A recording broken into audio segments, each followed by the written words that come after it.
paralegal, Vicky, received a communication from Annette Griswold, the defendant's paralegal. Yes, sir. Vicky got an email from Annette that said, hey, we got the, something to the effect of, hey, we received the cost checks, either why no fee checks or where are the fee checks. Okay. And did Vicky respond to that? She did.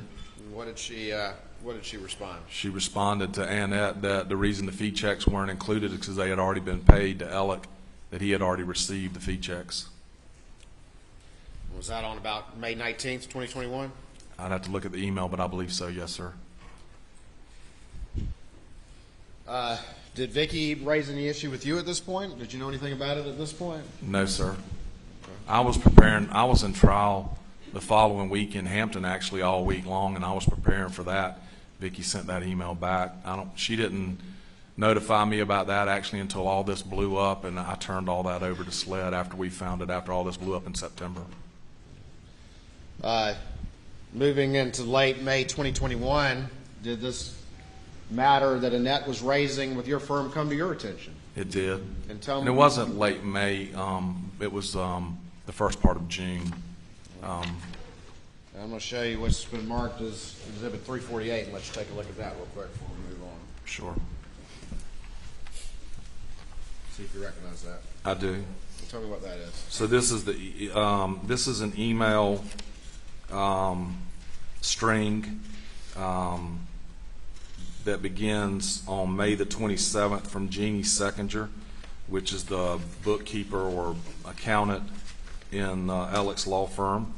And it's an email from Jeannie to Annette Griswold, Alex Paralegal, on May the 27th, where she telling Annette that she got the expense checks and it didn't match their records, that Alex thought he had more outstanding costs but can't say what, and was asking Annette to reach out to my office, to Vicky, to get some more information. And then it looks like Annette forwarded that email to Vicky on May the 27th. Vicky was on vacation and did not come back in until the following week. It looks like she emailed her again on June 2nd. Vicky might have come back in on like June the 1st, or I think May the 31st was Memorial Day, a Monday, and so June the 1st would have been when Vicky came back in. So Annette emailed her again on June the 2nd and asked for some information, and then Vicky emailed her back and said, since this involves documents she didn't deal with, which was bookkeeping stuff that she didn't deal with, she would forward it to me. And so that happened on what day? June the 2nd. Of what year? 2021.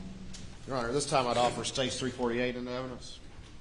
No additional objections, Your Honor. Admit it. All right, and so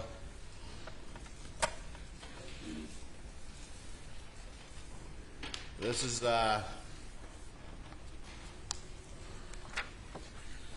going to the bottom. This is the email from Jeannie to Annette. Is that right?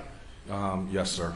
And then that gets sent from Annette to Vicky on May 27th, correct? Yes, sir. And then she gets back from vacation, and then she responds on June 2nd, 2021, correct? Yes, sir. And what does she say? She's going to forward that to me. And she did. She CC'd me up in the email string. All right. And did you have a conversation with Vicky at that time about this issue? I did. What did you tell Vicky, or what was y'all's conversation? She said, I've gotten this email from them asking about the cost in this case. What do you want me to do? And I said, tell them that you'll forward it to me and I'll deal with it. Around this time, had you had any conversation from any other partners in PMPD, the defendant's law firm?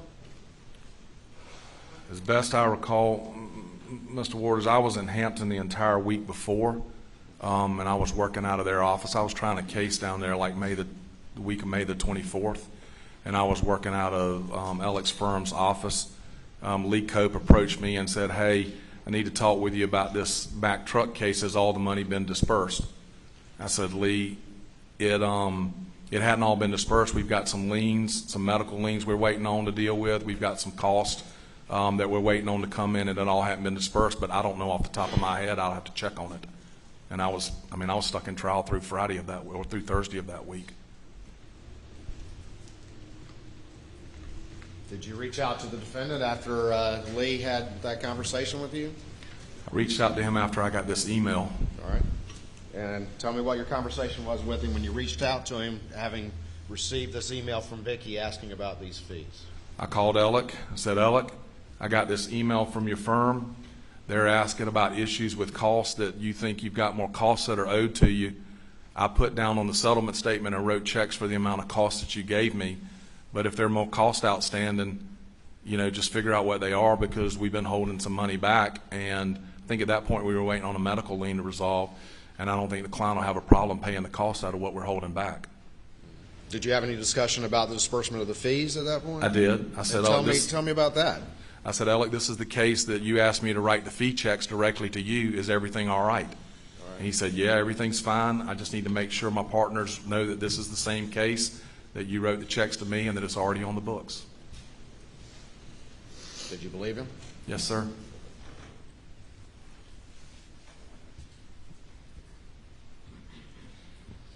After you had that conversation with the defendant, did you do anything else, or did you think it was handled? Because you had spoken to your best friend, Alex Murdaugh. He told me it was taken care of. He told me he had talked with his partners about it. I didn't think there was any other problem. I didn't do anything else. A couple weeks later, did you have another conversation with him about this same issue? Yes, sir. This would have been after June the 7th, yes, sir. And it might have been more than a couple weeks, because I didn't ask him anything after Paul and Maggie. I didn't want to. I asked him if everything was all right, and he said it was fine.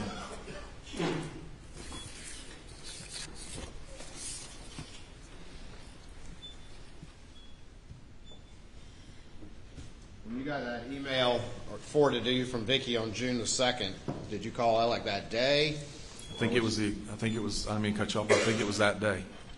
Thereabouts? Yes, sir.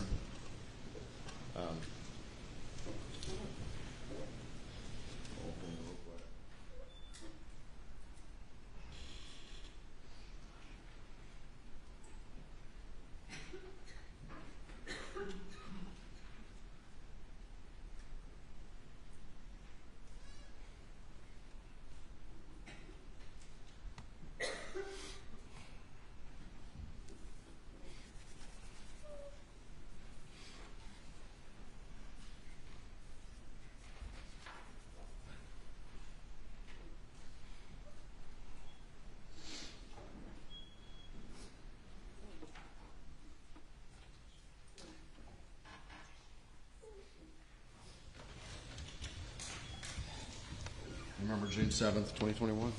Yes, sir. Was that a Monday? Yes, sir.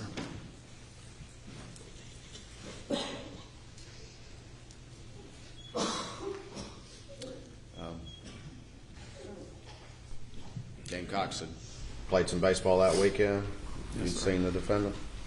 I'd seen him and Maggie and Buster, my wife and I, and our children. Had been with him and Maggie and Buster the weekend before, Saturday, yes, sir. On Monday, June 7th, 2021, what was your day like just during the day? Went to work. I was in the office most of the day. I think I had something scheduled that it canceled out. And I ate lunch with a friend, and I live in Columbia, even though I practice in Bamberg. Kind of later in the day, I ran by the pharmacy, picked something up, and then headed to Columbia and stopped to pick something up at the store on the way home. Went home? Yes, sir. Normal evening? Yes, sir. Remember what you were doing that evening? Just hanging out with my wife, and I don't remember how many of our kids were home, but I think just our youngest. Just watching TV. Watching TV. Yes, sir. I was kind of late getting home, so there wasn't a whole lot of the evening left.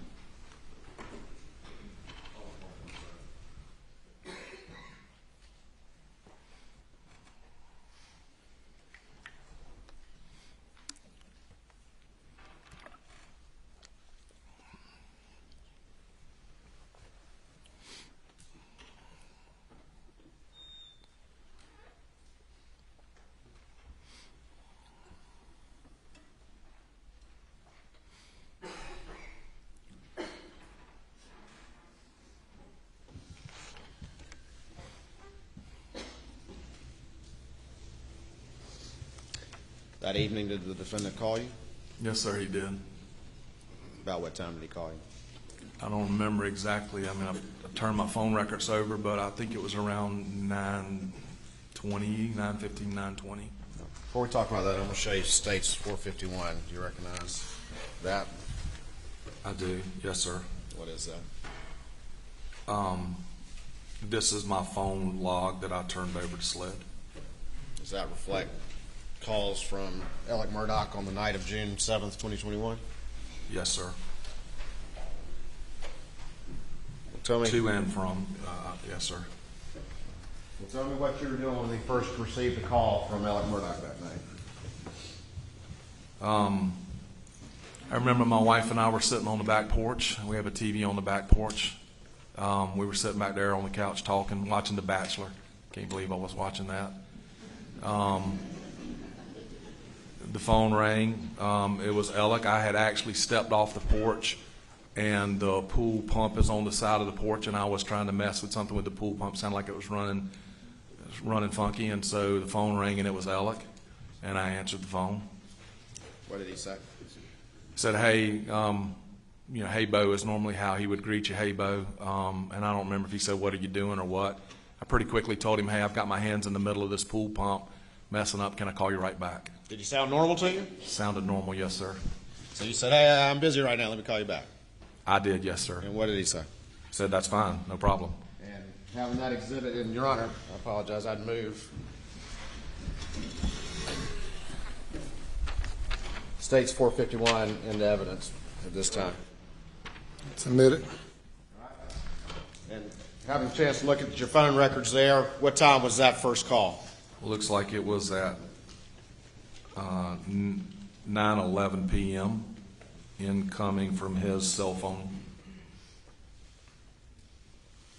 All right, so you got off. 2-minute phone call. 2-minute phone call. Yes, sir. So you got off the phone. What happened next?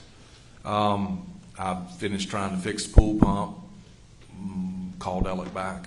All right. And what time was that? 9:20 p.m. And tell me about that conversation. Tell the jury about that conversation. Called Alex back. I generally say, hey, Bo, too. And, hey, Bo, calling you back. He said, hey, I'm about to get to my mom's house. Can we talk a little bit later? I told him, sure.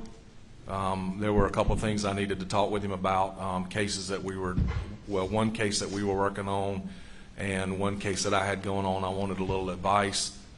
Ask him how his mama was doing, and I asked him how his daddy was doing because I knew his dad was getting a lot worse. We had talked about that over the weekend at the baseball game in Columbia, and I think we had talked on the phone on Sunday also. So he said, can I call you back or can we talk later? And I said, sure. You said his daddy was getting worse. Had he called you that day, Monday at all, to give you any updates to your recollection? I don't think we talked earlier in the day on that Monday, but we had talked on that Saturday before and on that Sunday before.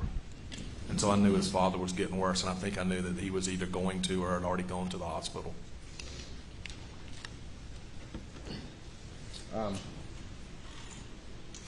So that second call, was that also very brief? He said, hey, I'm at my mama's. 3 minutes. So what happened after that? You still watching TV? Still watching TV, yes, sir. Did you talk to the defendant again? I did. He, I believe, texted me sometime later that evening, and I think the text was something, are you still up or still up, something like that. All right, stand by for me real quick. Sure.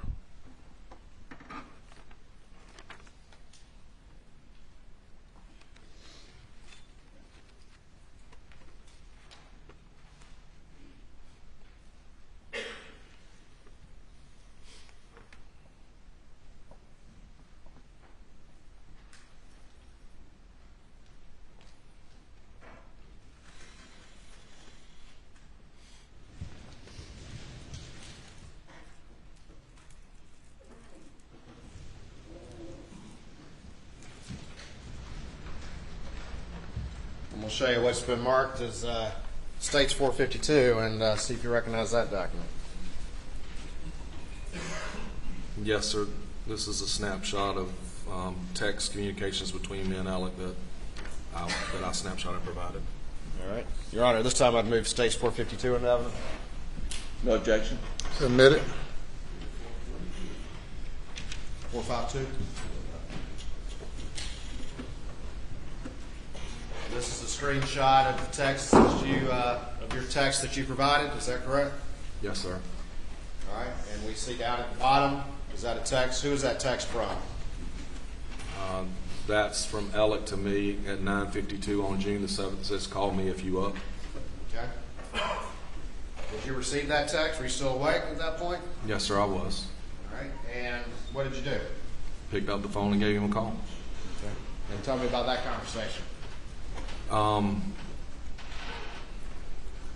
him one time or two times? No, I called. The first time I called, he didn't answer, which is kind of normal with Alex sometimes. Sometimes he wouldn't answer because he was either on the phone or sometimes he was just in bad service, I think, and couldn't get a call to go through. So I'm pretty persistent. I call right back. So I called him. I didn't get an answer, and then I called him back. And that was at 9:50. According to these records, 9:52 is when I tried to call and didn't get an answer, and I called back at 9:53 and said, "Hey, Alec, I got your text calling you back. How's your mama?" And he said, she's doing about like normal, I think. I mean, she'd been doing poorly for years. And I told him I needed to talk to him. We had a case we were working on that involved a piece of equipment that had malfunctioned, and the company had preserved the equipment, but they weren't going to preserve it too much longer. We needed to get it inspected, and they were kind of pushing on us about when the inspection was going to occur. And I said, "Hey, we need to talk about this and get this squared away so we don't miss the chance to inspect this equipment, and I need to talk to you about some motions or something I've got upcoming that I need a little help on." And he said, "Hey, that's cool, but I'm about to get back home. Can we talk tomorrow?" And I said, "Sure, fine." That was some total of what he had to say was he's about to get home to Moselle and can we talk tomorrow, correct? Yes, sir. We put States 451 up on the screen.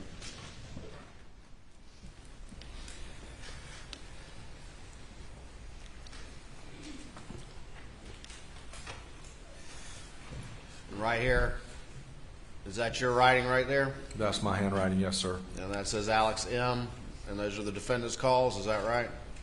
The bottom one is him calling me and me telling him I'm on the pool pump. The next one is me calling him back and telling me he's about to get to his mama's. And then the next one up here is me trying to call him after that text that he didn't answer. And then the top one is me calling him back after he didn't answer and talking to him for those couple minutes. All right, and then that one in the middle, that's just an irrelevant conversation with some other person? Just a friend of mine who I told his name was probably coming out today. So I told him that he was on my phone. We did scratch out his number. That's right, yes, sir.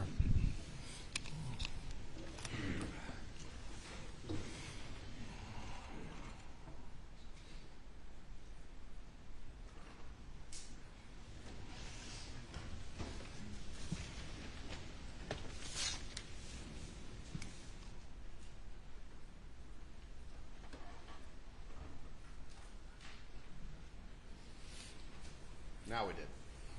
Yes, sir. I felt like his name would probably come up today, and he should know that.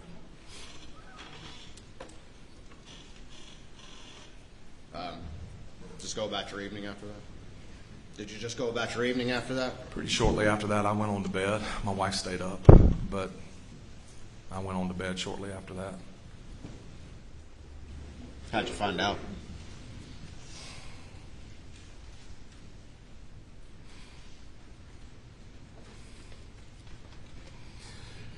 I was asleep. My phone's always kind of sit beside the bed. I could hear it buzzing, but I really wasn't paying any attention. My wife comes in kind of, just hysterical. She says, "You got to wake up, you got to wake up." And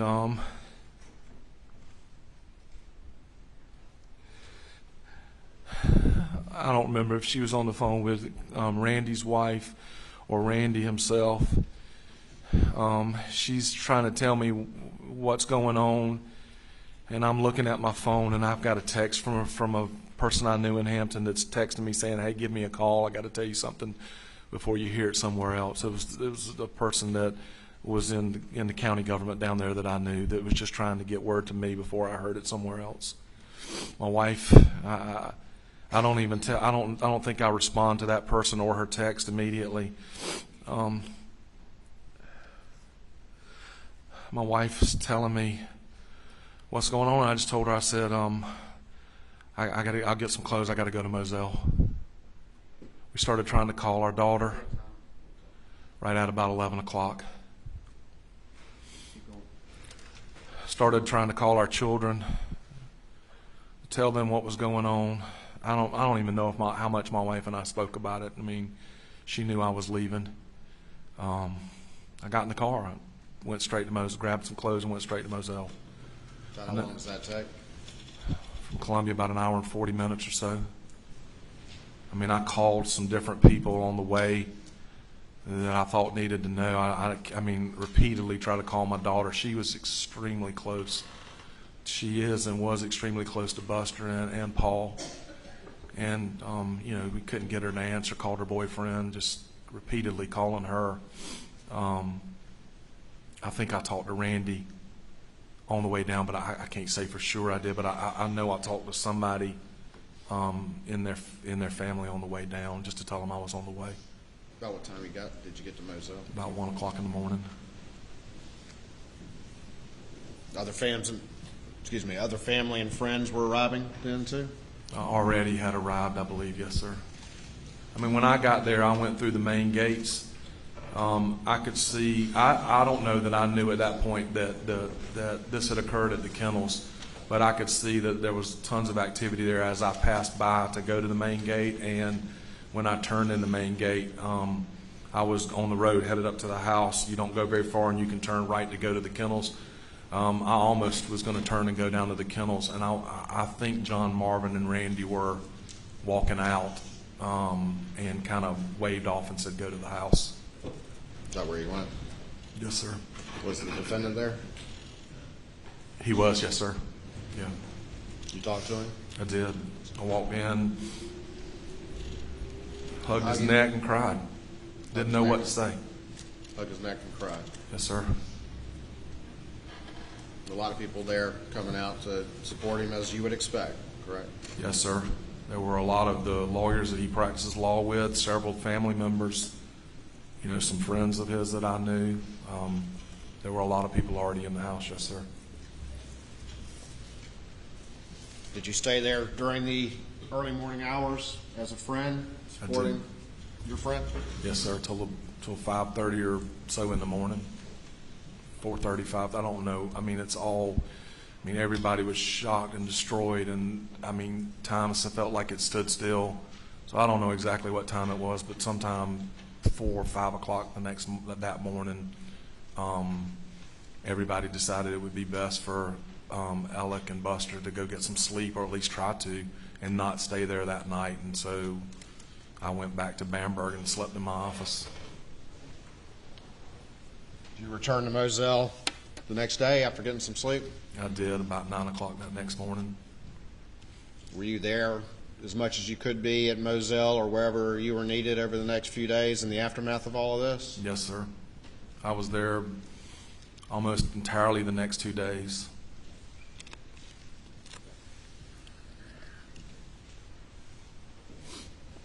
At any point, did you ever have any conversation with the defendant about what he did that night? Not really, no, sir. What do you mean by not really?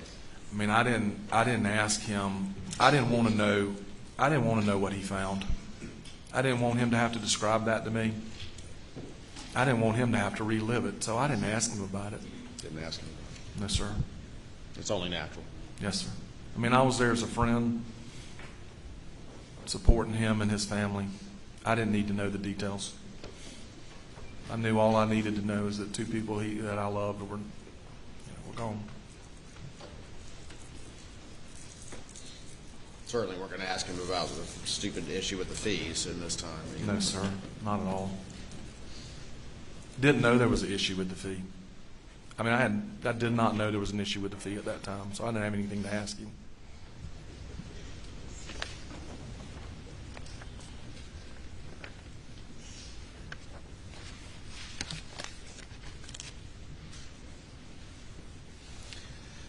Over the next few weeks, did you do what you could do to be a supportive friend? I did. Yes, sir. I mean, I tried to call him even more often. If I was anywhere close to Hampton, I tried to stop by and check on him. I tried to make him go places and do things. Not much, but I felt like he needed to get out.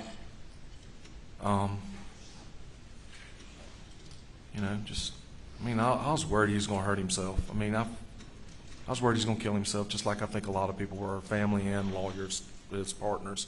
And so I think we all talk regularly about keeping an eye on him, about being there for him.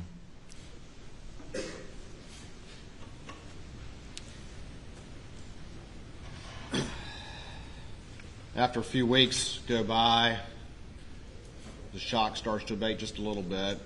It still hadn't abated. Still hasn't abated, just a little bit. Yes, sir. At some point, does the defendant call you about those fees? He does. Yes, sir. You remember roughly when that was? Sometime around the middle of July. What does the defendant say to you? He tells me that he has not been able to put the monies into the annuities like he thought he could, that he's messed it up, and that the monies needed to be paid to his firm, and that that he needs to send the money back to me to run it through my trust account to write the checks to his firm directly. Do you remember how that conversation came up? I don't remember exactly how it came up, no, sir. But he contacted you to say, hey, I messed up those annuities, I need to send the money back to you, correct? Yes, sir. Did he send the money back to you? Not all of it, no, sir. What did he send back to you? $600,000 of the $792. And in what form did he send that money back to you? It came in the $600,000 came in two separate wire transfers. Tell me about those.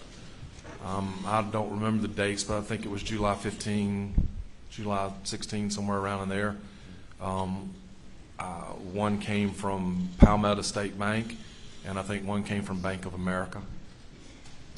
One for $350 and one for $250, correct? Yes, sir, I believe that's right. That was only $600,000, correct? Yes, sir. And you had dispersed to him directly how much? $792,000. Did you have a conversation with him about the fact that it was $192,000 short? Yes, sir. Able to access it. I took it that he had already put it into the annuity and that it wasn't going to be available without some type of penalties or cost. And he said, I don't have the 192, but I'll be able to get it to you very shortly or soon. I don't remember if he said within a couple days or a couple weeks or what he said, but it was soon. What did he want you to do, though, once this money came back in? Did he ask you to do anything? To rewrite the checks payable for the fees to his firm. Did he ask you to communicate with the firm at all? He asked me when the money was back into the account if I could send an email that I was holding those monies so that they would know those monies were in the trust account. All right. But you're $192,000 short, so what was his discussion then? He told me he didn't have the $192,000. And I mean, at that point, I know that I've got a trust account for which I'm responsible for. I've got money that's supposed to have been in my trust account payable to his firm for fees. That's my responsibility. And so I had to put $192,000 of my own money into my trust account to hold for the fees for his firm. And how did you do that? How did you put $192,000 of your own money into your trust account to cover the defendant? I wrote a check for myself and put it into my trust account. And just quickly, explain to the jury why you have to do that. What is it about a trust account that you have to do that if you're going to send that email to the firm? Because I can't tell somebody I'm holding money in my trust account that I'm not holding in my trust account. I'm responsible for that trust account. Trust accounts are money that belong to someone else that you're holding in a fiduciary relationship, and you're responsible to make sure that those monies are held and dispersed appropriately. And at this point, I'm hearing that I haven't dispersed or paid those monies the way they're supposed to be paid. At that point in time, did he ask you to cover that money, or was that just kind of a given that he was short? I knew I had to, and I think he asked me to, but I knew that I had to.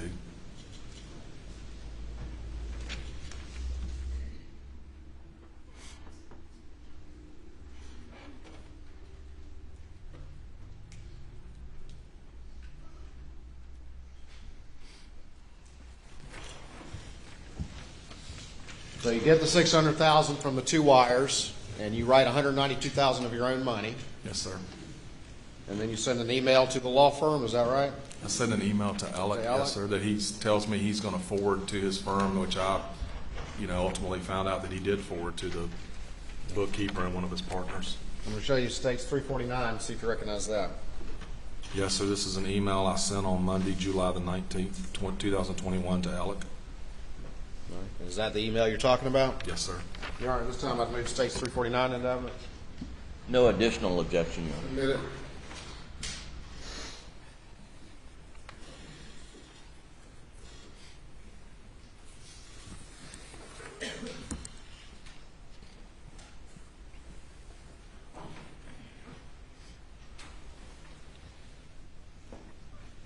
Can you read that email to the jury, please? Sure.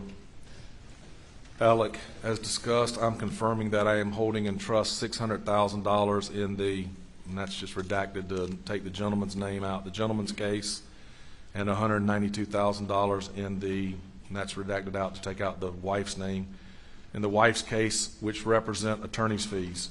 I will continue to hold these monies in trust until I am instructed by you or your firm regarding payment.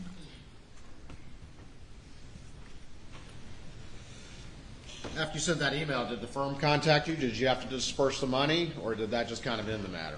Not until September the 3rd, when Lee Cope called me after they claimed that, after they stated that they had discovered that Alec was stealing money.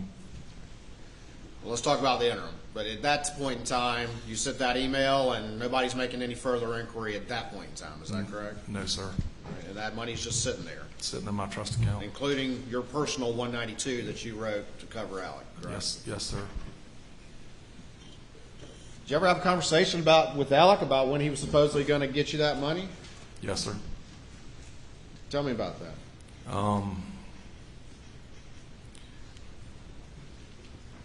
I know we talked about it one time. I think it was at the August convention down in Hilton Head that most of the lawyers that do what we do attend. I had begged Alec to come down there and for Buster to come with him at least one day to play golf with some of us so they'd get out and do something so Buster could do something normal. And I think it was while we were playing golf that I just said, hey, where do we stand on you getting me repaid? He told me that, I knew that Maggie's estate would be tied up, and I figured that that was a delay. He told me that he was, moving towards selling some property and that his father had obviously just passed, and that there would be some money coming to him from his father's estate, and that he was working on it, and he was trying to do it as quickly as he could. He apologized for it taking longer than he said it would. And he told you that he had tied up some money in structures or something like that, and that's why he couldn't get to it right then? That's what he told me, why he couldn't get the $192,000, because that he had already put it into, the way I understood it, he had already put it into the annuity and couldn't get it back out. I think once you put those monies away, is my understanding, is you can't just pull them right back out. It's not like a checking account or a savings account where you can deposit and withdraw immediately. But that's what he's explaining to you, correct? Yes, sir. So that conversation you had with him at the trial lawyers conference playing golf, that was when, roughly? First weekend in August. Actually, it'd probably be that. We normally try to play golf on that Thursday, so whatever the first Thursday in August is. Not long after that, did you have another conversation with him about the money that you had covered for him? I did. And roughly when was that? Sometime shortly after that, in the middle of August maybe, I called him up and said, I need to come see you and talk to you about something, and I went down and talked to him about this money.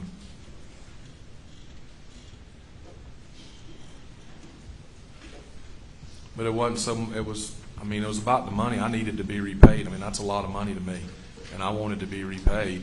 $192,000, that's a lot of money. Yes, sir. A lot of money to anybody. Yes, sir. I'll show you what's been marked as States 350. You recognize that? I do. And what is that? So, What's the date on that first? August 17th of 2021. Your Honor, at this point I'd move States 350 into evidence. No additional objection. Submit it. All right. Tell me about that document. What happened? What's your conversations related to that document? At some point in time when I'm talking to Alec, I said, hey, I need to come see you in your office and talk with you about something. I don't even think I told him exactly what it was. He said, sure. So I went down and went in his office. I said, look, I hate to even talk to you about this, and I hate to ask you this, but if something happens to you, you know, and I think I phrased it like if you get hit by a car or something happens and you die, I can't get repaid that money against your estate unless there's something in writing between us. I knew enough to know, enough of the law to know that you can't enforce an agreement with a person that's deceased against their estate unless you got some documentation of it. And I said, boy, I hate to even ask you to do this. And I was worried that he was going to kill himself, you know, still at that point. And I was worried about what that would, mean, more so on a human personal level, but also what that would mean about me trying to get repaid. And I said, I hate to ask you to do this, but can we do this? And he said, sure, no problem. I mean, that's our agreement, and sure. And so we scratched out, he hand wrote it, 3 sentences, nothing formal or fancy.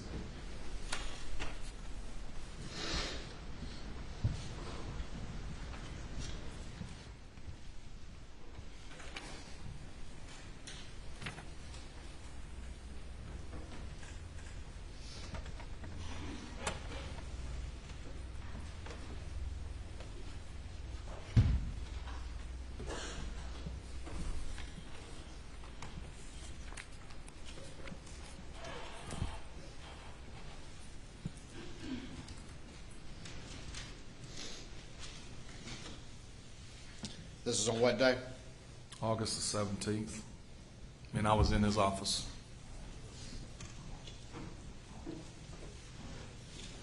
Hold on for me 1 second.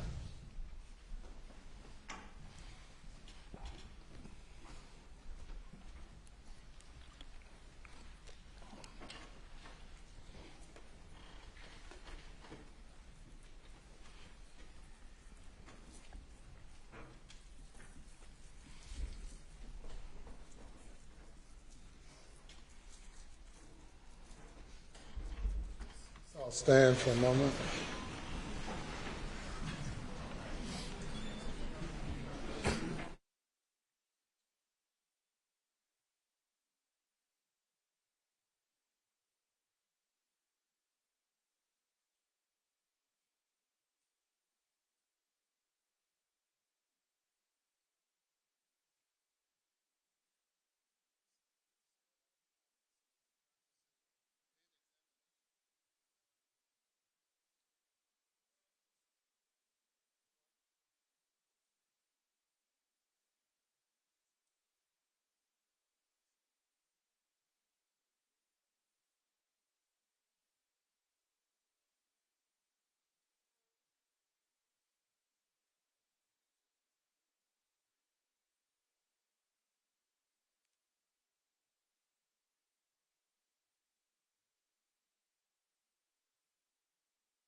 These conferences, isn't it?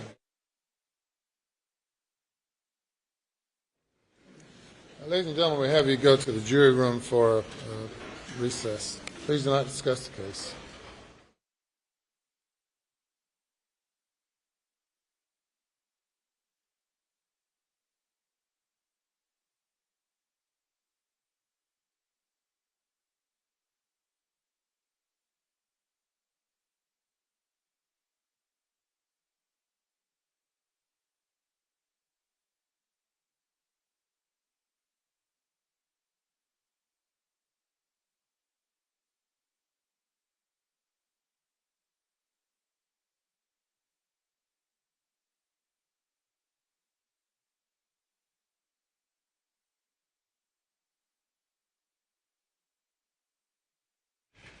Just out of an abundance of caution, before we got to this portion of the witness's testimony, as Your Honor is aware from the in-camera proceedings, he has a confrontation with the defendant, and the defendant tells him some things that the witness here has a confrontation with the defendant at his mother's porch after receiving word about what the law firm had found. From the in-camera testimony, the witness has testified that the defendant, admits the financial misdeeds, says he had a drug issue, I think going to rehab, and some things like that. And that is, I believe, on the early afternoon of September 4th. And then not long after that, he hears that the defendant was shot on the side of the road. And so we've had some discussions about the drug issue. So before listening to that testimony, I alerted the defense and wanted to make sure that we had set our ground rules on that. And then, of course, the side of the road issue, which we've talked about earlier. What ground rules did you set? Your Honor sets the ground rules, and that's. You take a break during questioning the witness to have a conference with counsel. Well, I am seeking to admit that evidence, not only of what the defendant said about his drug use, but also to submit that not long after that he heard about the side of the road incident, and I, out of abundance of caution, raised that issue, and I believe the defense was going to object. Trying to give them the opportunity to do that in an in-camera setting. All right.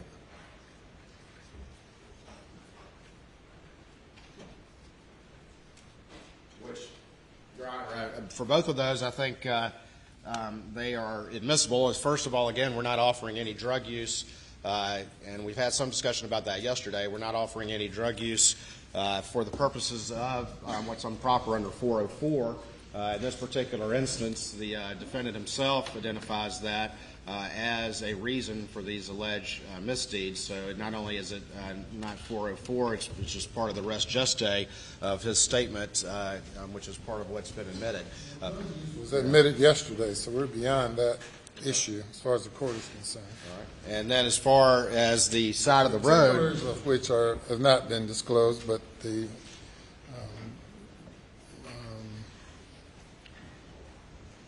email from Mr. Murdaugh doing rehab was published by the defense. yes, sir. And then secondly, along with the side of the road, again, at this point in time, just going to be admitted that he heard about what had happened to the defendant.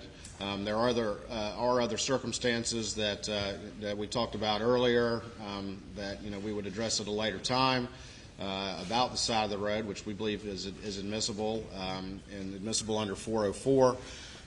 We could I don't know that we need to have an in-camera proceeding at this point in detail about that, but because all he's going to say is he heard that happen, but I just wanted to, again, and out of a bunch of caution, we've gone this far. I just wanted to be, before I elicited anything along those lines, just wanted to alert the defense and give them a chance to object. All right. Mr. Griffin? Yeah, we do object, Your Honor. First, he's not the proper witness to be testifying about what happened on the side of the road. He just hears it secondhand, so any information he has is just hearsay.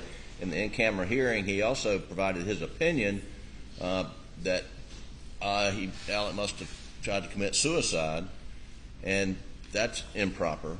So first it's hearsay, but more importantly, Your Honor, it is a bridge too far under the narrow exception that you've offered, that they're offering this evidence of financial crimes, that that is a motive for this alleged murder that he committed.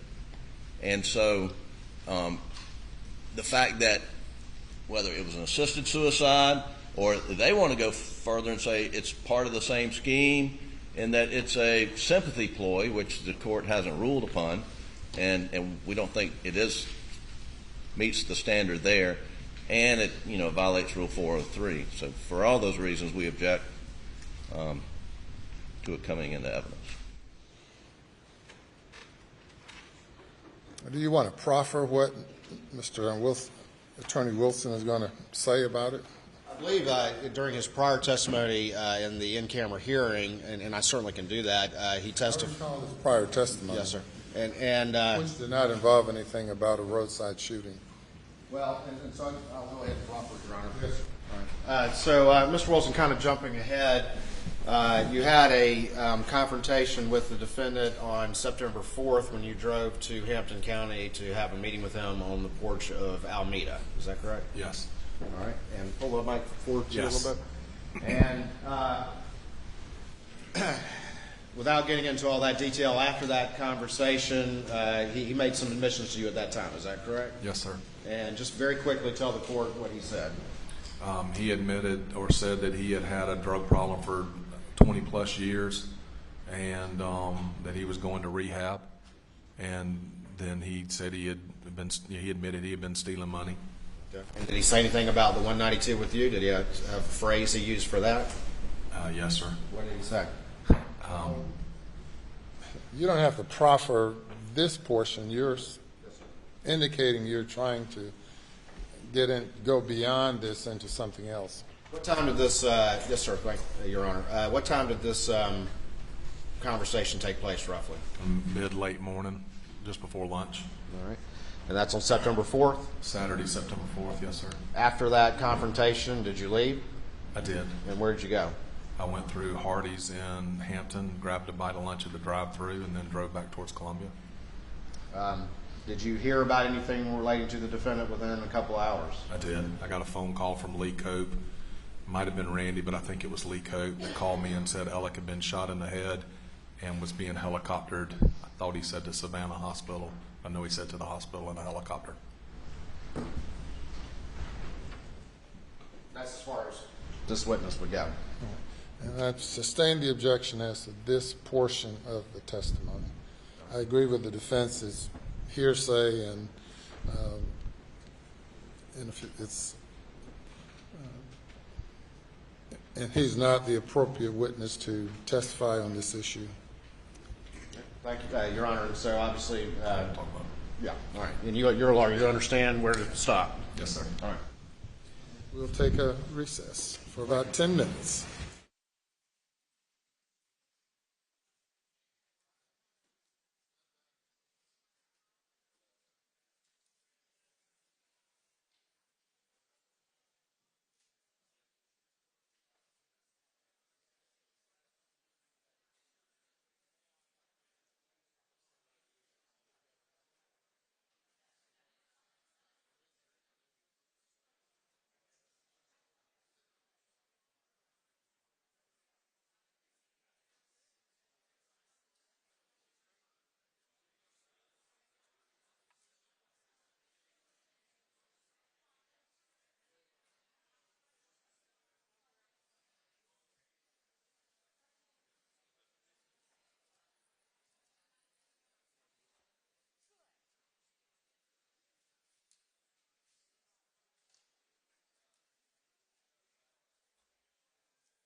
Come to order.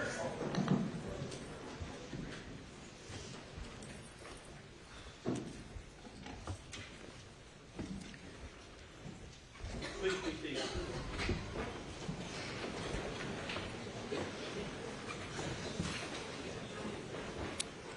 You may bring the jury.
Thank you. You may proceed. Thank you, Your Honor.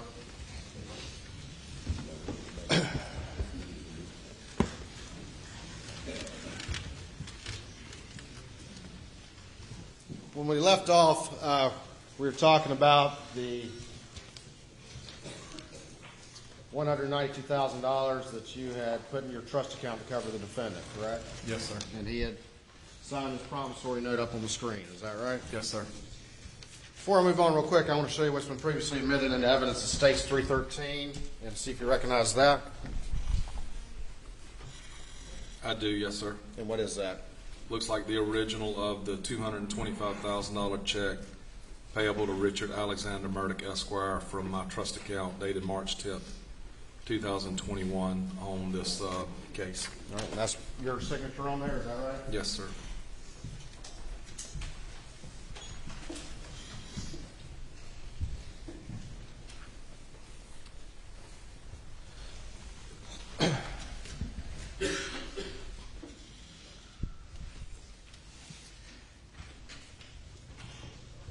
Catch the jury back up. He had asked you to send that email. You sent the email in July, and then you had those conversations in August that ultimately led to that promissory note, correct? Yes, sir. And then nothing more going on with it. Does anything happen in early September related to this? Yes, sir. And what day was it? Friday, September the 3rd. Tell me what happened. About 3 o'clock in that afternoon, I'm with a group of guys. I get a phone call from Lee Cope. I tell Lee that I can't really talk much because I'm in the middle of a crowd. He says Alex stealing money, that we found out Alex stealing money from the firm and from clients, and he's going to resign from the firm. And he wanted to know if I had the $792,000 in my trust account. I told him I did. He said, well, we're going to need to get that paid to us, and asked me not to say anything to anybody about any of it until the following Tuesday when they could issue a press release. When you told him you had that $792,000 in your trust account, did that still include $192,000 that you had covered? It did. Okay. What happened next? I talked to Lee very briefly again. He told me he was in the middle of trying to deal with all that they were dealing with, and he couldn't talk.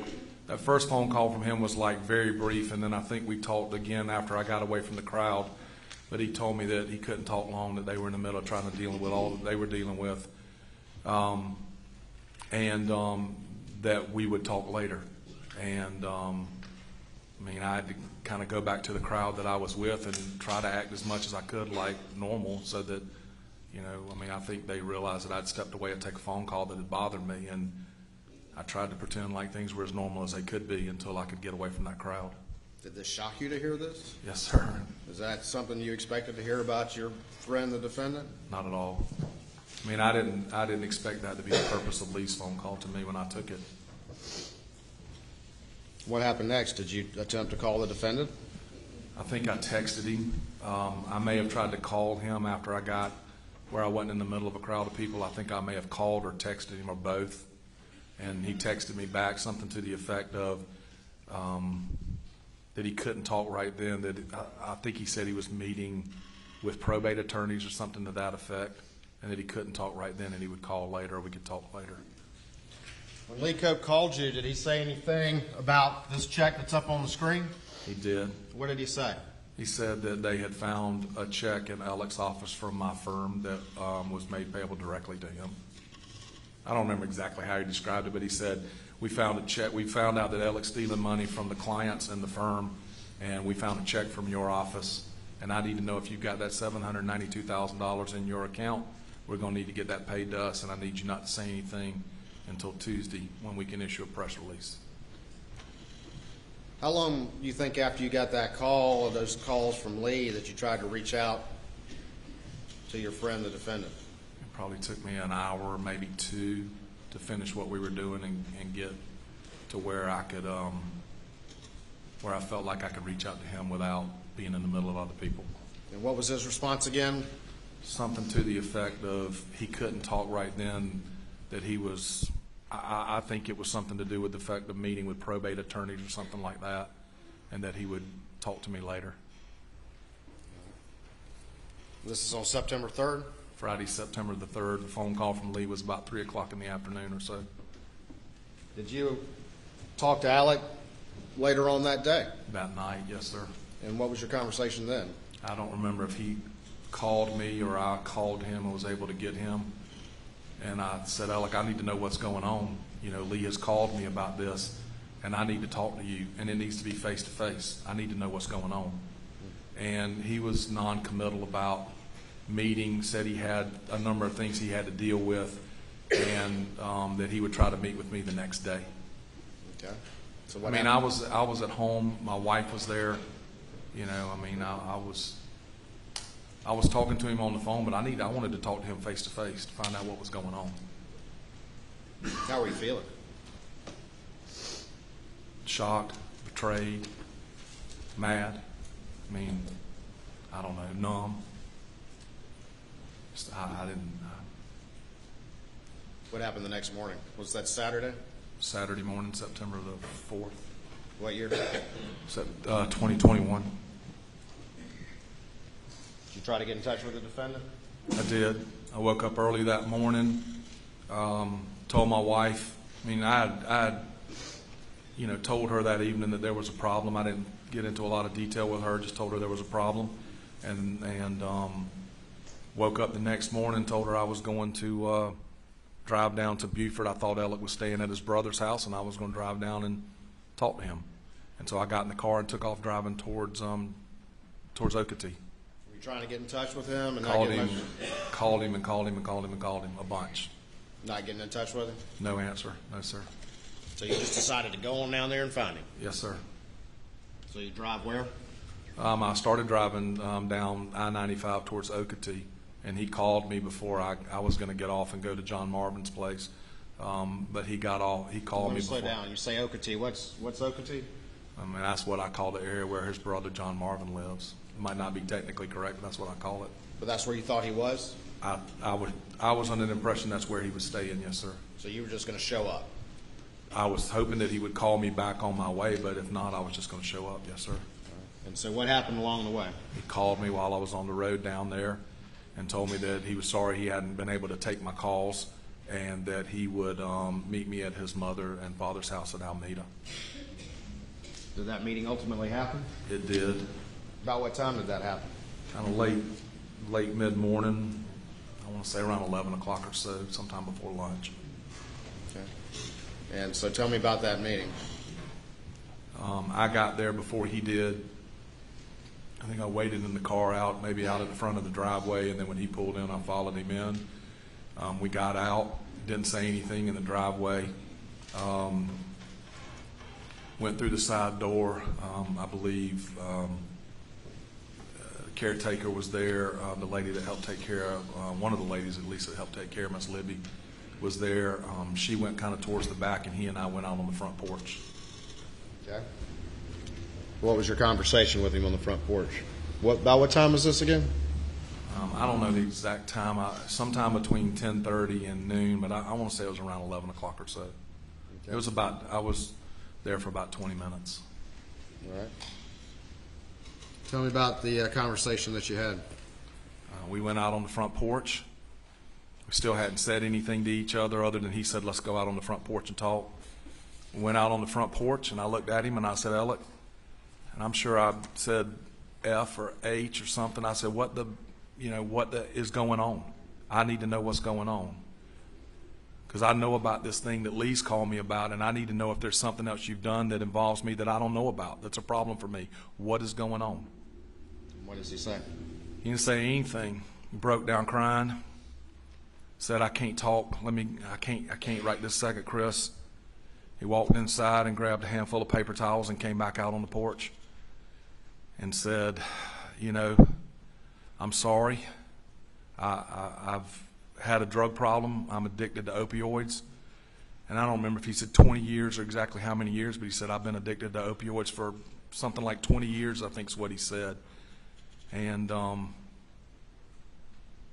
I don't remember exactly how the conversation went. There were parts where it was, I don't want to say heated like we were screaming and hollering at each other and it never came to blows, but there were parts where it was heated and parts where it was silent and parts where it was probably calmer. He said he had a drug addiction, and then he admitted he had been stealing money, From who? From his law firm and from clients. Did he say? And he didn't specifically spell any certain person out or any certain organization out, but he said, I've been stealing from the firm and from clients. What did he say about that 192 with you? What was the phrase he used? I have to cuss to say it. He said, Go ahead and say it. He said, I shit you up. I'm sorry, I've shit you up. And shit a lot of people up.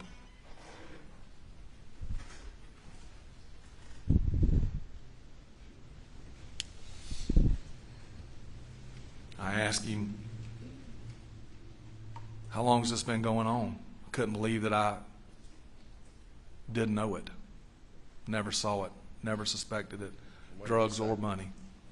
And what did he say? Just said it had been going on for a long time. Did you say anything else in this conversation? Just said he had been good about covering it up, especially the drugs. I didn't know the extent of the client stuff. I knew about me and my $192,000. And in the phone call with Lee, he had said that Alec had been stealing from the firm and from clients. But I didn't know about any specific clients or any specific cases, so we didn't talk about that. I didn't ask about that. How'd the conversation end?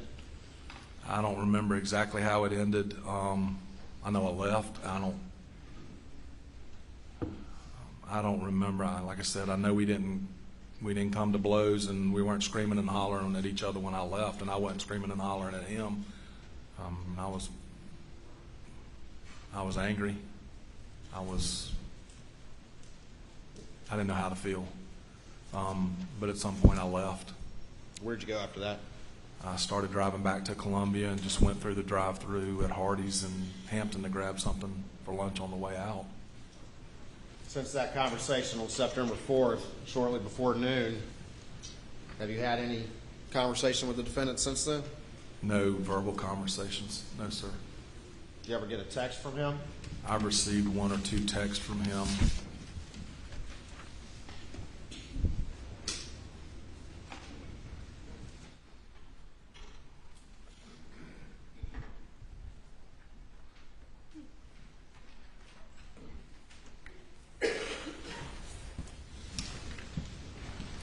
I'm going to show you what's been marked as States 351, see if you recognize this. Yes, sir. It's a text I received from Alec on September the 16th. I responded on September the 17th.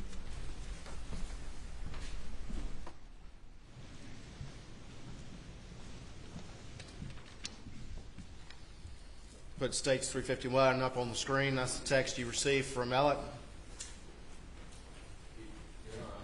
Offered that in evidence. Not my apologies, Your Honor. This time I offer States 351 in evidence. Yes, sir. No additional objections, Your Honor. Submit it. All right, now I'm going to put it up on the screen. Was that the text you received from the defendant? It is, yes, sir. Was that the usual number you have for him, or was that a different number? It's not the normal number. I don't know that I'd ever seen that number before. Since that time, you haven't had any conversation with him? I think he texted me maybe one other time, and I tried to respond with something as basic as what I said there, just trying to respond, but not really communicate. I think there may have been one other text very similar to that. You ever get that $192,000 back? No, sir. And when you covered your friend and put that in your trust account, is it because you trusted him? Yes, sir.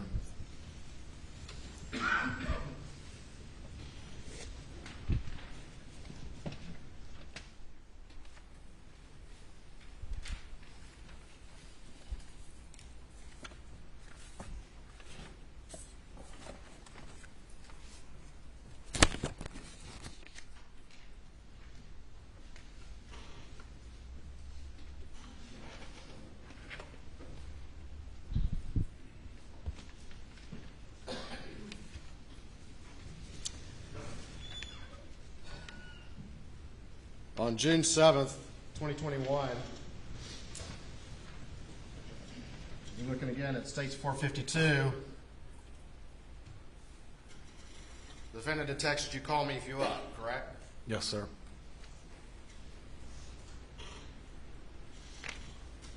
And going back to 451, you called him once and he didn't answer, and then got that second call. Is that correct? Yes, sir. He texted me at 9:52. I called him at 9:52. 1 minute, there was no answer, and then I called back at 9:53. And that was a 3-minute call, that second call? I can't read on the sheet, but it was very short. I think it was 3 or 4 minutes, 2 or 3 minutes. 2 or 3 minutes? 3 or 4 minutes? Yes, sir. Very short.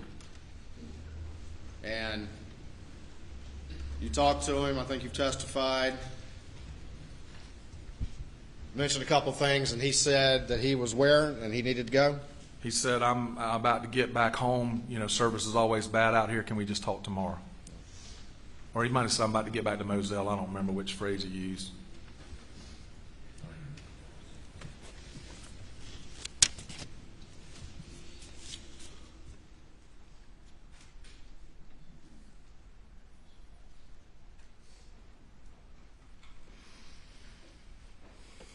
Thank you, Mr. Wilson. Please answer any questions the defense has.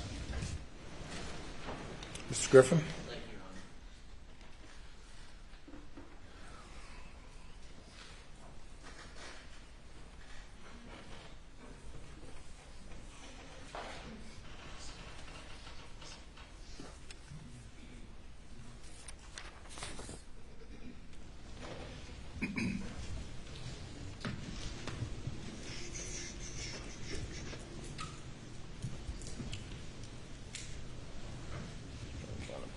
Stuff. There you go. Good morning, Mr. Wilson. Good morning, Mr. Griffin. One thing you said in answering Mr. Waters' questions on when you got to Moselle late night on the 7th or early morning on the 8th, he asked you something about, did you talk to Alec about the fee issue? And your response was, I did not know there was an issue with the fee. Is that correct? That's correct. And you did not know that there was any issue with the fee on June 7th, 2021, correct? No, sir. The only conversation you had with anyone about the fee before June 7th, 2021, from the law firm was with Lee Cope, correct? Yes, sir. And he just asked you something about, do you still have money from the Ferris case in your trust account? He asked me if all the money had been dispersed from those cases. And you told him it had not. And you told him truthfully it had not, correct? Yes, sir. We were holding money back from medical liens, cost, a number of different things. And you never had any follow-up questions by Mr. Cope before June 7th, right? No, sir. You did have a conversation with Alec, and he gave you some explanation. I forgot. What was the explanation he gave you? After my paralegal, Vicki, forwarded me that email that she had received from their firm saying that there was an issue with the cost, I called Alec and said, hey, look, got this email that says there's a problem with cost, that you think you're owed more cost, no mention of fees, and if you're owed more cost, just let me know what they are and we'll get it worked out. We were holding money to deal with some things, and I didn't think the client would have any problem making sure all our costs got paid before the final amount of money was dispersed to the client. I said, hey, if there's a problem with cost, let me know. And he said, no, it's good. I said, hey, this is the case I dispersed directly to you on the fees. Is everything all right? He said, yeah, it's fine. The firm knows about it. I just got to make sure they know it's on the books already. So he wasn't frantic, panic. There was no panic in his voice about the conversation about the fee you had? Nothing that I heard or saw, Right. no, sir. So as far as you knew, as of June 7th, there's no issue with the fee, right? I didn't know about any issue with fees prior to June the 7th, or even after that. And no one was demanding from you the fair's fee money, the PMPED portion of the fair's fee money No, sir. before June 7th, right? No, sir. I had not received any direct contact or request for payment of fees. My paralegal had already advised his paralegal that the fees had already been paid. Okay. Now you said a number of times in your testimony that in June and July you were worried that Alec may kill himself. We were worried that, I mean, he was distraught. He's destroyed and upset all the time, and not eating, not sleeping, sometimes not seeming like he was just focused in and even there. And not just me. I mean, his law partners, his family. I talked to his brothers. I talked to his partners several times throughout the month of June and July, just about him and what we were worried about may happen or what he may do. And the reason he was distraught was over the death of Maggie and Paul, right? Yeah, yes. I mean, and at no point in time, when you're thinking, I'm afraid he might hurt himself, you weren't thinking he had any involvement in June, July, during this period of time with the murders of Maggie and Paul. no, sir. And that your thoughts were with him because he was a grieving husband and father. Yeah, so my thoughts were with him, his whole family, and especially him and Buster. And you reached out to him as much as you could. Yes, sir.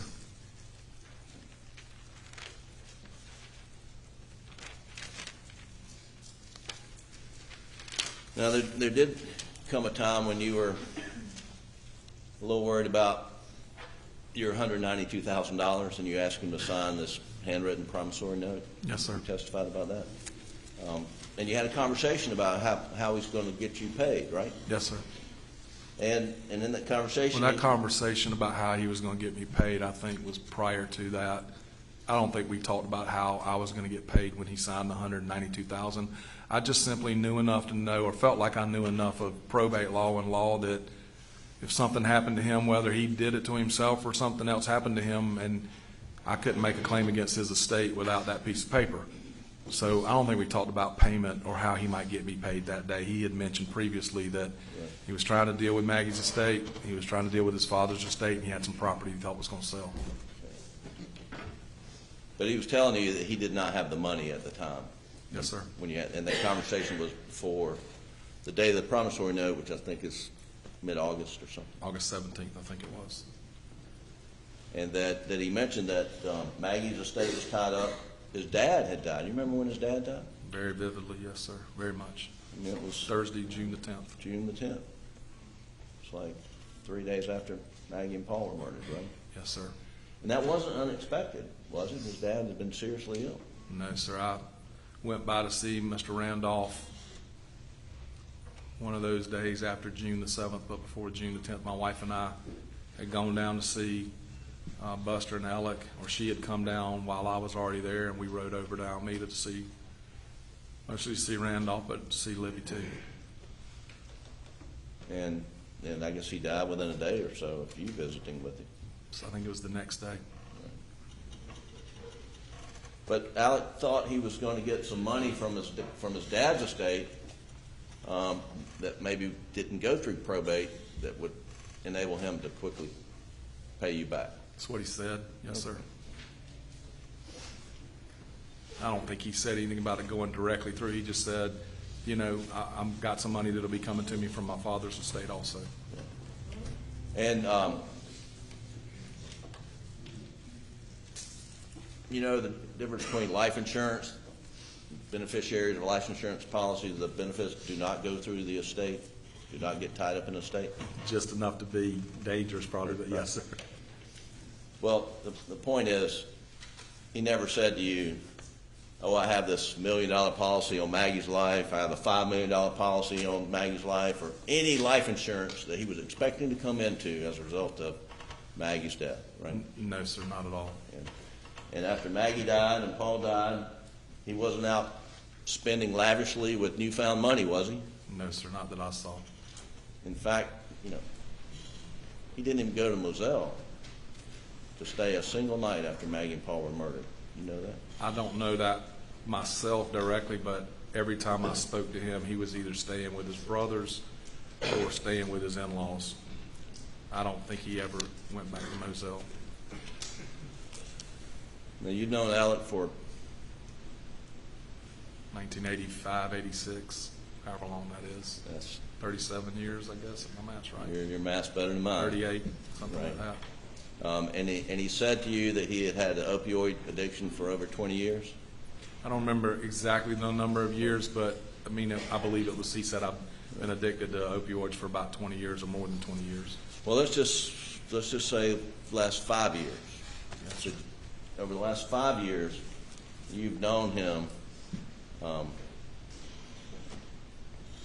If he was addicted to opioids, did you notice any change in his behavior? Not a thing, not at all. And you were around him and in a business capacity, Yes, sir. professional. You were sending him cases. Yes, sir. He was acting like the normal Alec that you've known since college, Since law school. since law school. Yes, sir. And nothing about his demeanor set red flags off to you as to, man, he must be on something today. No, sir. I mean, I didn't see pill bottles when we would travel together for depositions or things like that. He didn't seem to be out of it. He seemed to be capable of handling the work that we were doing. You know, when we would socialize together, didn't see anything that indicated that he was addicted or had a drug problem or was using drugs. And if he was addicted to drugs for the last 5 or 10 years, and he was, from your observation, was a loving husband and father, Yes, sir. and you didn't observe him engaging in any erratic behavior around his wife and kids? No, sir.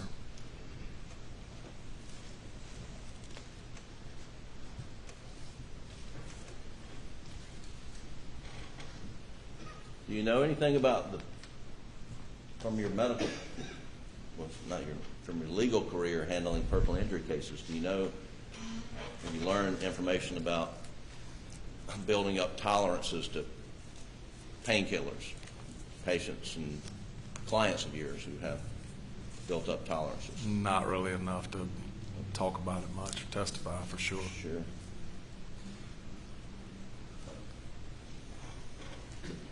So I'm going to go back, cover some ground you've already talked about. Sure. Law school, you and Alec were roommates at one point in time. Right? We were, yes, sir. And then he actually married Maggie while he was in law school, right? He did. And you married Dana after you graduated or while you were in law school as well? Shortly after graduation. And Maggie and Dana were sorority sisters at the University of South Carolina? They were. Now, you went to South Carolina Law School, but you were Wofford College in Spartanburg. Harvard of the upstate, right? Yes, sir. And you became really good friends with Alec during law school. Alec and I we were friends and hung out a lot, studied together, did some things like that first year, but we got to be much closer friends throughout that end of the first year of law school. We lived together second year, and he married Maggie into our third year of law school. And then you married Dana, and y'all would do a lot of things together as couples, wouldn't you not? Yes, sir. And one of the things y'all like to do is go to South Carolina football games. Right? Yes, sir. And Alec played for the University of South Carolina. You knew that. Yes, sir. And had a knee injury when he was playing. I did know that. Yes, sir. And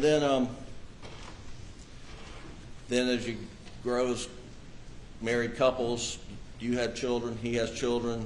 Your oldest daughter was 1 year younger than Buster. Yes, sir. And then you have a son who's 2 years younger than Paul. younger than Paul, right? Yes, sir. And your daughter and Paul were really good friends. Yes, sir. And friends with Buster as well. Yes, sir. And Our kids grew up together. exactly. Even our youngest, who's younger than their two, they all grew up together. And you and Dana and your kids and Maggie and Alec and Paul and Buster would vacation together when they were younger before the kids started wanting to do things on their own, right? Yes, sir. We would vacation together and go, on trips away while the kids were younger, and would follow you around. And as they got older, kind of doing their own things. Those vacations kind of went by the wayside, but we would spend a lot of time down at Edisto Beach. We have a house down at Edisto, and they had a house at Edisto, and so a lot of our time together would be spent down there or at Columbia at Carolina football games or things like that. Right. I mean, my wife and Maggie were sorority sisters and became much closer friends through Alec and my friendship. And I'll get on to that a little more. But and you did a lot of work with Alex. You weren't in the same law firm with him, but you worked on same cases or related cases a lot, correct? Yes, sir. More so in the beginning, but throughout the entire time I've known him, yes, sir. And so just sort of some examples. So if two people were in an automobile accident, one's a driver and one's a passenger, the same lawyer shouldn't represent both parties to the accident, right? In most cases, yes, sir. And so frequently you would send him the passenger or the driver or vice versa. Sometimes it would be that, and sometimes it would just be straight, I represent somebody who's been injured in some way, and I need you to help me with that one person. But sometimes what you're talking about there about referring one of the two people out is called conflict of interest or conflicting them out. Right. And Alec would conflict me cases sometimes, and I would conflict him cases sometimes. And you had a lot of respect for his ability as a lawyer, right? I wouldn't have associated him or sent people to him if I didn't. And you wouldn't have associated him on the Ferris case if you didn't think he could do a good job, right? Not at all. And he did a really good job in the Ferris case, right? Yes, sir. I mean, our result was our client was very satisfied with the result. Right. And Alec participated fully in the entire case, and I think Mr. Waters asked, he even gave the closing argument to the judge, right? He did. I mean, we had to spend a lot of time getting ready for trial, even though it wasn't in front of a jury, which sometimes doesn't come with quite as many things to have to do. Even in front of a judge, it takes a lot of work to put a case together. And so we spent a lot of time getting ready for that trial, and even working the weekend before it started in Columbia out of a central location there. And had you tried cases with Alec in the past? I have. Tried cases with Alec in front of juries like this right here? Yes, sir. And I don't have to tell you, but doing what we're doing here, it can be very stressful, can it not? It's very stressful, yes, sir. Long nights, and get up early in the morning. A lot of hours juggling a lot of things. And did you ever, were around him during the stress of trial or cases where he just totally lost his faculties, just went off on the handle because He was on opioids. Did you ever see anything like that? No, sir. He was able to function in high-stress situations, correct? Yes, sir. I mean, sometimes getting Alec to focus on the case and on what you were trying to get accomplished was difficult, but that was from all the way back in law school. That was from day one. But when he focused, he was extremely able to get it done. And one witness described Alex normal as being fidgety.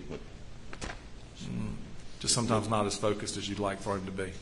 He He was taking phone calls and talking to this and looking at that and taking another phone call, and sometimes you have to say, look, man, we got to sit down and focus on this and get this taken care of. Now, that brings me to another point. Would he always take a phone call if Maggie called him? Always. Would he always take a phone call if Paul called him? Always. Would he always take a phone call if Buster called him? Always. No matter what was going on? Not when I was around him. If we were in court, he wouldn't take a phone call, but in depositions, he would sometimes get up and walk out and take calls. And if you were talking to him, trying to get a full conversation out with him in one breath was impossible because he was going to take a phone call. And you traveled around with him for business? Yes, sir. Did he? Was he frequently talking to his wife and sons? Yes, sir. Seemed to be. You talked to him multiple times a day, right? Yes, sir. When you were with him, did you see him talking to Maggie, Paul, or Buster multiple times? I could tell who he was talking to on the phone. We didn't have to travel as much together later in the last 3 or 4 or 5 years just because we were working less cases. Sometimes we wouldn't have to go as many places for depositions and things. But yes, if we were traveling, I could tell he was talking to his family on the phone. Right.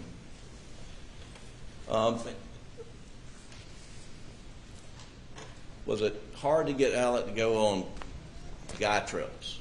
Did he prefer to spend time with his family over guy trips? He seemed to, yes, sir. Most any trip that I think I've ever been on with Alec generally was family. Right. He's not the kind of guy that would take off and go spend a golfing weekend with us, or I think they like to spend their time hunting and fishing and doing things as a family. And you, going back to this Ferris case that was tried in Columbia, do you remember Maggie coming up and staying with him during the trial? I don't. I think she may have come up like that Sunday before we started the trial. I was staying at home in Columbia, and he was staying in a hotel. So I think that's why I stayed in the hotel, because Maggie was coming. And we were in that point, I think we were just renting a house because we were between places and didn't have a lot of space. But I wouldn't want to testify to that under oath. But I think so. Sure.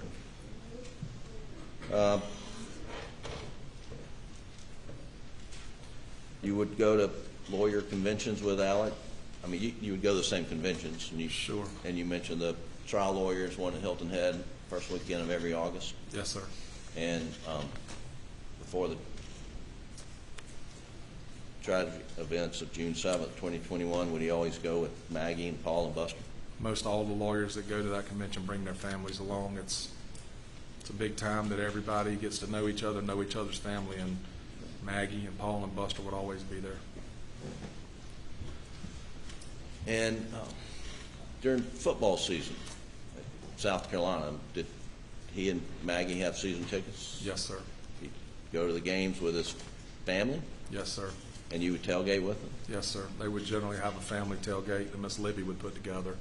And then when she got sick, I don't remember who kind of took it over, but they always had a family tailgate. And if we weren't tailgating with them, we would always make it a point to stop by and at least speak. And he had, they had season basketball tickets. Yes, sir. Right. And he and Maggie would go to just about every home basketball game. Yes, sir. For the University of South Carolina men's basketball team. Yes, sir. We had some pretty bad basketball teams over the years. Right? They were actually pretty good, I think, in those years. But Okay. I think that was Final Four. Actually, I think Alec bought the tickets for the year after the Final Four when they tanked. So, Right. yeah, you might not have seen the best basketball.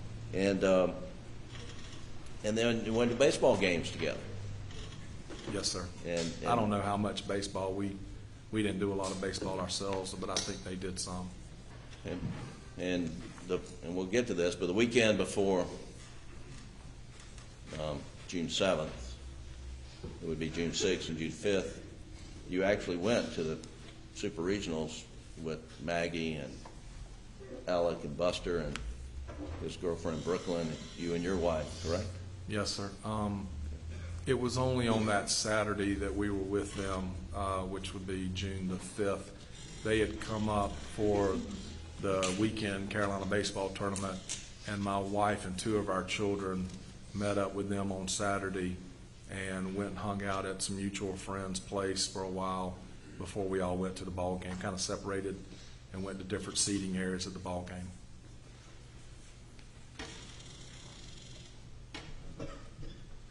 Would you agree that Alex's number one priority was his family? Yes, sir. Appeared that way to me. When I say his family, I'm talking about Maggie, and Paul, and Buster. His whole family, yes, sir.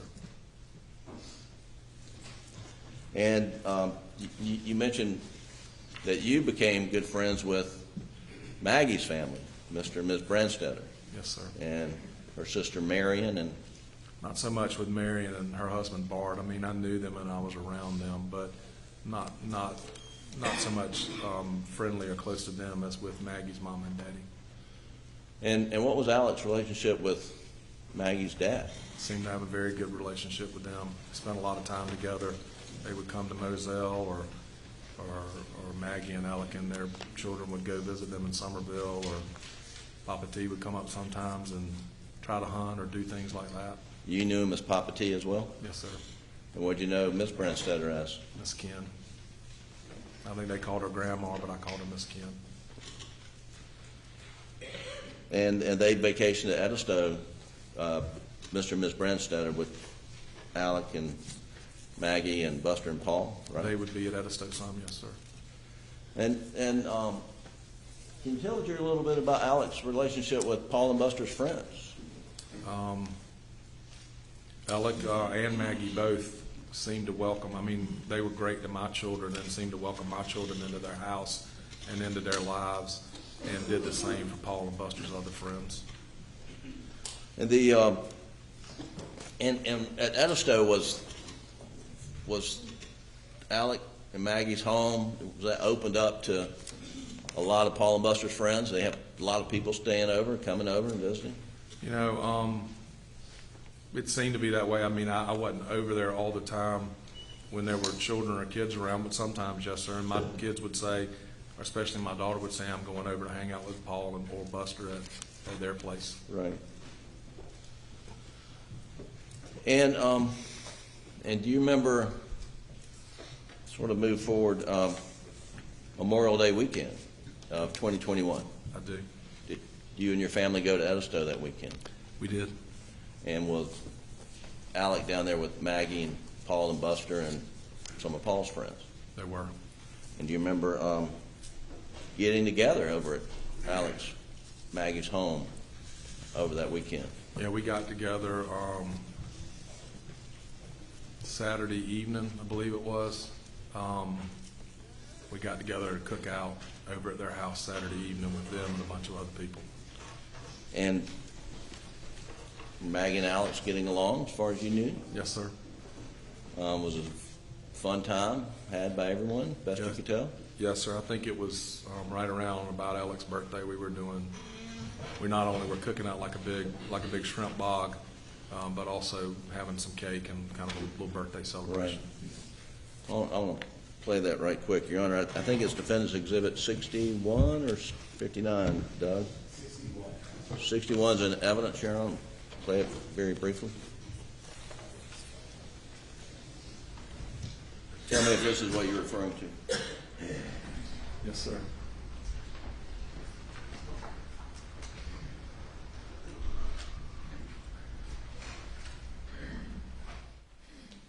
Apparently we don't have audio again.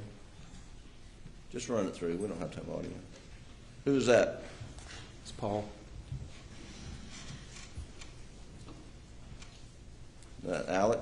Yes, sir.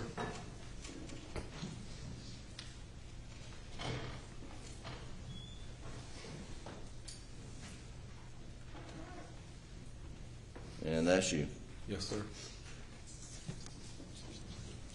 And was that a typical family gathering? Was this something like really didn't happen very often? No, that was, I mean, the times that I was around them and their family, things were much like that. So that was the weekend of Memorial Day weekend, and then the very next weekend was the Super Regional Baseball games in Columbia, right? Yes, sir. And that's when you met up with Maggie and Alec on Saturday at a tailgate with, y'all had a mutual friend, I think maybe whose son played? His son played for Carolina, yes, sir. Right. I think it was one of Maggie and Dana's sorority sisters, and a guy that Alec knew from college, but I don't know if they were, I don't know how they knew each other, and their son played first base for Carolina. Okay. And And it was Maggie, Alec, Buster, and his girlfriend, Brooklyn. and you stayed, maybe you didn't see Alec and Maggie on Sunday, but I think y'all communicated, or, just about how poorly We South talked, Carolina and did. my wife talked to Maggie. Saturday after we tailgated before the game, we all split and went our separate ways to go sit in different areas. And I don't think we saw them after that on Saturday. We were supposed to get together on Sunday, or try to get together on Sunday, but didn't do so and ended up going to the game separately. And, But we talked or texted, and I think Dana talked or texted with Maggie. sure. And I believe you testified earlier that during this weekend you had gotten an update on Alec's dad, and he wasn't doing so well.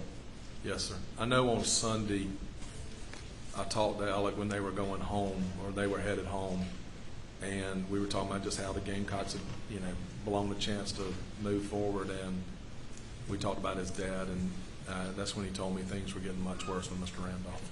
Okay. But I kind of already knew that from the days and, leading up to that. I already kind of knew that. We had talked about it before, but I remember that Sunday, him telling me things were really getting much worse. And you knew that with a common knowledge in the tight-knit legal community of Hampton and Colleton area? I mean, I can only speak for myself, but I knew that, and people seem to know that, yes, sir. And Mr. Randolph was he was beloved by a lot of people, was he not? Yes, sir. And not just his immediate family, but the broader legal community. And most people I knew that knew Randolph seemed to respect and love him. Really, everybody I knew. Right. And we know he died on June the 10th, right? Thursday, June the 10th, yes, sir. There's been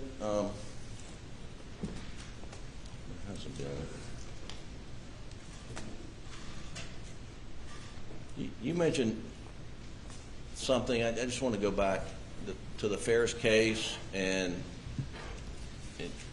you and Alec and Mr. Ridgway, who were representing the plaintiffs, Ms. Ferris, or the estate, that you thought Mack Truck didn't want to produce some discovery, and that leveraged y'all in the ability to basically just have a damages hearing Yes. with a judge. Is that right? Yeah, so we had some discovery we had asked for. They sought not to produce it. We had some motions to compel that were argued. I think we were successful in those. I mean, I can't say what they were thinking, but it felt like that we had an opportunity to structure a good chance for our client to get a good result, because they didn't want us moving forward with some discovery.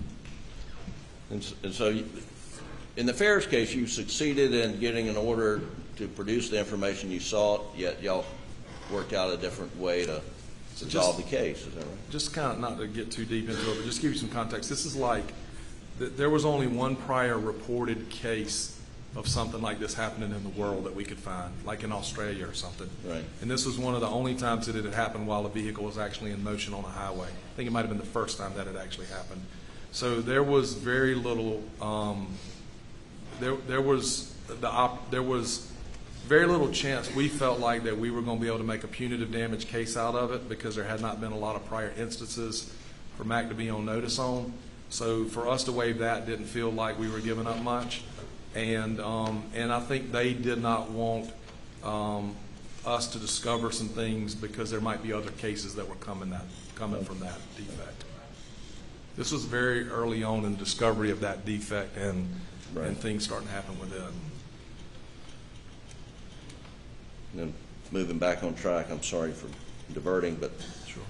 on Monday, June the 10th, you didn't speak to Alec any during the day, as I understand it. Monday would have been June 7th, but I don't remember. I'm sorry, That's Monday, okay. June 7th, yes. Yeah, I don't remember speaking to him on that day, earlier in the day. But you had some things you needed to talk to him about. And you mentioned a case where a potential products liability case, Yes, sir. and that whoever was holding the equipment wanted to, either you got to come inspect it or don't inspect it. Yeah, they wanted us to go ahead and get it inspected so that they could put it back into operation. We needed to gather what we wanted from it so they could repair it and put it back into operation. And so Alec calling you on Monday, June the 7th was not surprising, right? No, sir. I mean, because you could talk multiple times a day, you just hadn't talked this day. Yes, sir. And when and you would talk to him when he was traveling, to the office and back to Moselle frequently. I mean, it wasn't the first time you'd ever talked to him when he left Moselle or coming back to Moselle. I mean, I don't know where somebody is when I'm talking to him on the phone, but I mean, it oftentimes he would say, I'm, headed to Moselle or I'm leaving the office. I mean, it felt like a lot of times when he do the same thing I would do, you make your phone calls while you're in the car because you're busy doing other stuff if you're at the office or wherever else. But it was a little more than that. I mean, you knew that when he was coming up to Moselle, the phone would normally drop. Phone service is bad out there, yes, sir. And you'd drop a call, would you not? Yes, sir. And you've been out in Moselle a lot, haven't you? Yes, sir. And calls get dropped out there frequently, do they not? Yes, sir. And you can frankly be in one part of the house and maybe have coverage and be in another part of the house and not have coverage, right?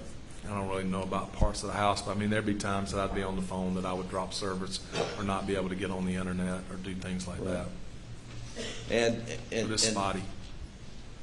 And just driving around the rural areas, I guess you know some areas where there's just dead spots, and you just know there's going to be a dead spot coming up. Very much so. And there were such spots on Moselle Road, were they not? For me, when I was trying to use my phone, yes, sir.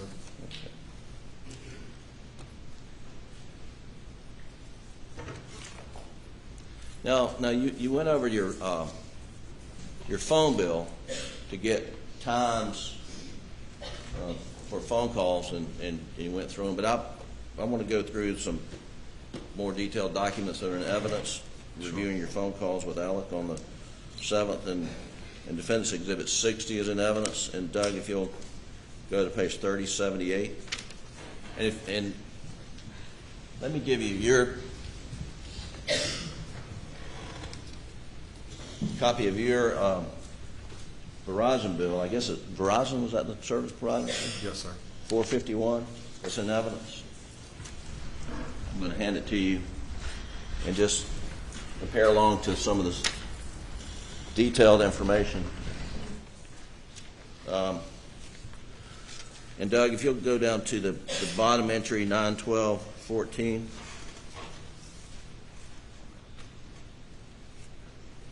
You got that pulled up?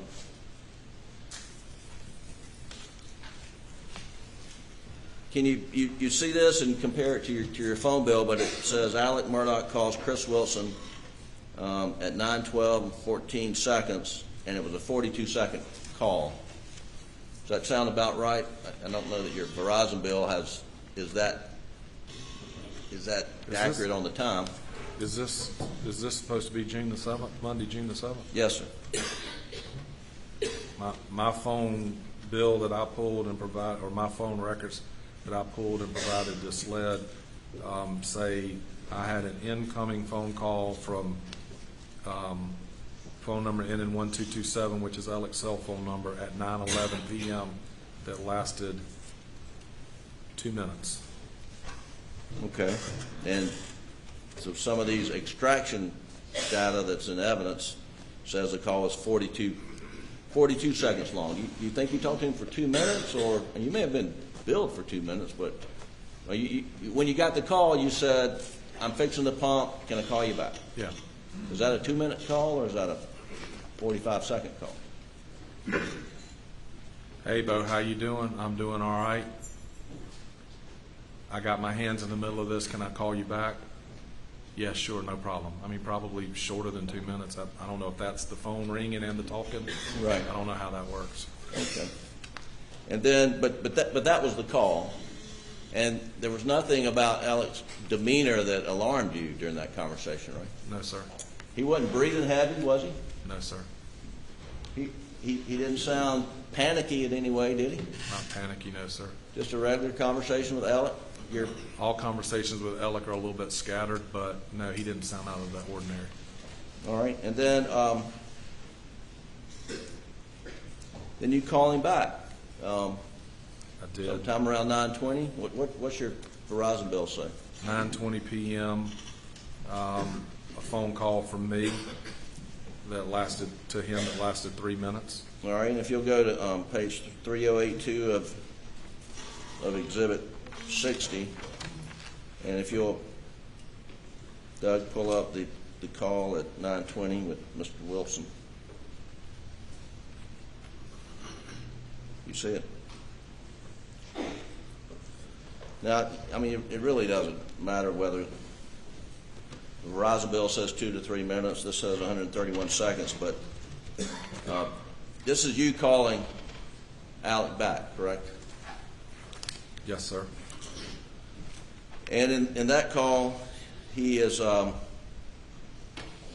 the same demeanor, Yes, sir. not breathing heavy, No, sir. not being frantic in any way. No, sir. Just Not that I heard. normal Alec. Yes, sir. And he tells you he just gets to his mom's, and that's how you end the call, right? He says he's either getting to his mom or about to get to his mom's. I think he said, "I'm about to get to my mom's. Let me Okay. call you when I'm leaving here." All right. Mr. Griffin, I thought he was leaving the office for whatever reason. I don't have any reason to know that. He didn't say that. But I just assumed he had kind of worked late at the office and was headed Sure. to check on his mom before he went home. Okay.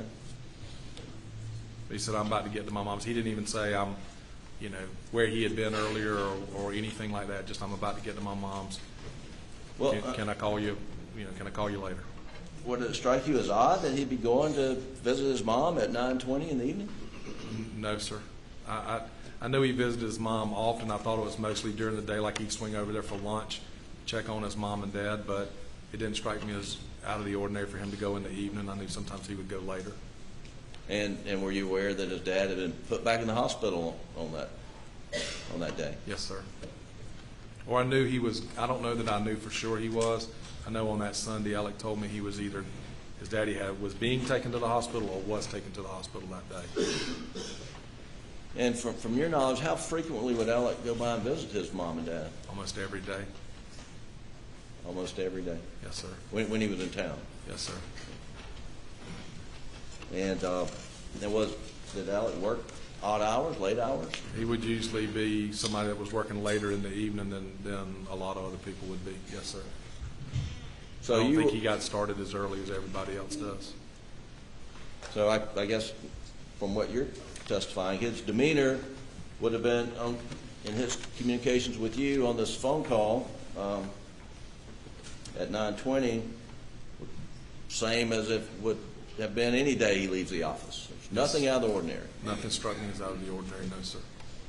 And you think in this call you brought up that you needed to talk to him about the equipment?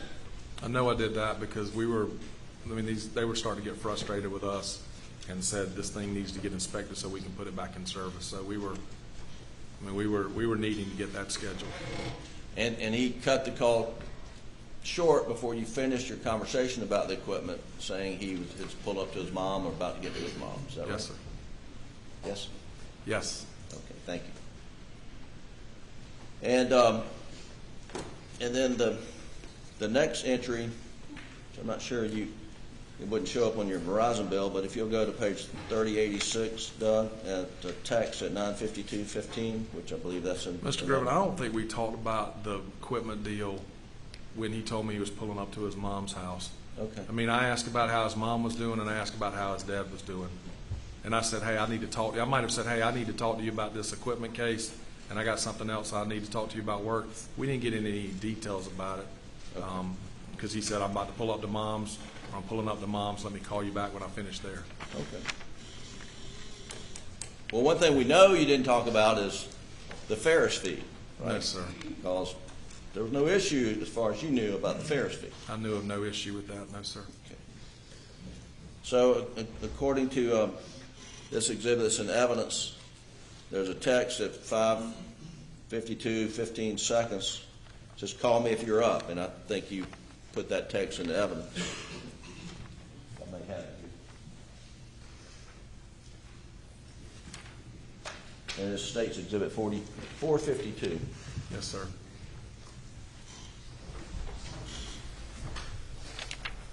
Is that the text? Yes, sir. And what time did your Verizon? Well, I guess you printed that off your phone. Is that right? This exhibit 451 only shows my phone calls. It doesn't show text. Well, the picture of the text message has a time on it, right? Yeah, June 7th, 9:52 p.m. Okay, and the extraction record says 9:52:15 seconds, but you received that text. I did. Okay, and then if you'll go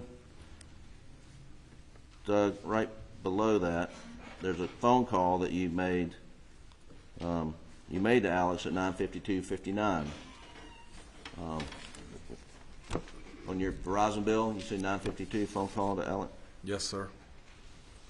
Now, earlier you testified that was a missed call, and you didn't talk to him. I mean, the extraction record says it was for 42 seconds. Do you think you called him, got him, and the call dropped, or do you think it's a missed call? I don't remember talking to him on that call. I either got his voice message or it didn't answer at all. That's why I called back 1 minute later. Okay. He may have picked up, but I didn't speak to him, and I didn't leave a message. Okay. Well, then the next call on the log, Doug, is 9:53:55, and what time did your Verizon bill say that you made that next call? 9:53 p.m. Okay.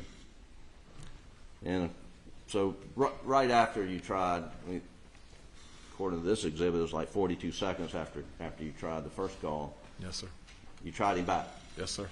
And when you got him, is that when you talked about the equipment inspection?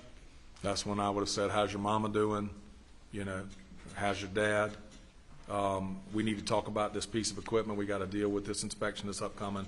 And I got some motions that I think it's some motions that I need some help with, something that I need a little guidance on to bounce off of you. So he was about to get back to Moselle or about to get back home and, you know, may lose service, or was about to get back home and could we talk tomorrow? I mean, did he in fact tell you, I'm about to drop service? I don't think he said I'm about to drop service. I think he said I'm about to get back to Moselle. You know, I may lose service. Can we talk tomorrow? Okay. And again, demeanor is perfectly normal, and this last conversation you had with him at 9:53, correct? Nothing stood out as different to me. And he wasn't breathing heavy, he wasn't being frantic, nothing out of the ordinary, correct? Yes, nothing that I heard was out of the ordinary, no, sir. Okay. And then you went to bed and you got notified by your wife, and the phone was blowing up, and you immediately got in the car and went to Moselle, is that right? Immediately, yes, sir.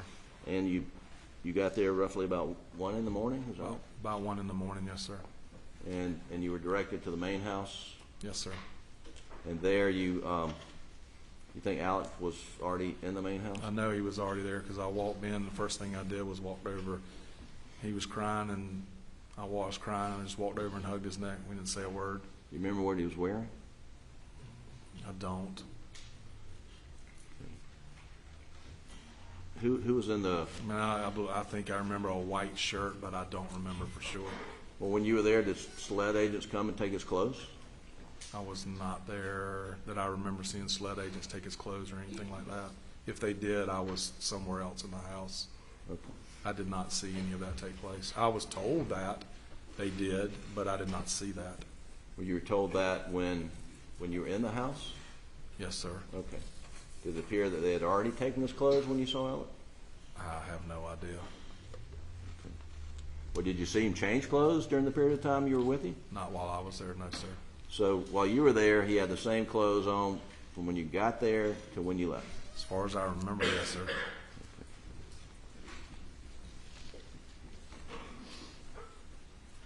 I mean, I wouldn't. I mean, as far as I remember, yes, I was focused on my friend, his son. I wasn't paying attention to whether he changed clothes or anything like that. But I don't remember him changing clothes or anybody taking his clothes. But I wasn't really focused on that. And what was Alec's demeanor that night? He was destroyed. He was destroyed. Yes, sir. He was crying, quiet, just whimpering. Trying to be gracious to the people that had come at times, but I mean, none of us knew what to say. None of us knew what to do. You know, there was a lot of quiet. I want to ask you about the comment he was trying to be gracious. Is when Alec meets people coming up, is he polite, respectful? Is that his normal habit? Yes, sir. He's good with people. I mean, he does it. He's the kind of person that I doesn't ever seem to have met a stranger. Always seems to talk to people. Right.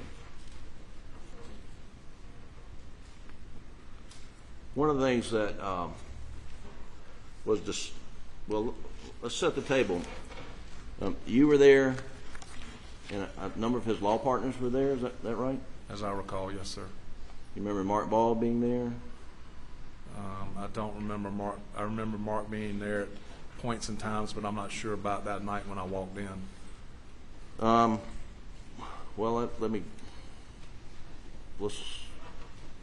Ronnie Crosby. I remember Ronnie being there. Austin Crosby, Lee Cope. Austin Lee, Randy. Randy, yes, sir. I guess his brother John Marvin.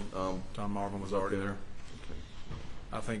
I don't remember if Buster had already gotten there or not. I think he got there right after I got there. And then you were there for a number of hours, and everyone said, we just need to go and try to get some rest. And so you went to your office and laid down on the couch and tried to sleep, right? Yes, sir. And you were back at 9 in the morning? Yeah, somewhere thereabouts 9 shortly after. And were the same lawyers there? Pretty much. I mean, there was a lot of comings and goings, and at very points in times, Alec's partners would some be there and some not. But yes, they're pretty much the same number of people and the same people the next morning. Right. And at some point in time, there was a discussion and a recommendation that you agreed with that Alec not speak to any law enforcement without somebody with him, right? Well, we were standing around in the driveway talking, and I think it was Lee Cope, Mark Ball. I don't remember if Ronnie Crosby was in that conversation, a couple other people. And there was some discussion about Alec's interaction with SLED. And the discussion that was had was, look, he probably doesn't need to interact with SLED without by himself, because don't know what state of mind he's in and don't know what the circumstances are. But he also doesn't need 7 or 8 lawyers trying to advise him or deal with him. I made it very clear that I wanted to be his friend and not his lawyer. That I didn't feel comfortable with that, and that one person needed to be, for lack of a better term, the point person. And the concern was that he wasn't in a state of mind to do so, to have conversations with law enforcement. Well, I mean, Mr. Griffin, we're all lawyers, and even if you don't practice criminal law at all, even if all you do is civil law, every lawyer knows that generally criminal lawyers advise their clients not to interact with law enforcement without their involvement or at least their approval. And so every one of the lawyers standing there either knew that or should have known that. So whether it was his state of mind or whether it's just the general,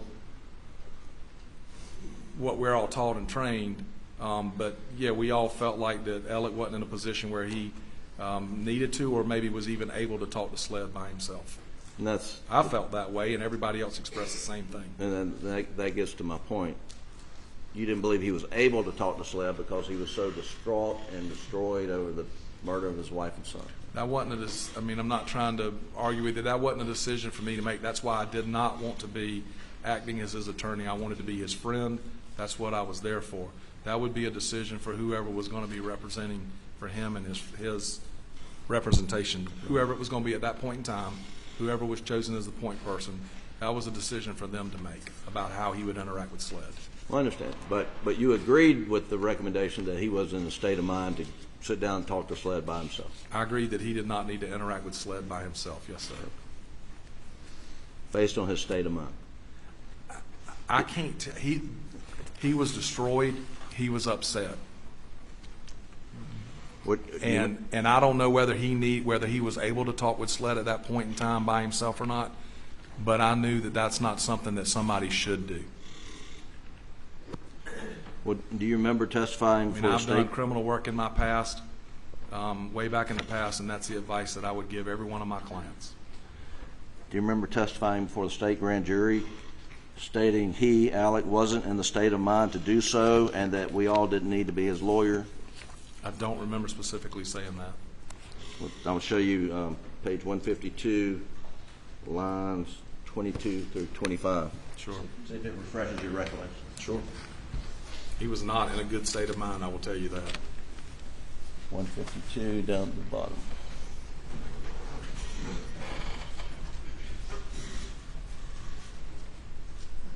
You want me to read it out loud or just read it to myself?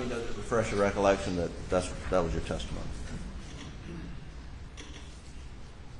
Yes, sir. I said he wasn't in the state of mind to do so and that we all didn't need to be his lawyer. I didn't want to be his lawyer. I was his friend. I didn't want to be in the lawyer scenario. He wasn't in a good state of mind, that's for sure, right? No, sir. Nobody was. Right.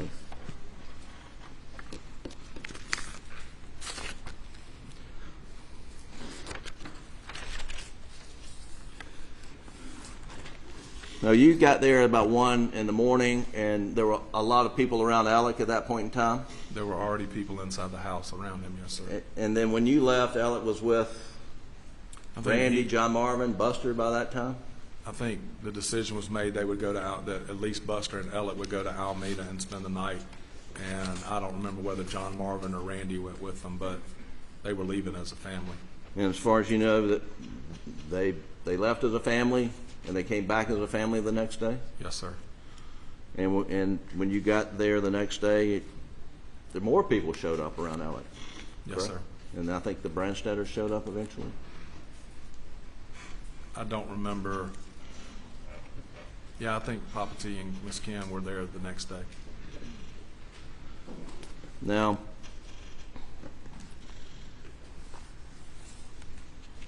the immediate days following Maggie and Paul's murder, Alec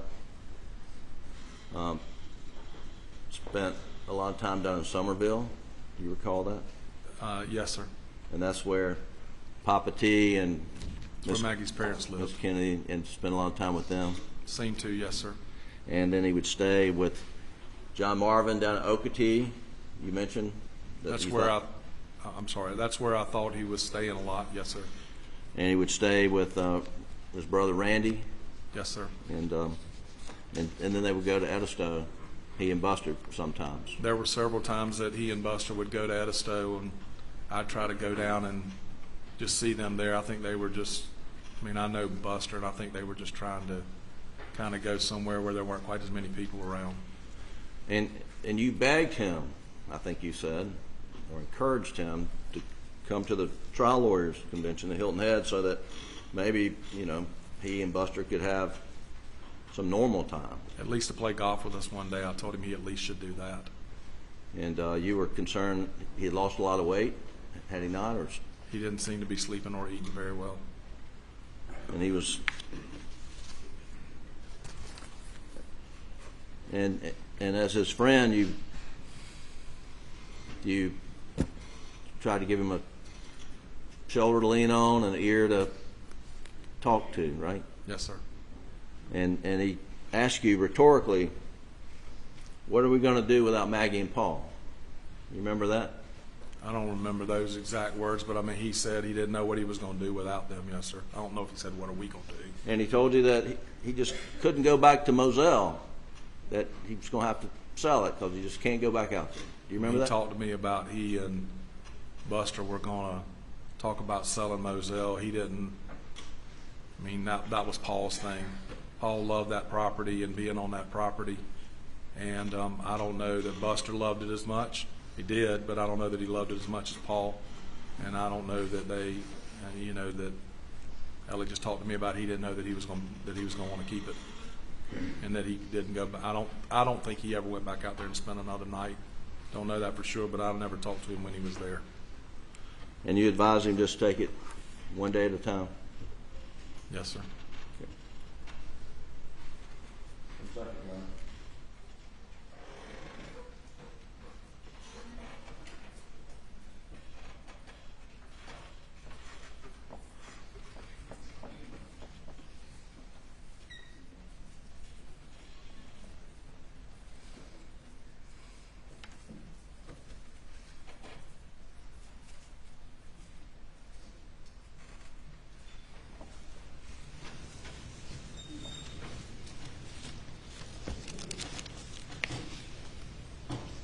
Mr. Wilson, do you see Buster in the courtroom?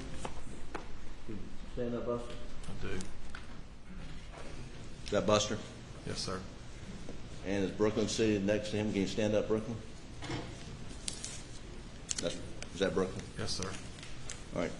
Thank you, Your Honor. That's all the questions I have. Thank you, Your Honor. Briefly, you were asked by Mr. Griffin on June 7th whether or not you brought up anything about the Ferris fees, but at that point in time, you hadn't had to cover $192,000 for the defendant, had you? No, sir, I had not. And It far was as July the 15th, 16th, 17th, somewhere around in that range, middle of July, that I had to cover that $192,000. that he called you with some story about how he had the money in the wrong structures and he needed to send it back to you, but he was 192 short. Yes, sir. I'm sorry. Don't lead the witness. Did the defendant tell you that the issue of notifying his firm had been handled? Yes, sir. About the fees? Before I wrote the checks in March and afterwards. Before June the 7th, you were asked about that call with Lee Cope. Yes, sir. And did you talk about some fees and expenses that were still pending? Lee Cope? Not with Lee Cope, no, sir. What did you talk about with Lee Cope? Lee asked me if all the money in the case, the Mack Trucks case, had been dispersed. And I told him that it hadn't. We were holding back some lien money, some medical bill money. And I was in Hampton, I believe, trying a case down there the whole week, and he approached me while I was working in and out of their office sometime. And I think that's when he approached me and spoke to me about it, and I told him I'd have to check. I wasn't in the office. Did you tell Lee Cope at that time that you had already dispersed the fees and written them directly to Richard Alexander Murdaugh? No, sir, he didn't ask me about the fees.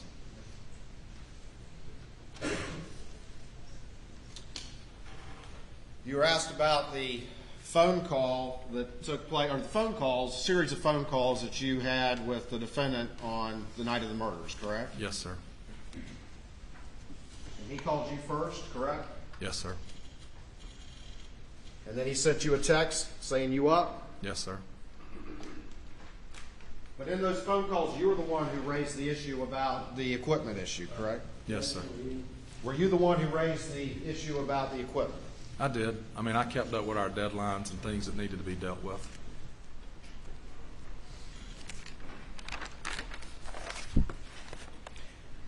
And I want to say that the lawyer had reached out to me sometime around that time, I don't know whether they couldn't get Alec or just chose me to be the person to reach out to, but I was being contacted. You were asked about him going to visit his mother at Alameda, typically during the day.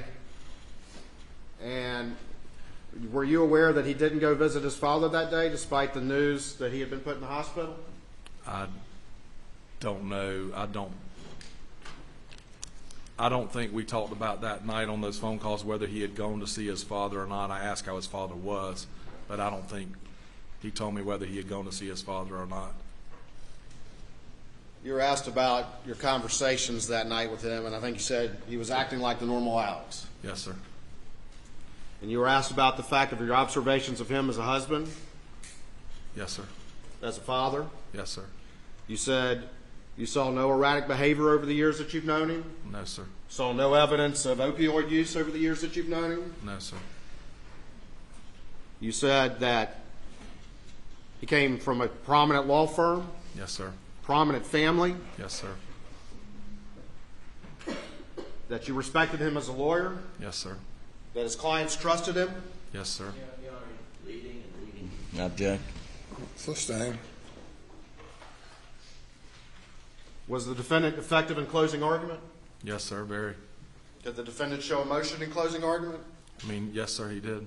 Was the defendant good with people?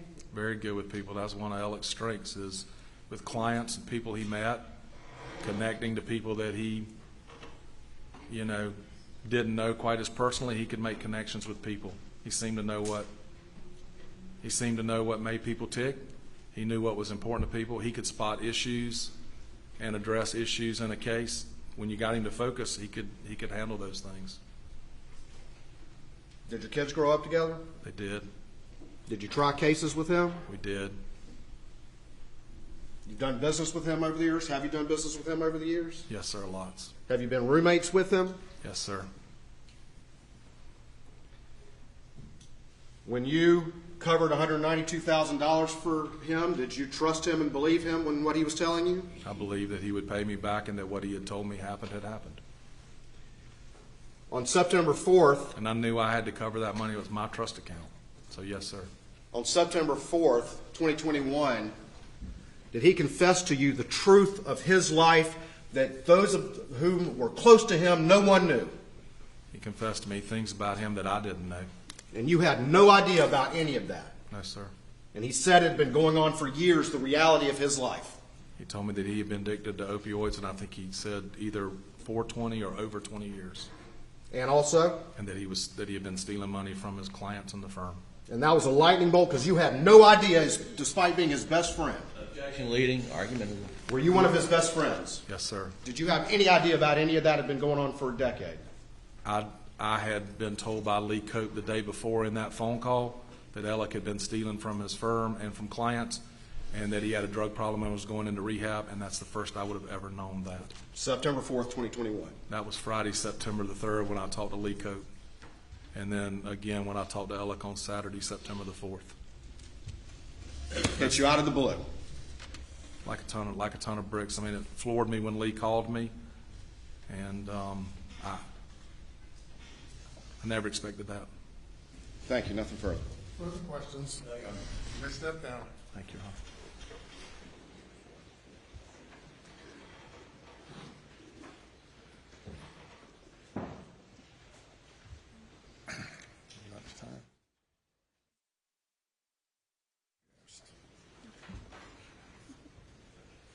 We'll recess now for 1 hour and 15 minutes. Please go to the jury room. Please do not discuss the case.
Please be seated.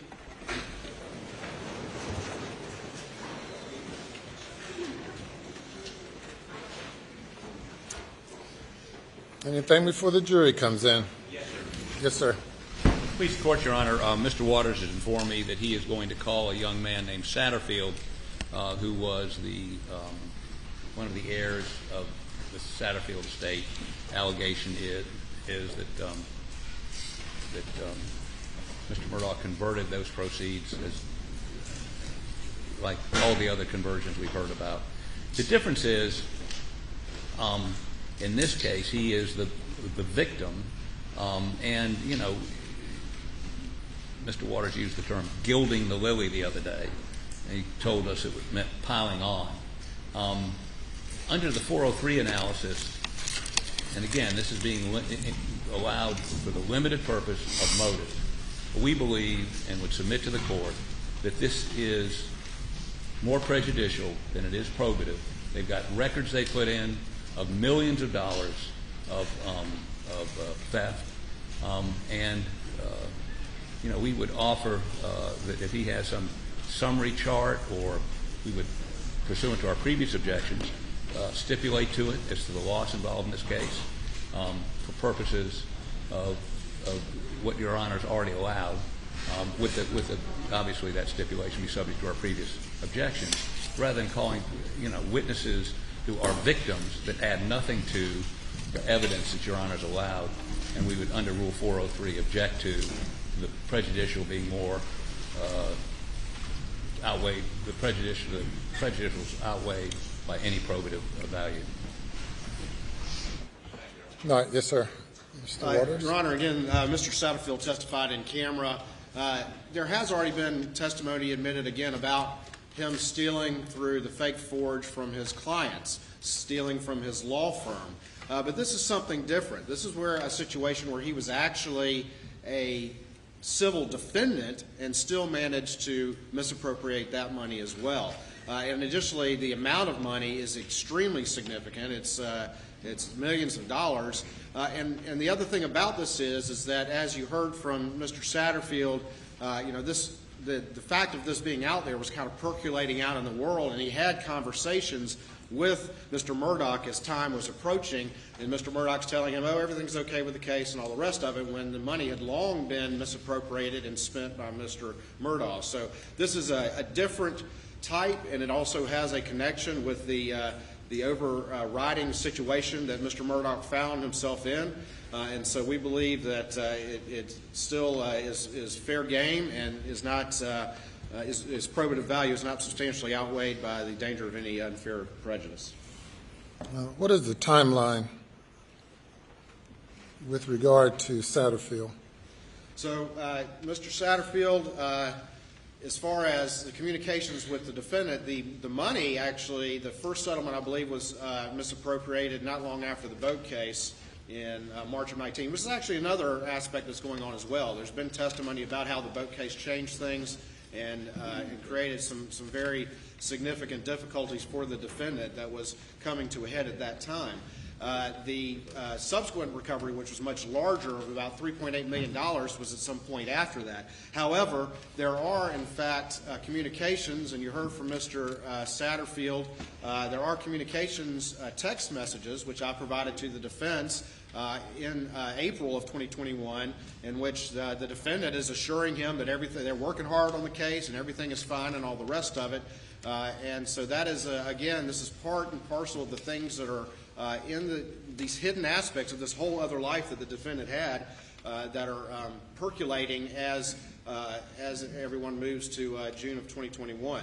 Additionally, there are calls. I think Mr. Satterfield testified as to calls in June of 2021. The records reflect some calls on June 22nd between the two of them, but there still are text messages from the defendant. And Your Honor, I can have something marked at this time and pass it up if you'd like to see it. These actually were identified after he testified last time, but the defendant reaches out to him and tells him, hey, just checking on you, everything's fine, we're working hard on the case, it's a tough case, it's a complex case, and therefore, don't worry about it, when, again, the money had been long misappropriated. Long answer but not to the question. I said, what is the timeline? And perhaps the text messages have something to do with the timeline. I recalled his testimony, Satterfield's in-camera testimony, something to the effect that in early June or around that time. The money was diverted in May of 2019. Yeah, the discovery is what the discovery Did not come until June 22nd, 2021. Right. Satterfield testified that he heard reports at some point in time. That's my question to you. The timeline. He testified that as we move into 2021, late 2021, he's hearing reports, and there are reports out there that there had been a settlement in the case. And so ultimately, there's discussions with Alex Murdaugh, which he'll testify he would, talk with a few times a year about the case, and was assured, even though, yes, Mr. Harpootlian's right, that money had been misappropriated a long time ago, that everything was okay, he was working hard on the case. And so the fact of the important point to this case is that issue for the defendant is still out there, and he's got this young man, as we move into the spring of 2021, believing that the case is still ongoing and he's still working on it. And that's the connection here as part and parcel of the overwhelming set of circumstances for the defendant. Your Honor, just briefly, money is misappropriated in 2019. That young man testified he didn't know when he learned about it may have been a settlement. Could have been before June 7th or after June 7th. And the fact that he doesn't know when, I think, contributes to the fact that it calls for speculation that he knew something or that would have, in some way, would have influenced Alex Murdaugh to murder his wife and son. And that's what the only reason this testimony is coming in is to show there was some immediacy. And by the way,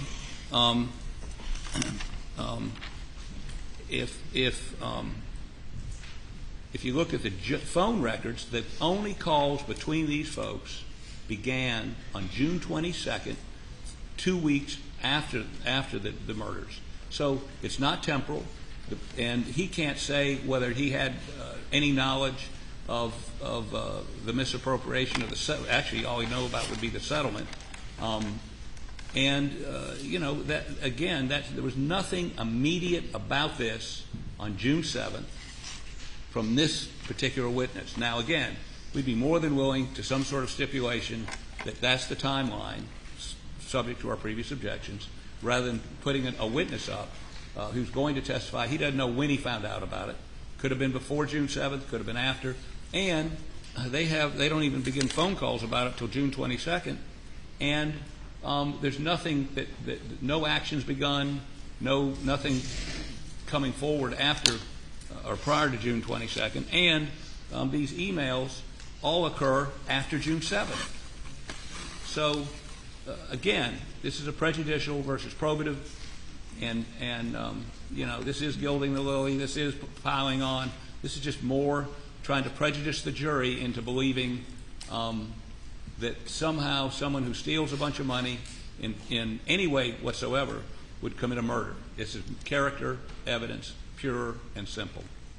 Your Honor, the final misappropriation in the Satterfield case was in October of 2020. And again, there were press articles out there. The texts, he said these emails were after June 7th, and they're not. They're in April. Mr. Satterfield testified in camera that he remembered having a conversation in June of 2022. After that, we actually looked, and we found some phone records, which again are June 22nd of 2021, but we also found these text messages from April in which the defendant is reaching out to Mr. Satterfield and assuring him that he's working hard on the case and all the rest of it. And again, that's part and parcel of the things that were percolating out there and part and parcel of the pressures that were on him that the state's theory is he could not solve. Your Honor, just one last point. This all began with this idea, argued very thoroughly by the Attorney General, that all this financial crime stuff is to prove that on the night of June 7th, he knew, because of that conversation in the office, that he the jig was up, that he, in a day or two, that hearing on Thursday, everyone would know that he was a thief and everything had crashed down on him. And to distract from that and delay things, he went home and butchered his son and butchered his wife. And by the way, I might point out, that same day he learned his father was terminal and wouldn't live much longer. And that would be, in my opinion, as much of, if not more, well, enough of a distraction. I agree. For, you agree? That that he didn't need, I mean, there's no rational way he would think he'd need to butcher his wife and son to distract, knowing his father's getting ready to die, which would be a distraction in that community, in that law firm. So again, I think we need to get back to why we began this 3 or 4 or 5, I can't remember how many days we've been doing financial. I mean, this is a murder trial, not a financial fraud trial. And to the extent it goes to motive, again, we're more than willing to stipulate that this amount of money disappeared, that the rightful heirs of it, receipt of it, didn't get it. But putting a child on the stand to talk about, and again, he didn't know when he found out about it, or when he began to raise those issues. I believe he's an adult, isn't he? He is an adult. He has a job in an emergency room as a tech. I apologize to the young man. He looks young to me. I'm sorry. Anything further? Your Honor, the only thing I would say is that the state's theory isn't as simple as that. It's broader than that. But again, I think that this is a different category, and it's part and parcel of everything that was going on as we moved to June 7th, and therefore is relevant for the jury to understand very much as the pressures that could cause him to murder his wife and son, particularly in the face of the defense contention that he could never do such a thing.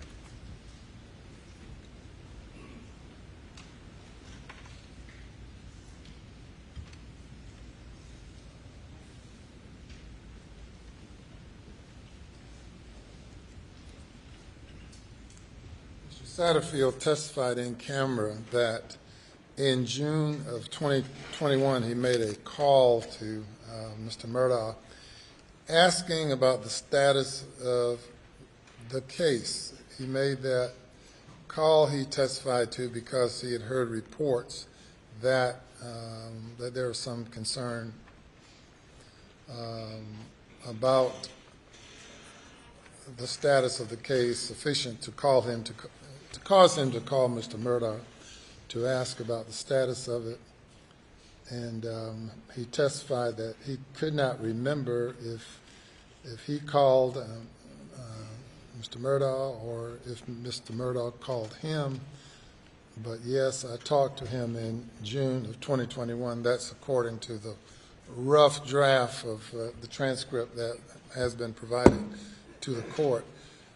I find that this testimony is consistent with the state's theory of of the defendant being in a frantic state, seeking to avoid disclosure of these financial crimes and thefts, and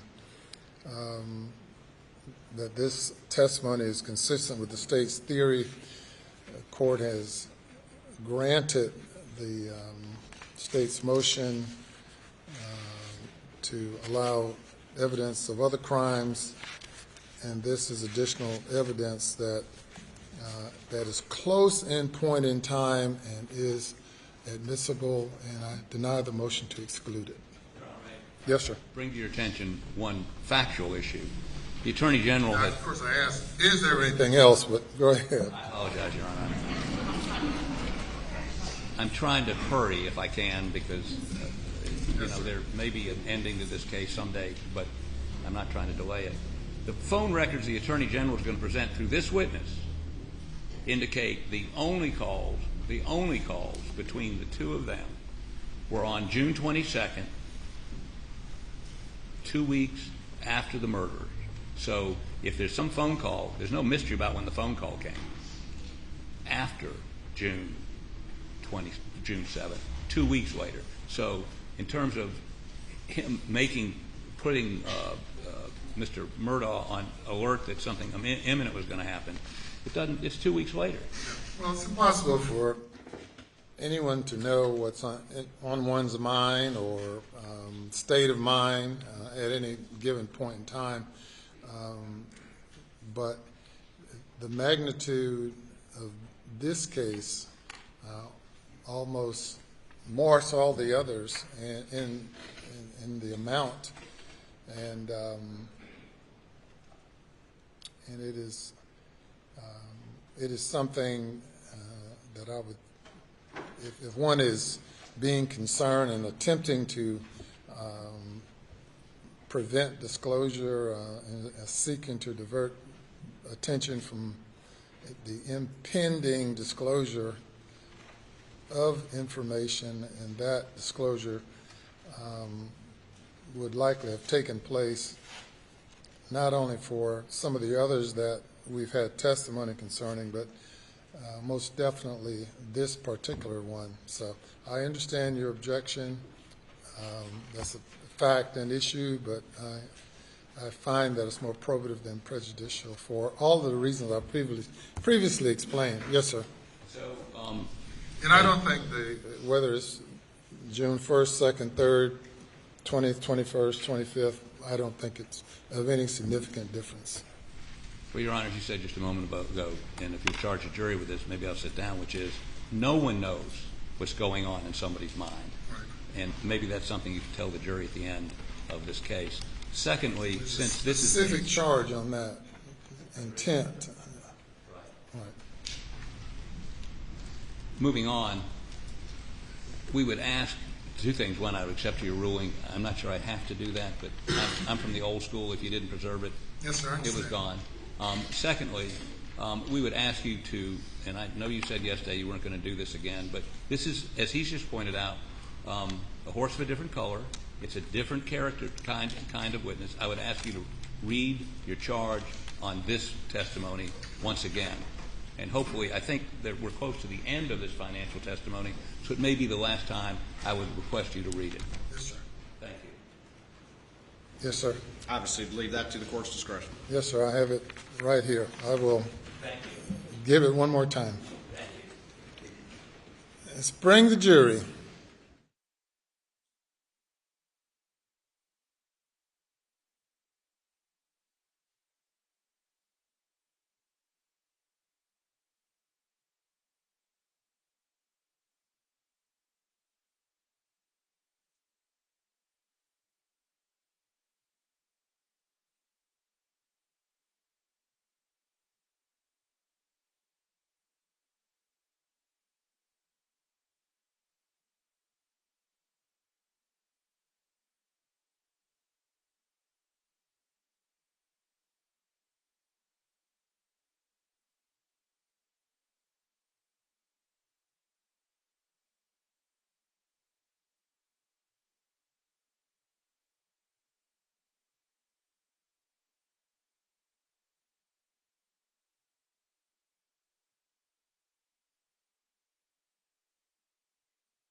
Sir, thank you. Welcome back once again. Ladies and gentlemen, the state's next witness is expected to give testimony, further testimony regarding other crimes committed by the defendant, other alleged criminal activity by the defendant. And as I instructed you earlier, the fact that the defendant may or may not have been involved in other criminal activity is not evidence of or proof that he committed the offenses alleged in the indictments against him. This testimony is allowed for the limited purpose of assisting the state in proving the state's theory or allegations regarding motive, and you may not consider it for purposes of Mr. Murdaugh's character, or you cannot consider that as for propensity to commit other crimes, or that it's more likely that he committed these other crimes which he's been charged but not convicted of. But it is being allowed based on the state's theory and representations that it helps explain the defendant's motive to commit the crimes for which he is accused. And you may call your next witness. May it please court, Your Honor, the state calls Tony Satterfield.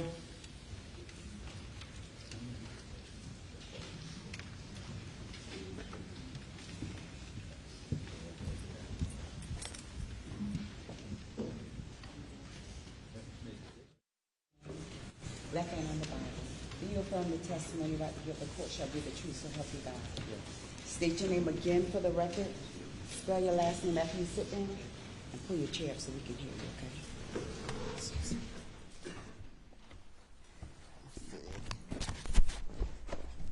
My name is Michael Satterfield. My last name is spelled Satterfield.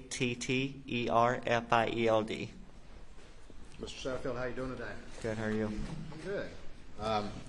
Tell the jury just a little bit about yourself. Where'd you grow up, and what do you do for a living? I grew up in Hampton, live in Beaufort, and I work at Beaufort Memorial Hospital. Okay. Awesome. And court reporter's taking stuff down there. I'm really known for talking fast too, but let's slow it down so they can get everything down. You grew up in Hampton, you said? Yes. And you said where'd you work? Beaufort Memorial. Okay. And what do you do there? Work in the ER. How long have you been working there? A little over 5 years. Okay. And where did you work anywhere prior to that? I did. And where'd you work? The pharmacy. Pharmacy.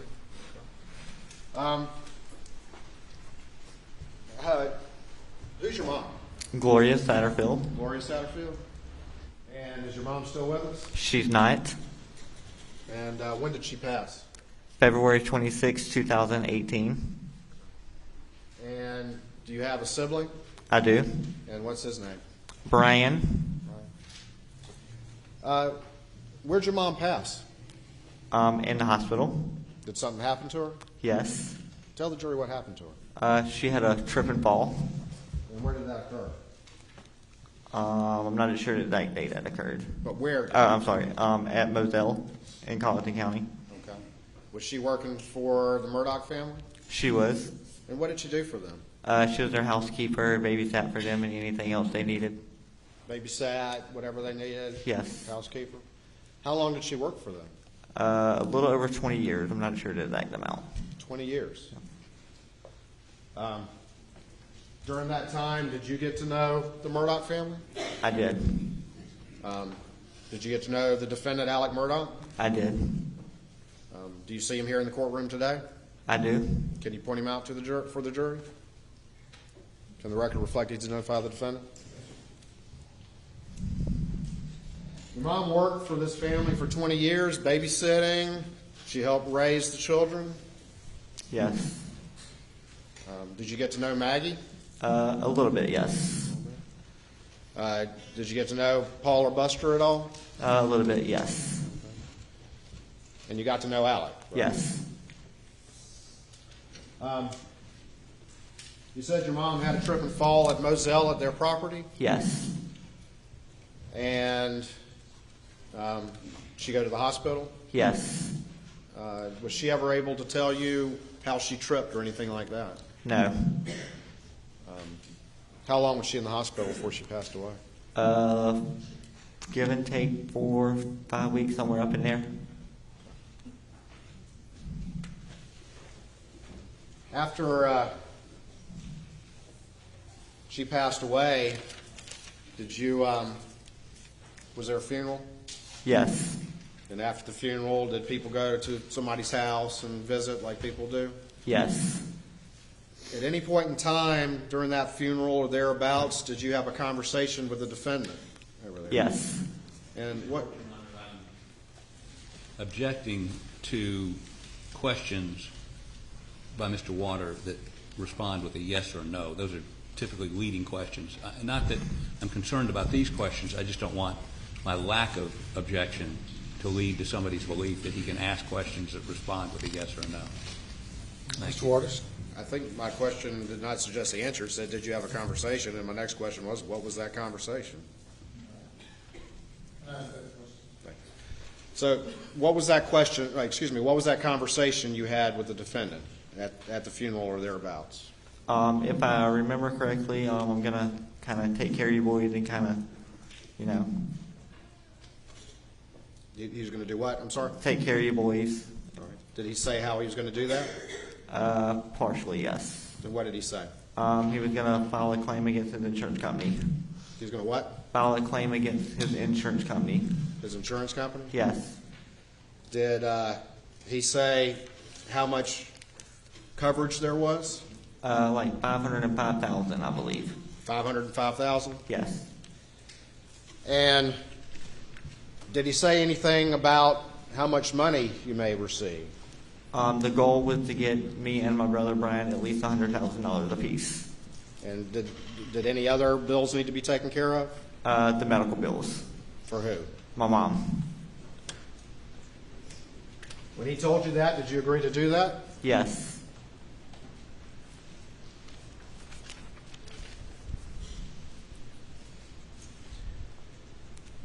Did you view the defendant as your lawyer? Yes. Did you go and meet with him about it? Yes. Did he tell you about what to do with any paperwork you may receive? Any paperwork or bills or anything, just send them to him.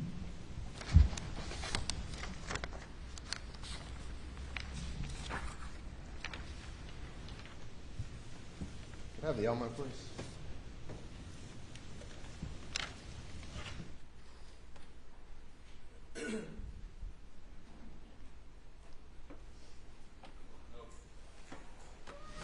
No objection subject to our previously made objection. All right.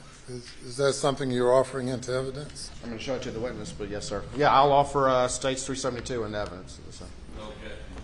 And submitted without objection. Let me ask you this. So, did you agree to let the defendant go forward with this claim? Yes. And I'd asked you whether or not what he told you to do about paperwork, and I'm going to show you what's been marked as Exhibit 372 to your testimony. Do you recognize that? Yes. Tell the jury what that is, please. This is a cover sheet that I sent him with, I believe behind it was like a hospital bill and some kind of other important paperwork. Okay. So you had received some paperwork in the mail? Yes. And did you handwrite this? I did. All right. And who did you send this to? Alex Murdaugh. Put it up on the screen.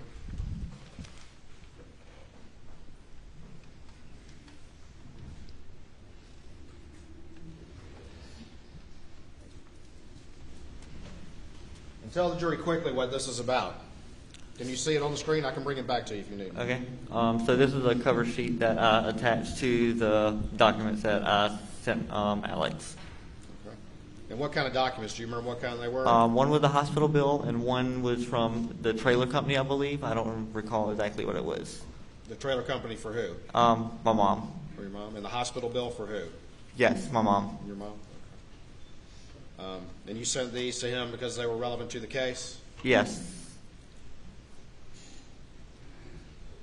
At any point in time, did you, as this case was developing, did you go and meet with the defendant at his office? Yes. Did he have any paperwork for you? Yes.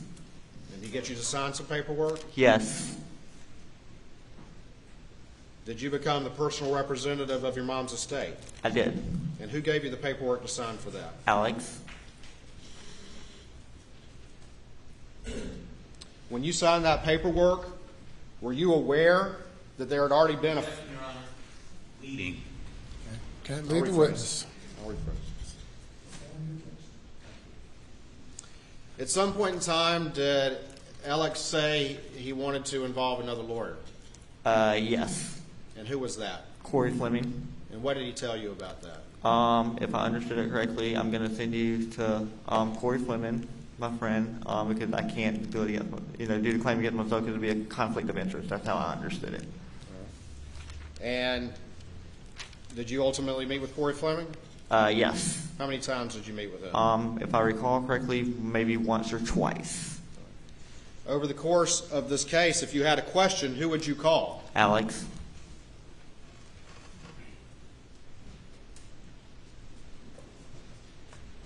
At some point, did the defendant, Alec, have a conversation with you about letting someone else be PR? Yes. And what was that conversation? That I should let somebody else be PR because based on he's a businessman and it would be hard for the insurance to go up against somebody like that. Okay. And who told you that? Alex. And what did you say to that? Yes. All right. And did somebody else get involved at this point? Yes. And who was that? The PR, Chad Wessendorf. At that point in time, did you sign any paperwork for him to become PR? Chad? I did. All right. And who brought you that paperwork? I believe I signed it at Alex's office, or either I went to the bank. I can't recall. And at that point in time, were you aware of any recovery in the case? No.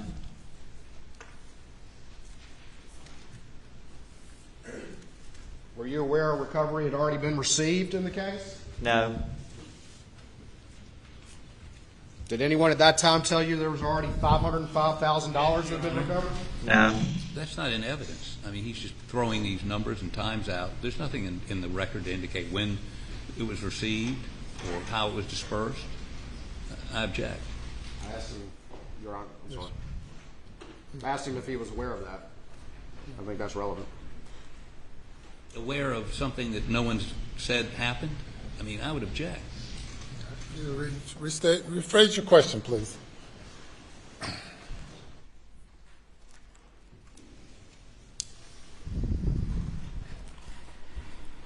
Did Alec tell you there had been a recovery of $505,000 already in the case at that time? No. Did he ever tell you there had been a recovery of $505,000 at that time? No.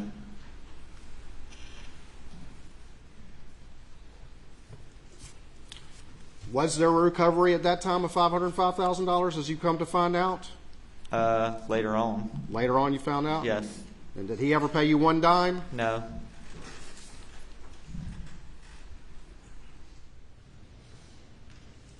Who was the PR that the defendant talked to you about appointing instead of you? Chad Wessendorf. Did you ever meet with him? Yes, like once or twice. Did he ever tell you about a $505,000 settlement that already had occurred? No.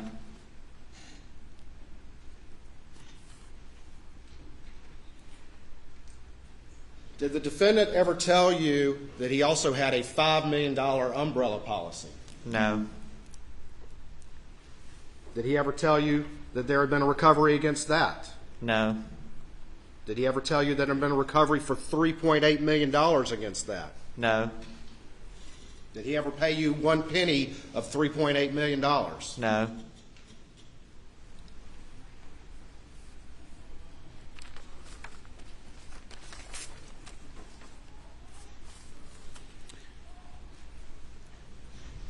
As the months went on and moving into the early part of June 2021, would you periodically have conversations with Alec about the case? Yes. How often do you think you would talk to Alec? Every 3 to 4 months, give and take. And you recall what Alec would tell you about the case? Yes. First it started off, the hard case, and then it was making progress. Say that again. At first it started off as it was going to be a hard case, and then it turned into we're making progress. You're making progress? Yes. And what had the defendant told you about the most that you could recover? What did he tell you at least? Nothing. I'm going to show you what's been marked as State's Exhibit 463 to your testimony and see if you recognize that document. Yes, I do. And what are those? These are text messages between me and Alex. Your Honor, at this time I would move State's 463 and 453, into evidence. Subject to previous objections, no objection. Okay, it's admitted. All right, I'm going to put this up on the screen and kind of zoom it in. You got a screen over there, but if you can't see it because the writing's kind of small, you let me know and I'll bring it to you, okay?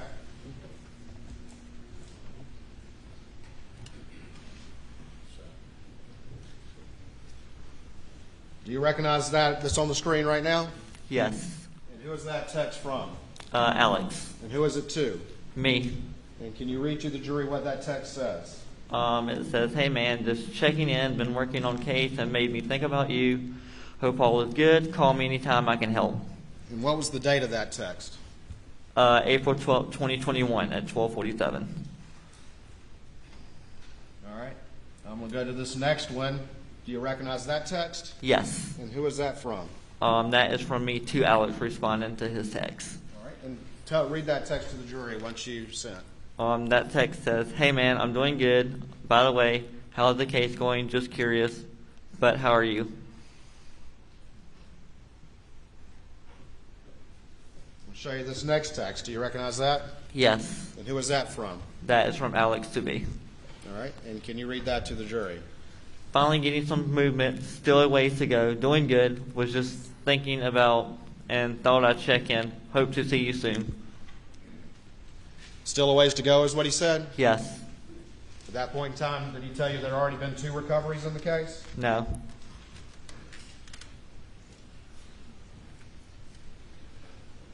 Going to this last text, what is that? Who is that from? That is from me back to Alex responding to his text. All right. And what does it say? Cool, thanks.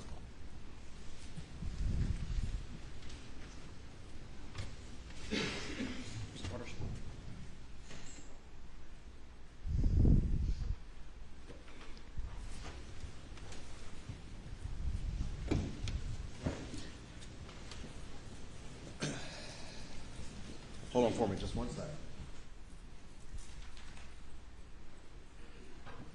Your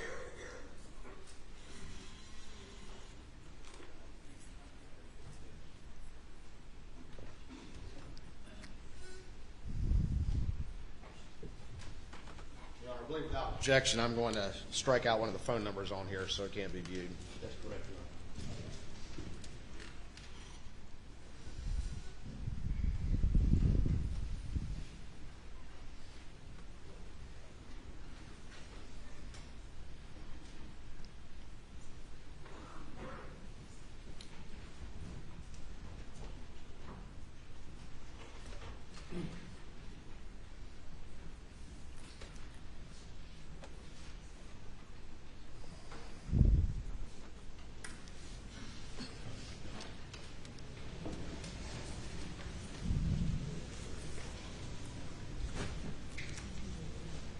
Around this point in time, as we're in the late spring of 2021, had you become aware of any media reporting about there actually being a settlement in your mother's case? Yes, somebody sent me a text or something saying a legal document, but I can't remember who sent it to me. All right. And you can't remember who sent it to you? Yes, that's correct.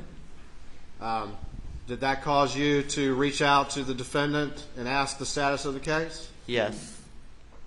Do you remember roughly when that was? I believe in June. Okay. And do you remember if that was before or after the murders in this particular case? I believe that was after. Okay. And have you seen some records since the previous time in talking about this? Previous to the call, no.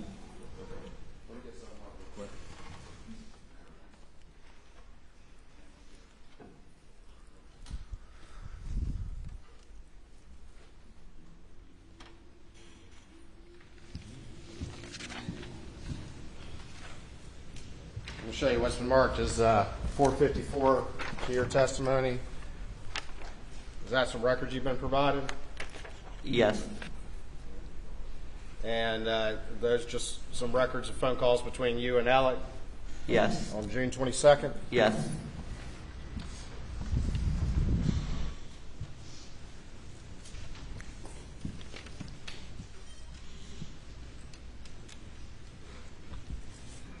Did you have any, would you periodically reach out to the defendant and get updates about the case? Yes. And you had family reach out and ask you to get updates because of reading things in the media, is that correct? That is correct. And you had conversations with him in June of 2021? Yes. You don't remember if those were before or after the murders? You've already answered the question after June 7th. I would object to the leading question. I would object to the suggestion that he hasn't already answered that this occurred after June 7th of 2021. He's impeaching his own witness. I'm trying to impeach this witness. I think I'm establishing a point that's not in dispute. These records say what they say. I think he was prefacing that question with, you don't remember when you learned about it, sometime in early June. If he's conceding the witness said he didn't learn about it until after June 7th, we don't have an argument. He's already testified to that. Final speaking response. Your Honor, this witness has testified he had a conversation in June. He's testified in the spring of 2021 that he became aware of media reports and reached out to him. We've already seen some texts and we have some calls. I'm just following up on the fact that he had repeated communications with the defendant, asking him what is the status of my case, and was told as we move in time to the murders, oh, everything's fine, I'm still working on it. Objection sustained as to leading the witness. For thanking you. It's just a habit I got in and I can't seem to break it. I apologize. And by the way, if you'd ruled against me, I would still say thank you. It's just what I've learned to do. I don't know whether it's an old-time thing or not. But I apologize. Thank you, Mr. Harper.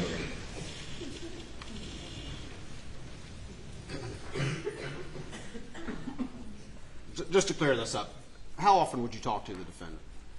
3 to 4 times a year or something, I believe. I can't recall. Every few months. Would you talk by phone or would you talk by text or both? Both. And when you would talk to him, would you ask about the status of your case? Yes. And each time you talked to him, what did he say? It was making progress. Making progress. Did he say it was a hard case or not? Yes. Did he ever tell you about how much money he might be able to get for you? The goal was to get $100,000 apiece for me and my brother. At any time over the years, did he ever tell you that there had already been a recovery in the case? No. At any time over the years, did he mention anything about having a $5 million umbrella policy? No. At any time, did he ever pay you 1 penny? No. You testified earlier that you became the personal representative. Is that right? That is correct. Why were you the personal representative and not your brother? Because my brother is a vulnerable adult, meaning he has a disability.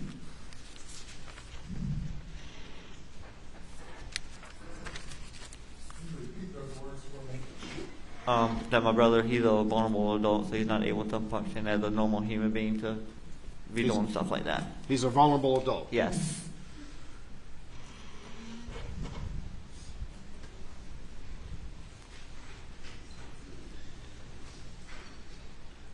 After the murders happened, at some point after that, did you go seek, or did you and your family go seek additional representation about this matter? Yes. And who did y'all eventually go to? My aunt and my uncle went to Mark Tinsley, and then they sent us to Eric Bland. And are you aware of there being a confession of judgment in your case against the defendant for those missing recoveries? Yes.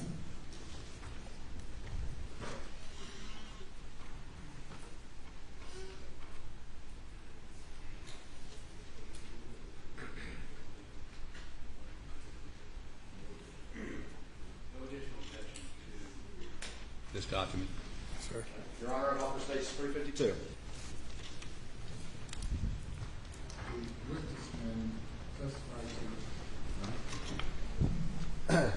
And you're aware there's a confession of judgment in that case? Yes. Did you have to file a claim against the defendant for those 2 recoveries you never got for your mom's case? Yes. And I'm going to show you 352. You're not a lawyer, are you?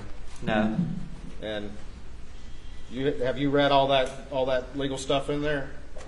Yes. All right. But this has been something that you're aware of that occurred in your case. Is that correct? That is correct. And ultimately, there's a confession of judgment in the case. Do you know how much it is right there? $4,305,000. And is that for $3.8 million for one of them? Yes. And for $505,000 for the other recovery? Yes.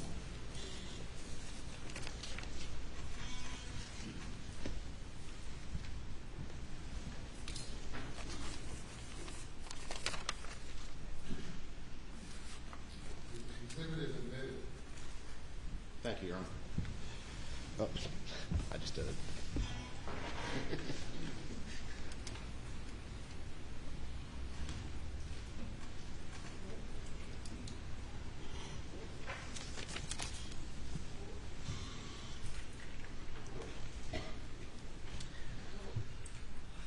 When the defendant came to you around the time of your mom's funeral and said he was going to help you and file a claim on your behalf, why did you agree to that? Because I trusted him. Thank you. Nothing further.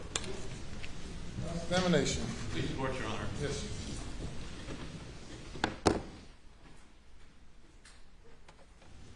Your name is Tony. Yes, sir. May I call you Tony rather than Mr. Satterfield? Absolutely. You call me Dick instead of Mr. Arpizzi, and then we'll make this a little quicker. Between your name and my name, it might add a little bit to this clause. So let me ask you a few questions about your mother's death, and I apologize if in any way this brings back bad memories. I apologize. Y'all filed a lawsuit or made a claim against, basically Alec told you he would be the defendant. You'd be suing him, right? Yes. Okay. And it was based on some dogs tripping your mom as she was going down the stairs. Is that right? That's what they said, yes. Okay. But the only person that represented dogs tripped your mother going down the stairs was Alex, right? Yes. Okay. So without his assertion, if she just fell down the stairs, there'd be no lawsuit, right? I guess that's correct. Okay, I'm sorry, you're not a lawyer. You would accept my representations if she just fell down the stairs on her own. There would be no one to blame for that, right? All right. Repeat the question because I don't understand the question. It's okay. Strike it. Withdraw it. It's going down a rabbit hole. Don't need to do that. So let me ask you this. During this process, your lawyer, for the record, he told you, was Corey Fleming, right? Yes. And that was your lawyer. Well, it was Alex Murdaugh. They were all a team. They were a team. The person being sued, and Yeah. again, you're not sophisticated on this, was part of the team to get you a recovery. Yes. Okay. Now, there's a guy named Chad Westendorf. He was with a bank, right? Yes.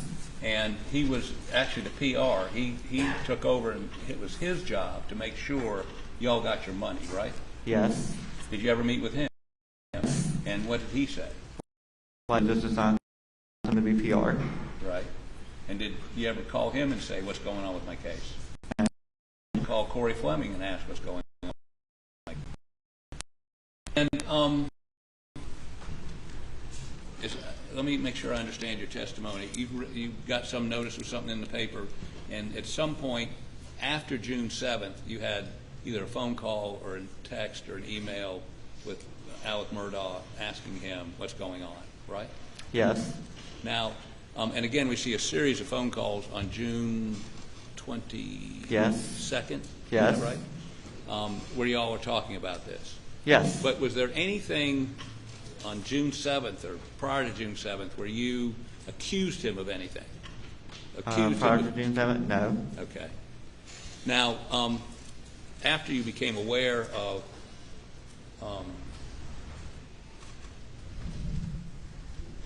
well, we saw just a moment ago a confession of judgment where Alex Murdaugh admitted that he owed you $3 million. Not get this wrong. Where's the confession of judgment? There it is. $4,305,000. Is that right? That's the judgment, yes. Okay. But you hired a lawyer, Eric Bland, very fine lawyer, and he actually sued Mr. Murdaugh's firm and some other folks and got you $6.5 million, right? Yes. Or no, not that I'm aware of. Pardon me? Not that I'm aware of. The only thing I'm aware of is the judgment.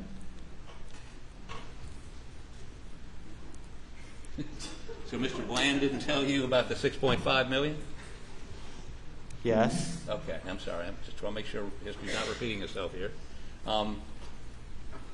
And so you actually recovered $6.5 million, which would be a couple $1 million more than you would have gotten had you received the money that Alex took, right? Yes. Okay. So you've been made more than whole for that loss. Yes. $2 million more than you would have gotten had he not taken your money, right? Okay. Yes. Okay. Now, sort of the last question that I think I have for you, but let me check with my co-counsel before.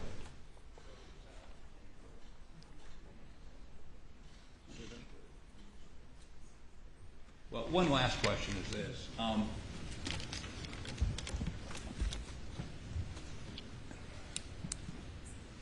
On June 7th, prior to June 8th, had you ever threatened Alex Murdaugh with exposure?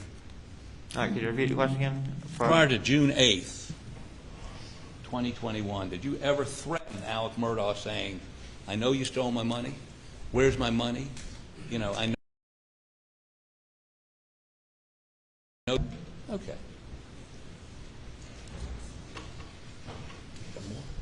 Thank you. I have no further questions.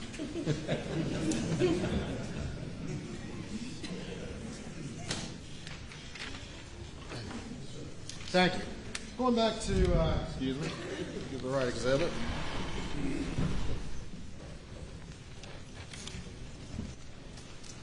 States 453. These were texts that you had about the case, is that right? Yes. And when did those occur? These occurred in the spring and April of 2021. April of 2021. And there had been media reporting about there being a settlement in this particular case, even though you hadn't received any money? Yes. Did you have periodic conversations with the defendant over the course of time? Yes. And would you ask him about the case? Yes. And he would tell you what? It's a hard case, but it's a work in progress. After all this happened, have you come to find out that the defendant took all of your money? Yes. And that's what led to that confession of judgment? Yes. Did he, though, ever pay you 1 cent? No. You were asked about Corey Fleming, and I think you said they were all a team. Is that Yes. right? Yes. At its core, who did you consider was your lawyer for your mom's case? Alex. Thank you, Mr. Sackler. Nothing further. He may have one more question. Anything further? No. Thank you. All right. You may step down. Thank you.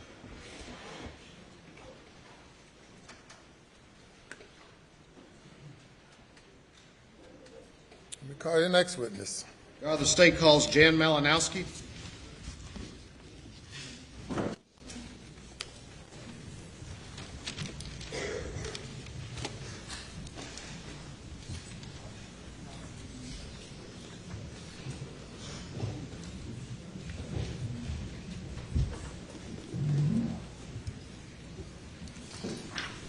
Raise your right hand, left hand on the Bible. Do you affirm the testimony about to give the court in this trial shall be the truth, so help you God? I do. Take a seat in the witness stand, please. Thank you. State your name again for the record. Spell your last name.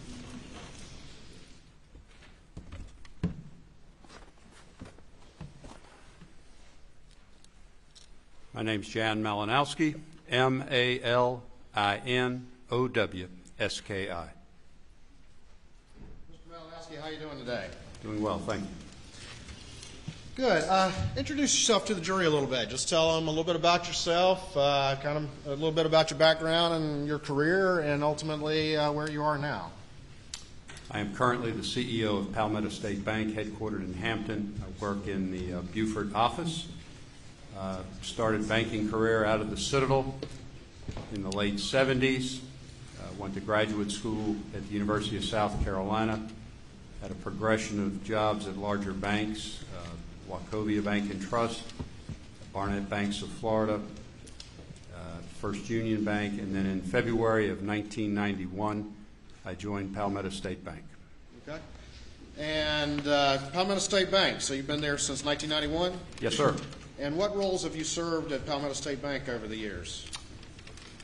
Principally in charge of both of our branches. We have two branches in the Beaufort area, one on Ladies Island and one in the Burton, which is west of Beaufort.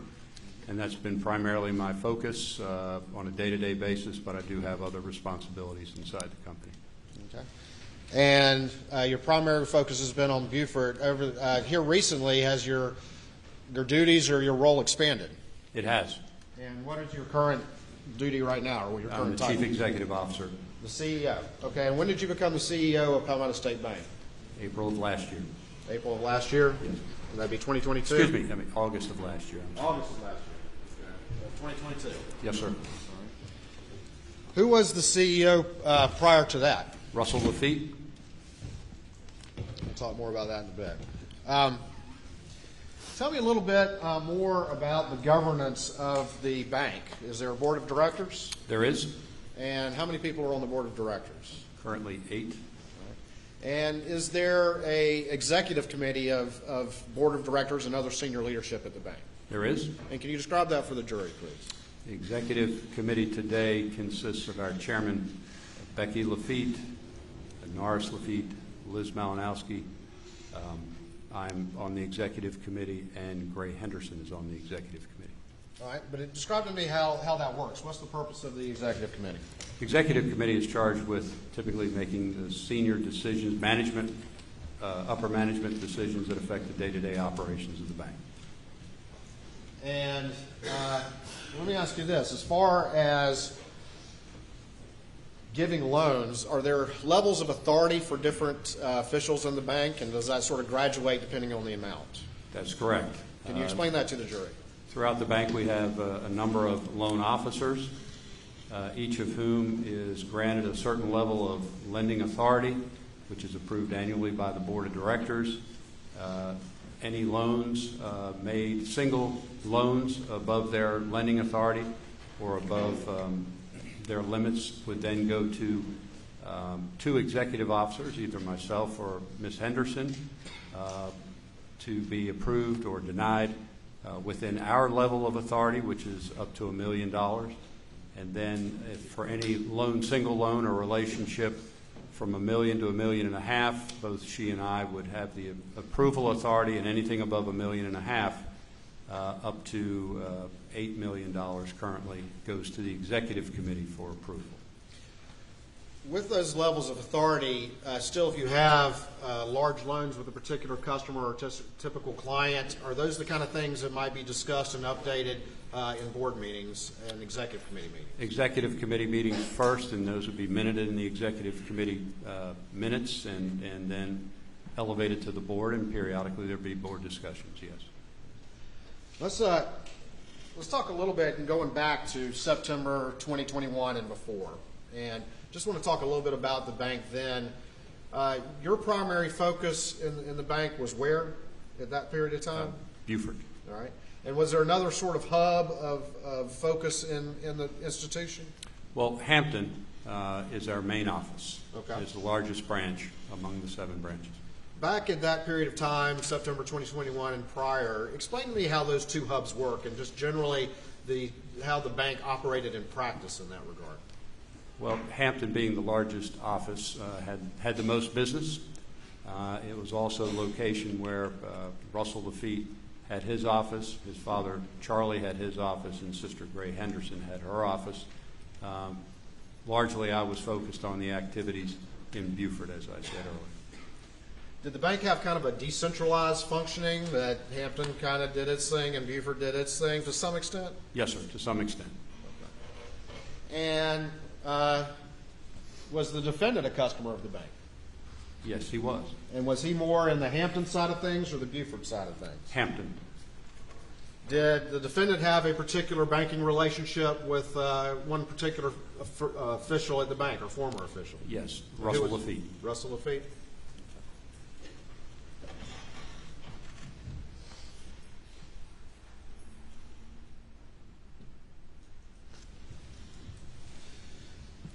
Moving into 2021, spring of 2021, or just during 2021, did you, as primarily the Beaufort side, but also as a board member, did you have any particular concern at that time about the defendant, Alex Murdaugh's the nature of his relationship with the bank? At that time, no. Didn't have any concern at that time? No, sir. You were more focused on Buford, is that right? Correct. And you had no reason at that time to think that anything was going on, is that correct? No, sir.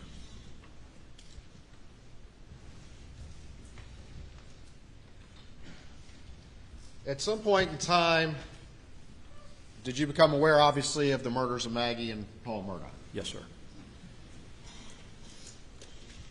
After that happened, did you have any particular concern about the defendant and any loans he owed to the bank or anything like that at the time? He had significant loans with the bank. The murders were obviously traumatic and tragic. And the board and executive committee did bring up Mr. Murdaugh's relationship with the bank. Okay. Grab some exhibits real quick.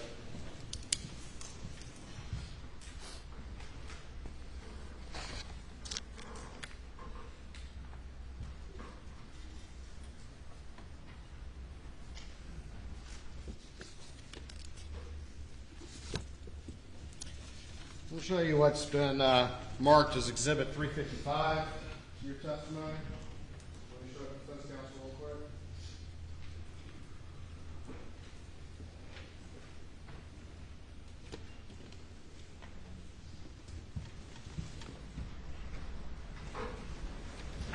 And we'll see if you recognize this document. It's the minutes of a Board of Directors meeting of Palmetto State Bank, Tuesday, July 20th, 2021. All right. And who was the secretary for those minutes? Ray Henderson. All right. And just quickly tell the jury what minutes of a Board of Directors meeting are. What do those mean? The minutes should memorialize the discussions of the board members across any number of topics, loans, operations of the bank, any other topics of interest. Okay. And just look at that real quick. That's on what date? It's the meeting of July 20, 2021. July 20, 2021. And I looked through there real quick, and was there any discussion or any mention of any discussion of any loans with the defendant, Alex Murdaugh? No, sir, there are not. Okay. Your Honor, at this time I would move, I believe without any additional objections, State 355 into evidence. No other objections. It's admitted.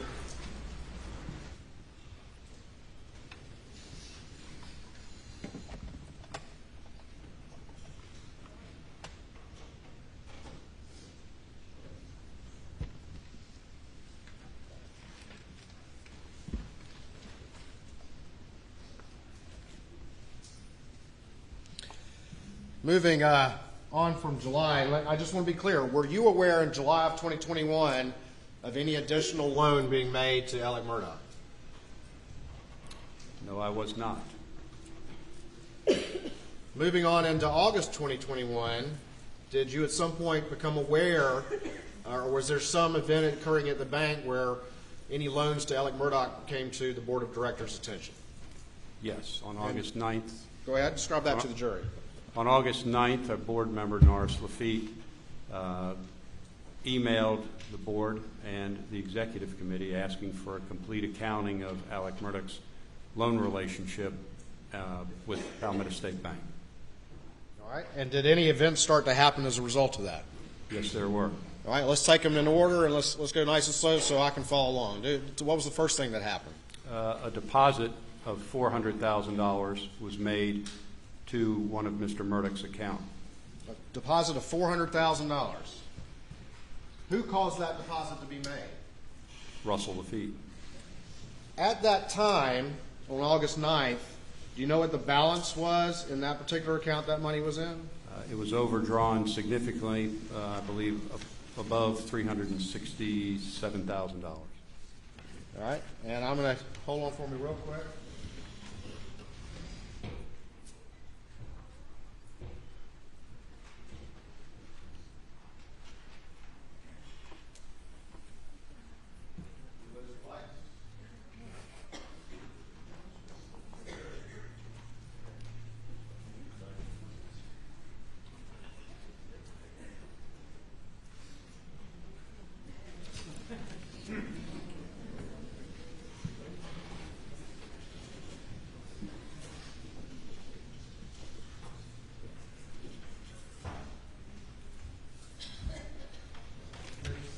Thank you, Judge. State 356. I'm going to show you this document, see if you recognize this.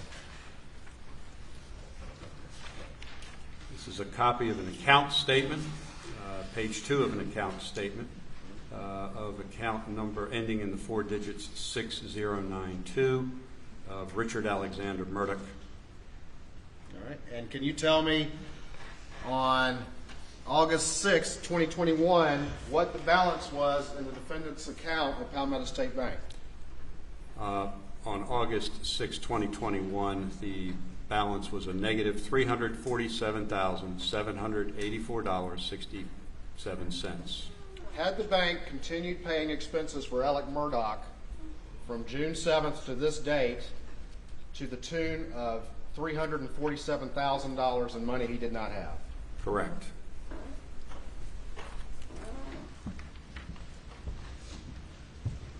Your Honor, this time I'd move States 356 into evidence. No additional objections. It's admitted. So right here, what date is that? August 6, 2021, We'll go up to the top. What's the name on this account? Richard Alexander Murdaugh. And what's the balance in his account again, please?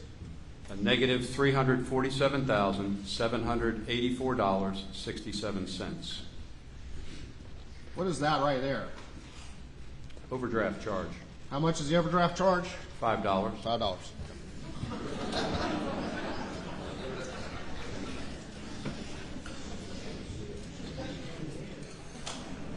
Is that typical policy for a bank to pay overdrafts over the course of a month for $347,000? No, sir. And were you aware of that at the time? I was not.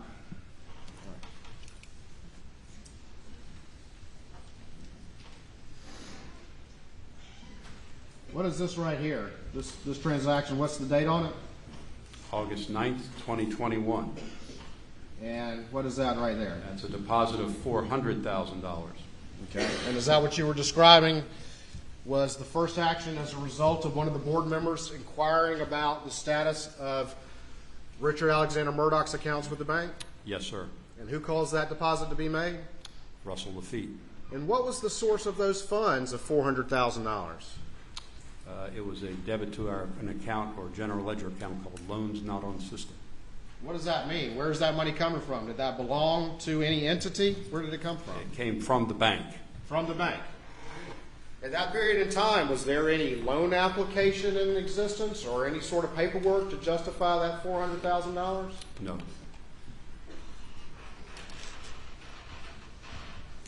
And after that $400,000 went in, what was the balance of the account? Had a positive balance of $52,215.33. A little walking around money. Yes.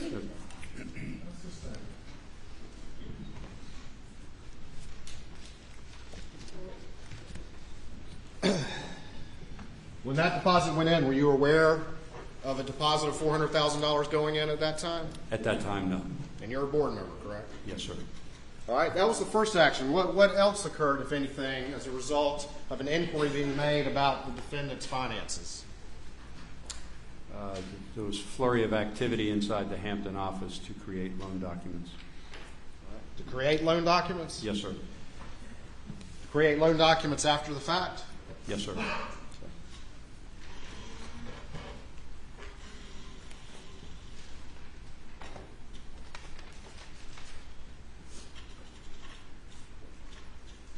What, if anything else, happened after that as a result of that inquiry? As a result of that inquiry, a memo was drafted and submitted to the executive committee outlining the relationship of Alex Murdaugh at that time.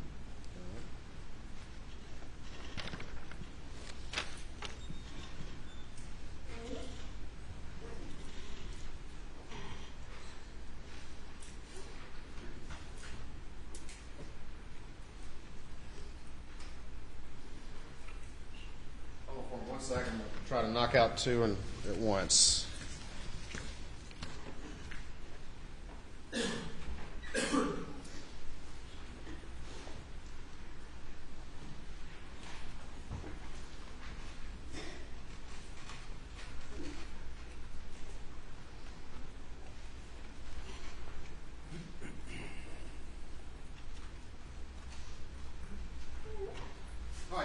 three actions take place, at some point, does this finally come to your attention and to the rest of the board's attention? It does.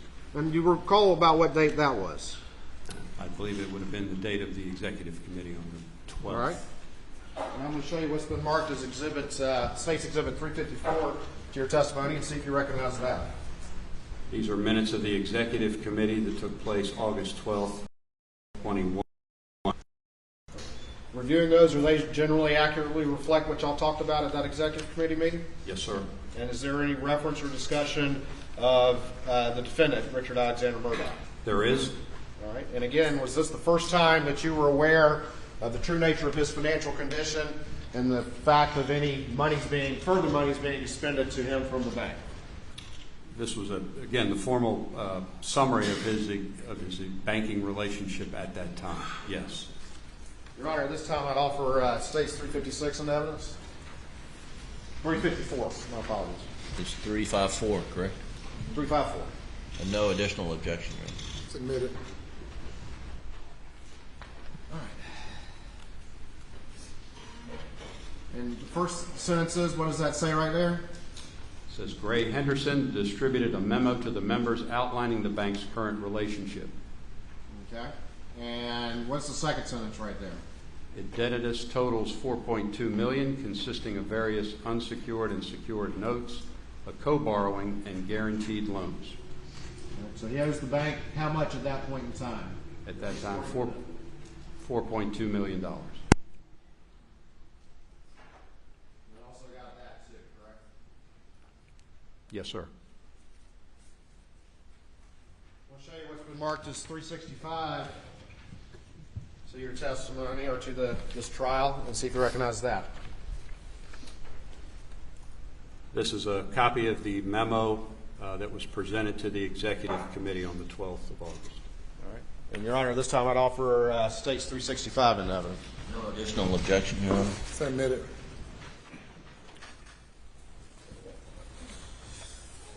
And this is that memo you were talking about that was prepared? Yes, sir. All right. And does this kind of set forth some of the obligations that were owed by the defendant at that? It does. All right. And in that second sentence, what is that total amount? He currently has total principal balance through family, et cetera, of $4,219,623.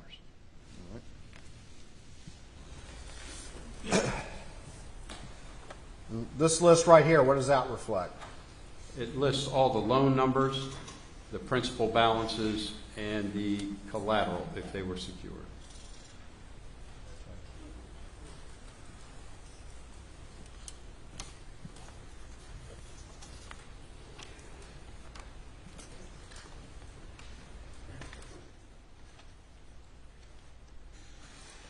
Now, you mentioned we've talked about the memo, we've talked about the transfer, and you mentioned that there was some application documentation that started to be created. Is that correct? Yes, sir.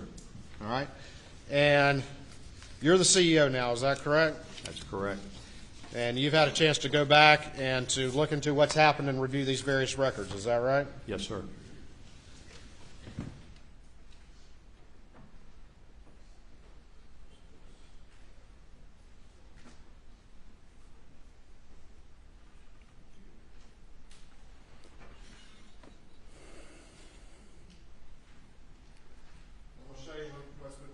Is Exhibit 362 to your testimony and see if you recognize this document. This is a copy of a Palmetto State Bank promissory note, commercial, single advance, loan number 6996048, in the amount of $750,750. And who's the borrower on that particular document? Richard Alexander Murdaugh. All right. And then I'm going to show you what's been marked as 363 and see if you recognize that. This is a document that accompanies the note. It's part of the loan package. It's called a business purpose statement. All right. This time I'd move in States 362 and 363. No additional objection, Your Honor. Submitted.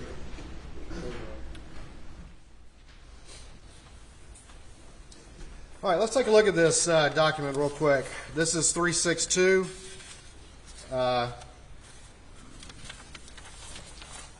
Looking at the last page, what date is that document signed? July 15th, 2021. All right. Going back and looking at the first page, could this document that was at least supposedly signed on July 15th, 2021, could it have even existed on July 15th, 2021? No, sir. It could not have. It could not have. And tell the jury why you know that. Because the loan numbers generated by one of our software programs related to loan transactions, the loan numbers are issued sequentially. All right. And so this sequential number would have... This was not a July sequence number. All right. And so what month would it have been a sequence? August. And is that how you know that this didn't occur until August after that inquiry was made? Yes, sir. Well, let's talk about July 15th, 2021.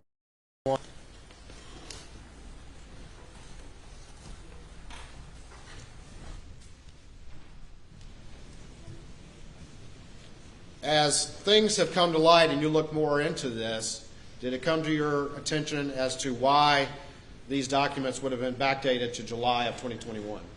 Yes, sir, because there was another subsequent transaction. All right. And what transaction was that generally? It was a wire transfer. Okay.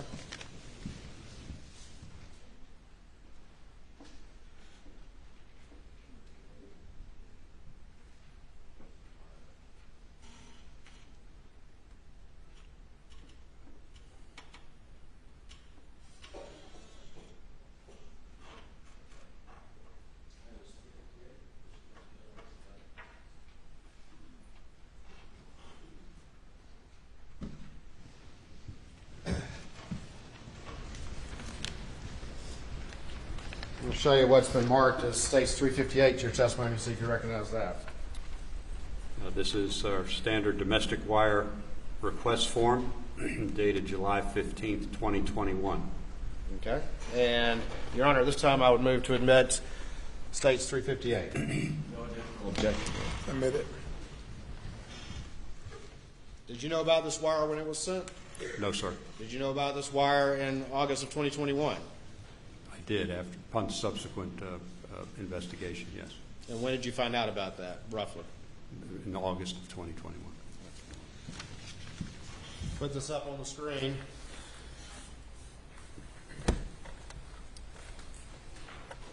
What's the date on this wire? July 15th, 2021. And where does this wire go? It goes to the Wilson Law Group, LLC, IOLTA account. IOLTA account? Are you familiar if that's a lawyer trust account? Yes, sir. And what's this page that's attached to it? Appears to be the wiring instructions. The account name, Wilson Law Group, LLC, IOLTA account. Bank is South State Bank in Bamberg, South Carolina, and South State's routing number. Contact information is Chris at wilsonlawgroupsc.com, Gail at wilsonlawgroupsc.com. And what is the source of funds for this $350,000? Again, it's the bank's internal account, general ledger account, loan not on system. Loan not on system. It's bank money. Yes, sir. And at this time, was there any documentation whatsoever justifying $350,000 of bank money being given to the defendant to send to Chris Wilson? No, sir.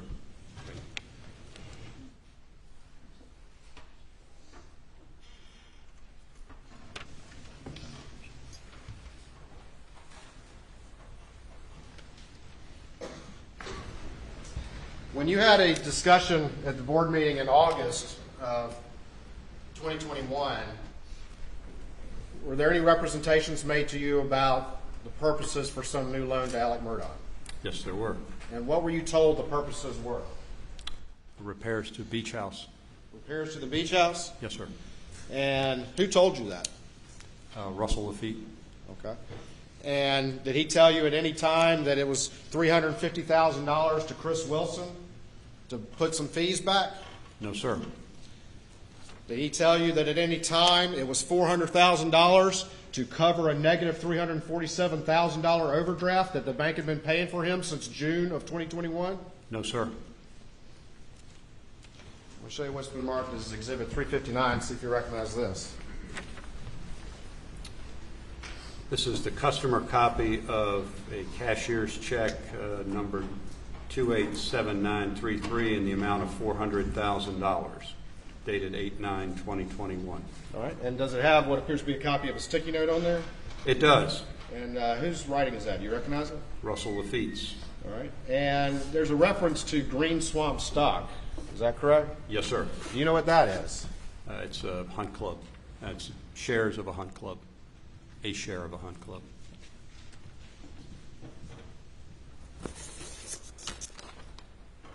I'm going to show States 363 up on the screen, and I showed you this previously, but what is this document? That's the business purpose statement. All right. And what does it say? Is this for that loan in which the application is being drafted after the fact? Yes, sir. And what does it say the purposes are? Purpose is investment. All right. And what, again, had you been told as a board member was the purpose of this supposed new loan? Repairs to the beach house. As you've come to review all of this information, was any of that $750,000 used for any repairs to the beach house? To my knowledge, no. And when it's $750,000, we're talking about the $350,000 of the wire to Chris Wilson, correct? Yes, sir. And then the $400,000 to cover the overdraft, and then a little bit. Yes, sir.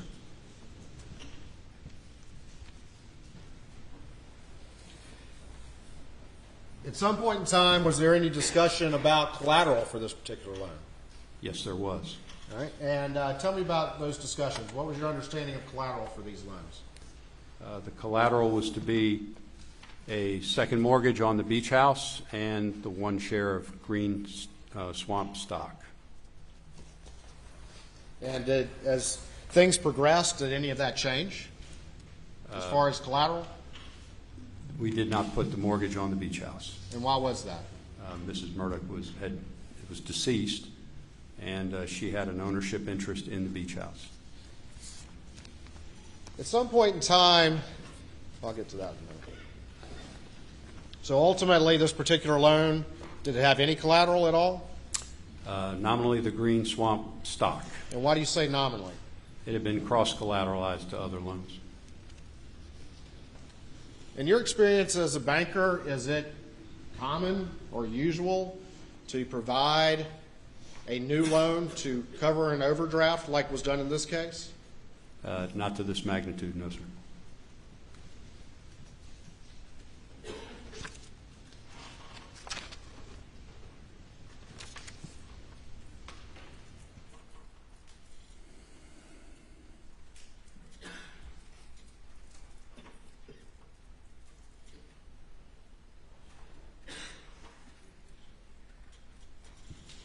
Let me show you what's been marked as States 357 and see if you recognize this.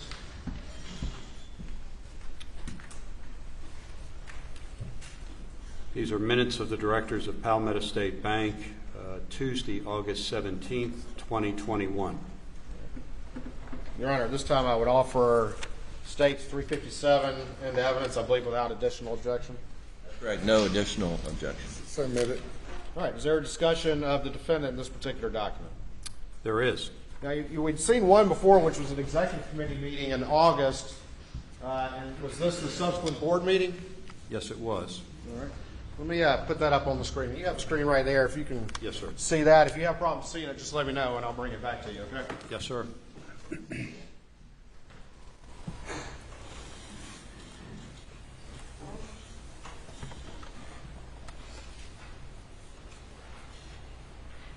All right. And this is the discussion as it relates to the defendant right there? Yes, it does. All right. And real quick, what's the second sentence right there in this particular discussion? Russell L. Lafitte stated that his intention is to sell the farm. All right. And down here at the bottom, what does that sentence right there say? Starting with Elizabeth.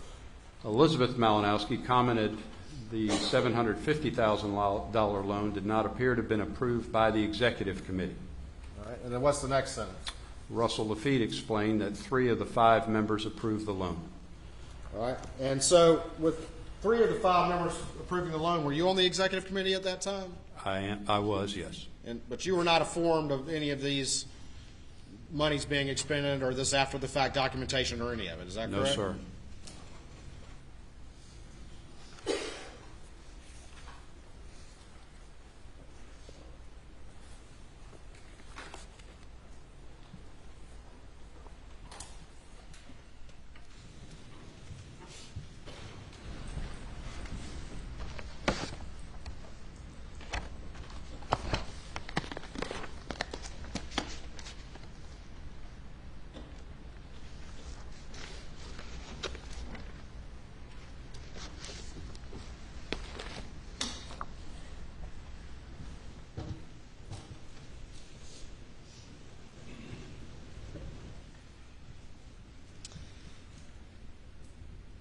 As some of these things ultimately came to light in the months following,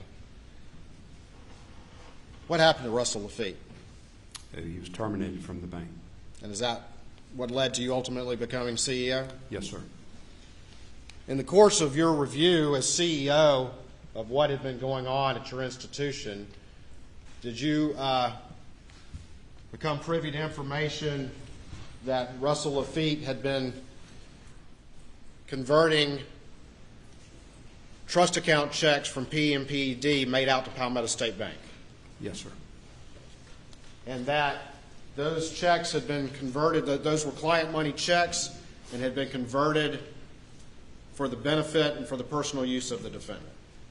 Yes, And is that practice improper? it is.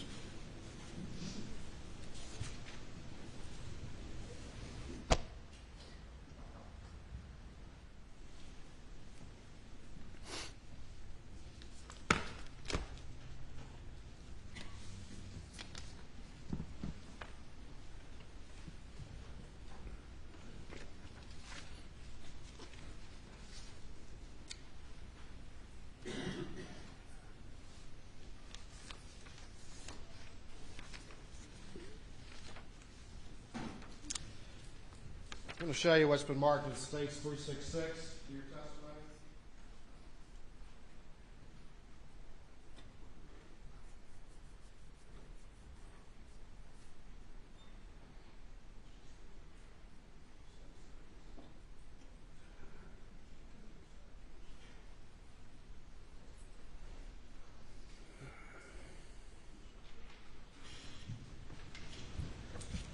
See if you recognize this document.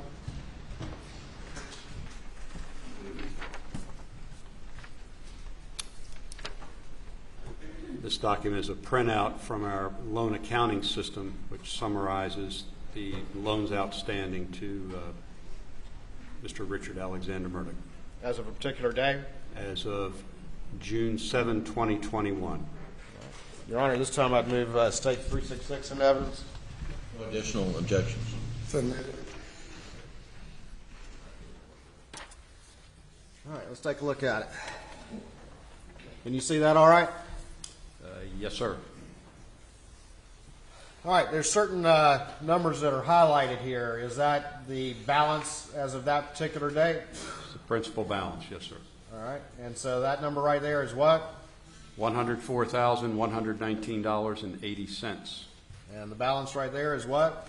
$806,666.26. And the balance right there is what? $195,171.64. And that balance $999,650.94. And then finally this. $91,368.90. This particular one right there, is that a line of credit? And what's the limit on the line of credit? Line of credit is kind of like credit, right? That's correct. What's the line of credit? How much was it for? $1 million. And what was the balance on it? $999,650.94. Pretty much maxed out. Yes, sir.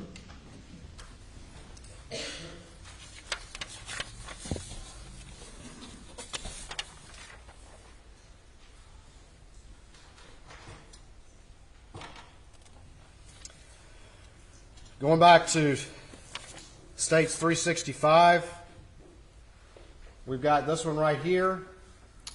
What was the balance on that one with this memo that was prepared around August of 2021? That loan balance is $599,400. And was that also a line of credit as well? It was, And what was the limit on that line of credit? I believe, $600,000. So that one was pretty much maxed out too, correct? Yes, sir.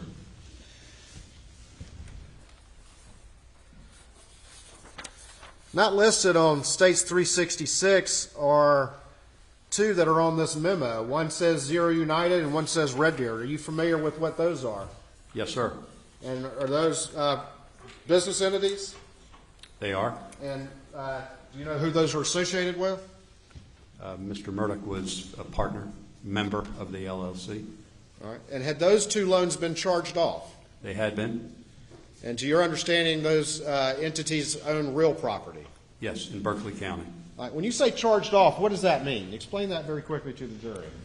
In the banking, if a loan becomes uncollectible for whatever reason, the borrower suffers financial difficulties, other issues, the bank will at some point in time make a determination whether to take it off its books and subsequently charged off. Okay. Did the bank foreclose on the properties under those particular two entities? We did not. All right.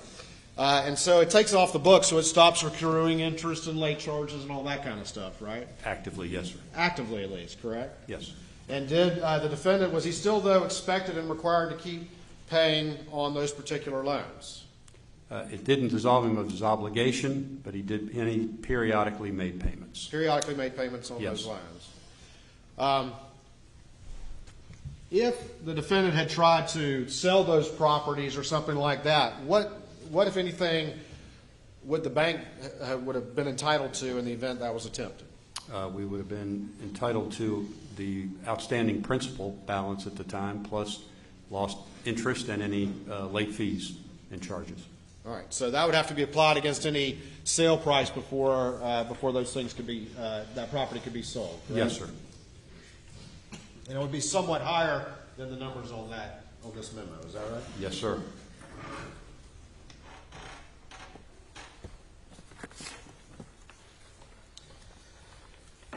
One of the things on here is this particular loan right here. And what is that for? A house in Edisto. And in April 2021, was there any sort of thing going on with that particular loan that needed to be addressed? The loan had matured. It had matured? And explain to the jury what that means. At that time, the balance of the loan, the note itself had reached its maturity date, and the borrower would be required to, the bank and the borrower were required to come together and determine what they wanted to do, either renew it, extend it, whatever. All right. And it had not been paid off, correct? It had not been paid off, no. Since it matured, it either had to be renewed or paid off, correct? Yes, sir. And because of that need for a renewal, had an appraisal been sought in April of 2021? Yes, that's my understanding. All right. Let me show you the exhibit. You need to show it to the defense counsel.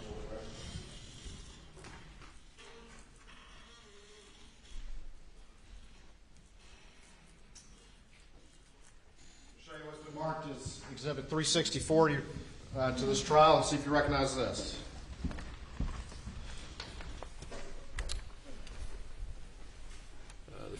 Top page is an email from Chastity Malfris to Charles Lafitte III, who is the bank's appraisal officer, regarding an appraisal request for 3606 Big Bay Drive, Edisto. Is that the Edisto house we're talking about? Yes, sir, it is. All right. And is this, and that's the appraisal request form underneath it? It is? Okay. And that relates to the renewal of the existing loan on Edisto, is that correct? That is correct. Did this appraisal have anything to do with this $750,000 that you've been telling the jury about? No, sir. This was already in existence because of an existing loan, is that correct? Yes, sir. All right.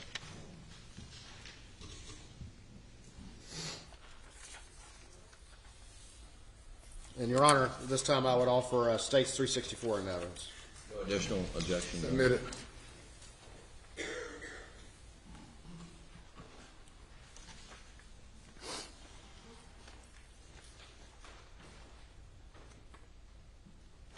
almost done.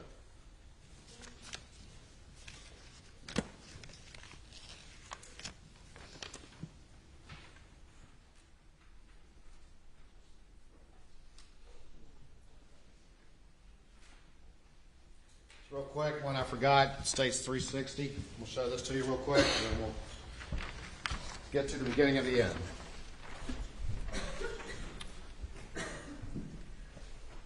Yeah, can you tell me what that Yes, is? sir. This is, I'm sorry, it's the checking deposit ticket of a $400,000 deposit going into an account, last four digits 6092, in the name of Alex Murdaugh. Underneath that is the cashier's check itself, which accompanied the deposit ticket. Cashier's check number 287933 in the amount of $400,000 dated August 9th, 2021. Your Honor, this time it offer states 360. No additional objection, Your Honor. Submit it. All right, and this is that $400,000 that covered the big overdraft, is that right? Yes, sir.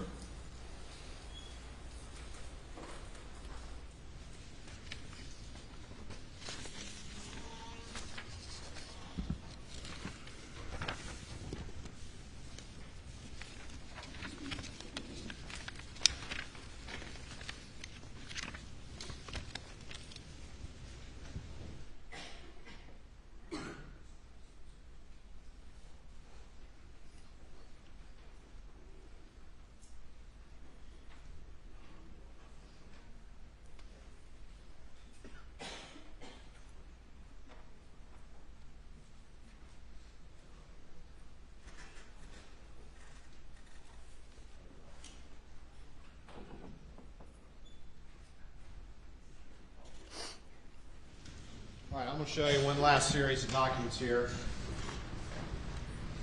one at a time. I'll show you first what's been marked, has not been marked.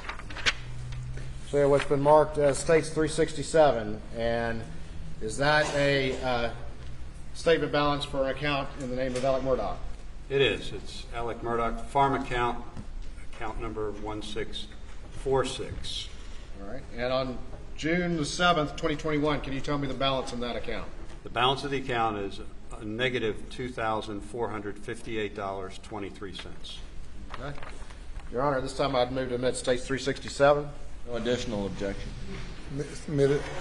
I'm going to show you what's been marked as 368 and see if you recognize that document.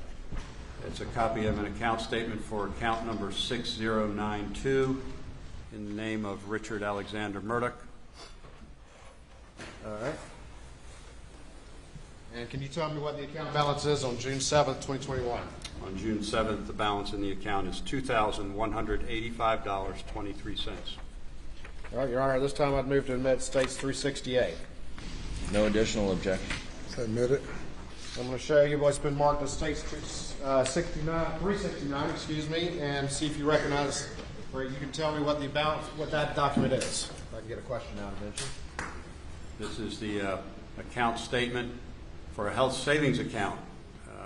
Last four digits 3094, also in the name of Richard Alexander Murdaugh. All right. And can you tell me what the balance of that was on June 7th, 2021? On June 7th, it would be $7,540.61. And that's a health savings account? Yes, sir.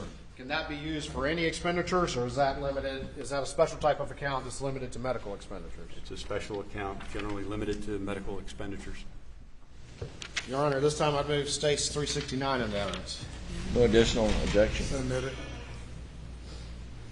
I'll show you what's been marked as states 370, and see if you can tell me what that particular document is. Another account, copy of an account statement. This one is the last four digits 6649 in the name of Alex Murdaugh. All right. Can you tell me what the balance is on June 7th, 2021? The balance on June 7, 2021 is $62,115.06. And then finally, I've got a set of documents. And Your Honor, real quick, I'll move states 370 into evidence. No additional objections. Submit it. All right, last one. Can you tell me what that particular document is? It's a copy of an account statement, number 5109, in the name of Maggie Murdaugh. All right, and just real quick, for the record, I'm having you look at States 371. All right, going to take a look at it again. Same account number, Maggie Murdaugh. All right, and just go back and you tell me what the account balance is on that particular account, at least as of, go back to the first one, June 24th, 2021. June 24th, 2021, the balance was $23.97.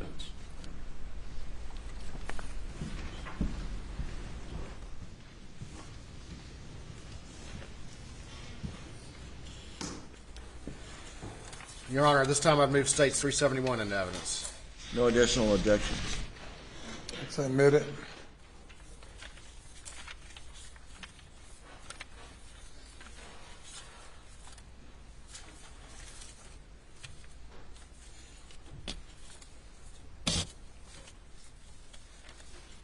All right, I'm almost done.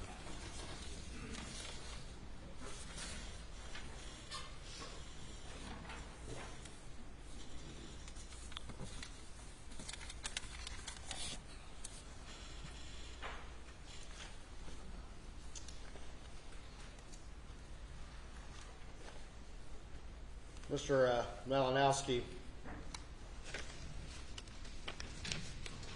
if at any point in time,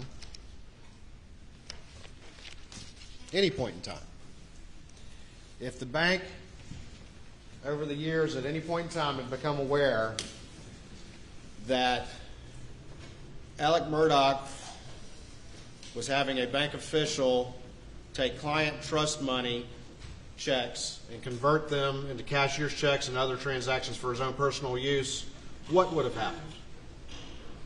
Certainly would have a significant conversation in the bank, and we would have asked the bank official to stop doing that. All right. And what would have happened if you uncovered that the defendant, Alex Murdaugh, was stealing client funds through that method? That would have certainly affected his borrowing relationship with the bank and any other relationship he had with the bank. Would they, if you found out the defendant was stealing, would you loan another dime to him? No, sir.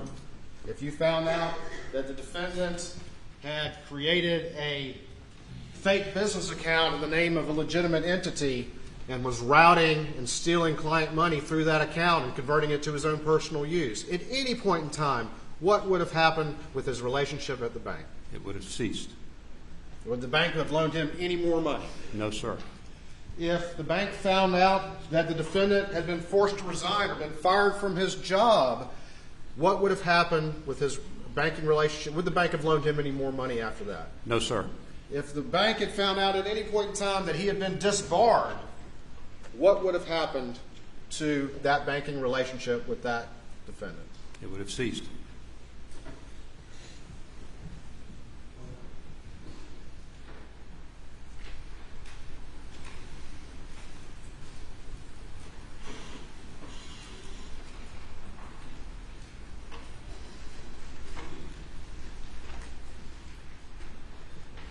Look at Exhibit 368.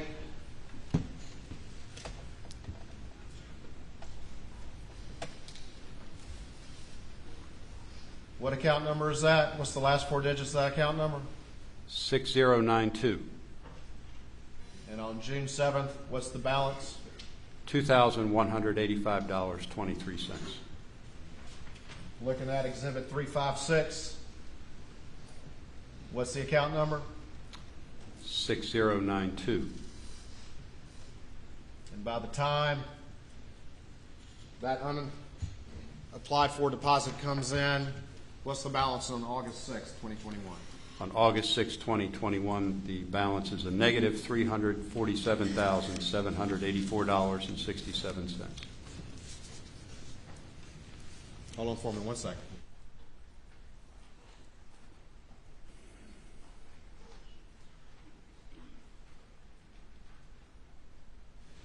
Thank you, Mr. Malinowski. Please answer any questions the defense may have. Ladies and gentlemen, we have you go to the jury room for a break. Please do not discuss the case.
Come to order.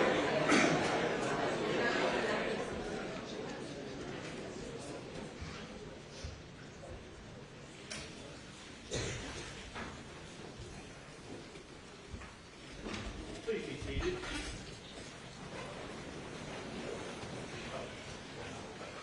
Yes.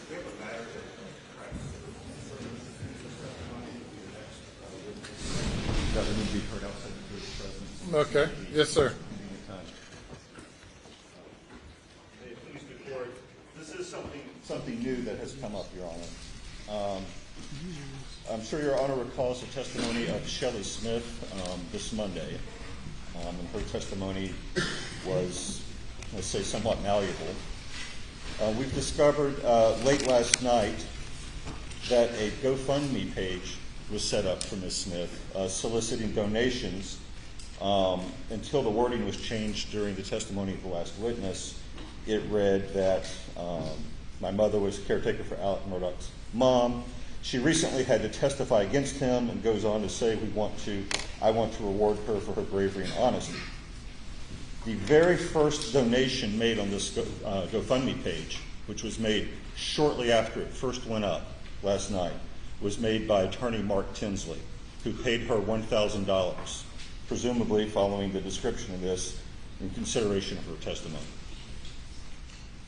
And Your Honor, I have, if you want, printouts of the screenshot showing that. Shortly after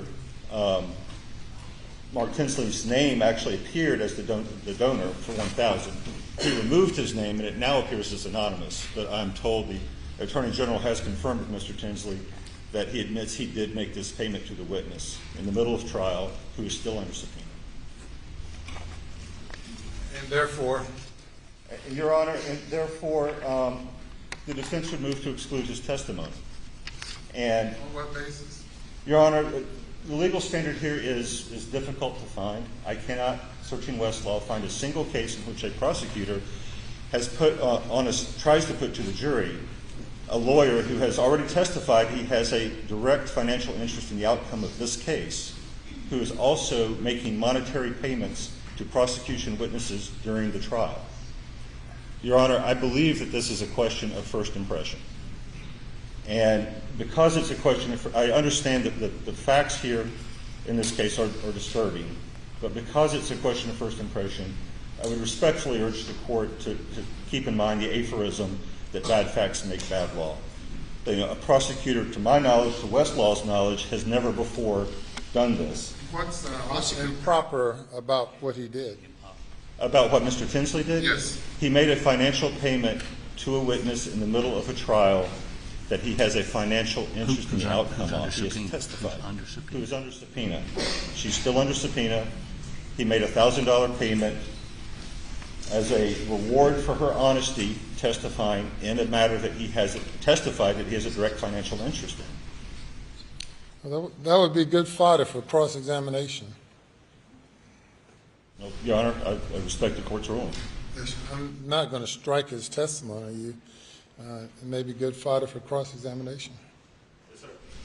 Thank you, Your Honor. Yes. One other issue. Given the testimony in the in-camera proceedings, we would ask that he be precluded from offering testimony about focus groups on the verdict for the Beach matter, speculation about fixing a jury in Hampton County. These matters don't go to the motive purpose that his testimony is being offered for, and would be prejudicial. Well, I'm loath to attempt to screen testimony in advance. Lawyers ask questions, lawyers object, and judges rule. So you've sounded a warning to the state that you object to that testimony, and if such a question is asked and an objection is made, then I will rule on the objection. Yes, Your Honor. Anything else? Nothing from the state, Your Honor. Anything from the jury?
Hey, cross-examination.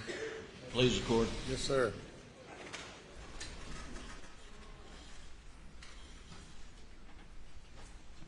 Good afternoon, Mr. Malinowski. Mr. Riven. The $750,000 loan that was made in July of 2021, that was approved by 3 members of the executive committee, was it not? Yes, sir. And the 3 members that approved that loan were Mr. Charlie Lafitte, Mr. Russell Lafitte, and Ms. Gray Henderson. Is that correct? That's correct. And Mr. Charlie Lafitte was chairman of the board of the Palmetto State Bank at the time. Is that right? Yes, sir. He's the largest shareholder of Palmetto State Bank. Him individually, no. He wasn't the largest individual. Nope. Did he own 30% of the bank? Not individually, no. Okay. And then his son was Russell Lafitte, That's correct. and his daughter was Gray Henderson. Correct. And it was his position that if Alex Murdaugh wanted a loan from Palmetto State Bank, that the bank would loan him the money. Is that correct? That was his opinion. And Alex Murdaugh was a member of PMPED law firm. You're aware of that at the time? Yes, sir. And PMPED law firm was one of the most, largest customers of the bank. It was a large customer of the bank. And the partners in the firm all had banking relationships with the bank, correct? I'm aware that many did, yes. And oftentimes when members of the law firm had clients who needed to borrow money before they got recoveries in their case, the partners from the firm would send them to the bank, and the bank would loan money on future recoveries. Are you aware of that? Yes, I am. And so the firm was good business for the bank. It was a good customer. And the bank, in turn, provided good services to the members of the firm. Yes, sir. And if it meant, getting a loan in a rush without having all the I's dotted and the T's crossed, that would happen. Isn't that right? Not to that magnitude, no. Well, it certainly happened with Mr. Alex Murdaugh in July of 2021, right? Yeah, I believe in August of 2021. Well, the loan was made, the money was provided to Mr. Alex Murdaugh in July of 2021, right? $350,000 was provided with that wire transfer I subsequently in knowledge of. And the documentation was essentially loan not on the books, or what's the acronym? Loans not on system, LNOS. Right. But it's a loan, it's just not on the system. It's an advance from a general ledger account. To be documented as a loan down the road. One would hope, yes, sir. And that's what happened here. Eventually. In August. In August. Now, Alec didn't work for the bank, did he? No, sir. He didn't represent the bank, did he? To my knowledge, no. He was just a good customer of the bank. Is that right? Yes, sir. And the bank treated him like a good customer because that was in the bank's interest. Yes, sir.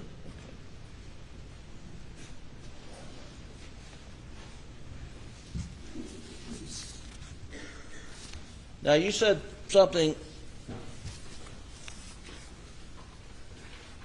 on direct that I want to follow up on.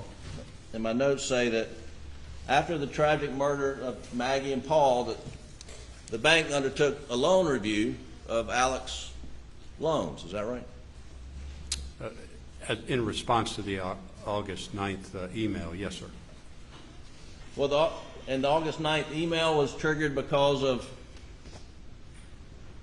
Maggie and Paul's murders? That and other information, yes, sir. Okay. And what other information? I think Mr. Norris Lafitte had asked some questions or had conversations with individuals and wanted to know the full accounting of the bank's relationship. Okay.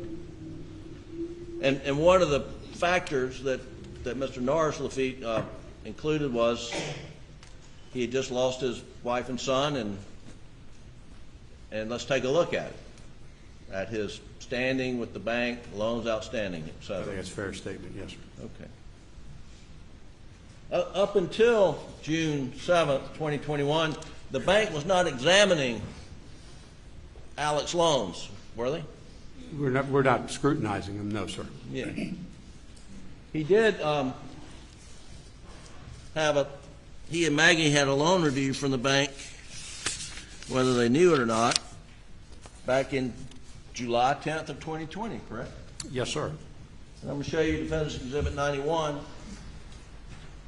and ask if this is the loan review that was done, documented to the Executive Committee on July 10th, 2020. Yes, this is a copy of a loan review prepared by Gray Henderson, the relationship summary of Alex Murdaugh and Maggie Murdaugh. Thank you. And what's the date? 2020. July 2020. Your Honor, I would move Defendant's Exhibit 91 in evidence at this time. No question, Your Honor. It's admitted.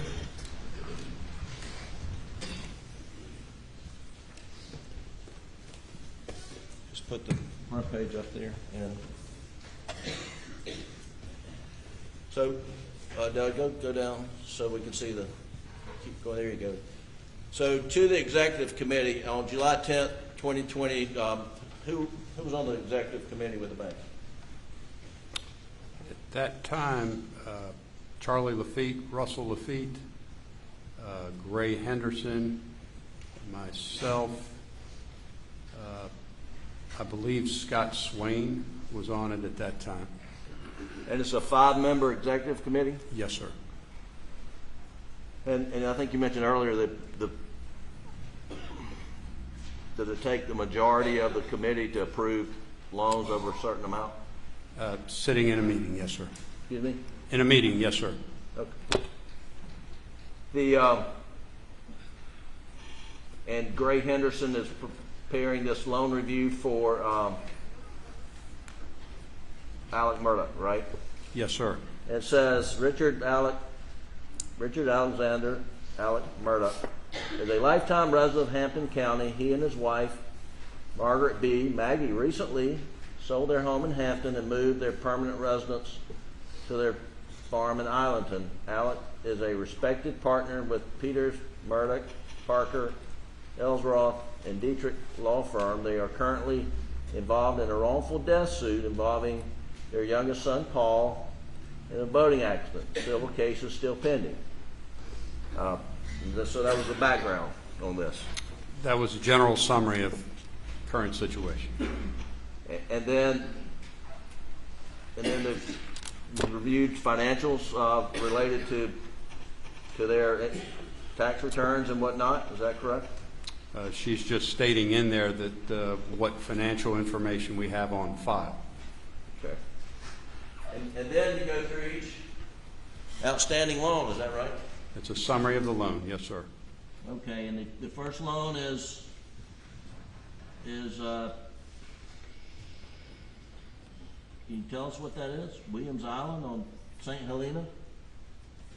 We had a loan, I believe that loan was a joint loan with a gentleman by the name of Barrett Bowler, secured by 2 or 3 little islands off St. Helena. And that loan's in good standing?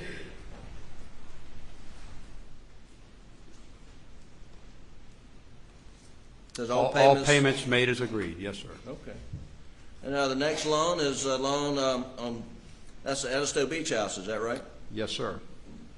And here it says that the home appraised for $440 in February of 2016, and current balance on the note was $206,000, and this is in July of 2020. Is that right? That's what it says, yes, sir. And it says they've been 30 days late 3 times. I think that's what it says. Yes, sir. I guess if you go over 30 days on your loan payment, that's a strike against you when It gets noticed. it gets noticed. But that house at Edisto, the bank had a mortgage on it dating back at least for some time, right? Yes, sir. And you know it recently sold, Yes, that sir. house. And do you know the sale price? I think it was just below $1 million. Okay. So the bank's in a pretty good position here in July 2020 with $200,000 on what sold a couple of years later for $1 million, right? Well, many years later, but yes. How many years later? Well, I think it occurred in 2022, and this is in 2020. 2 years then? Two We go years. with that? Yeah, I'll go with that. Is too many? In the real estate market, 2 years can Right. be a long time. All right. Then the next loan is first mortgage on, I don't know what you're doing there, Doug. It's on 856 acres and the second mortgage on 914 acres. That's the Moselle property, is that right? Yes, sir. And what's the outstanding balance of that loan?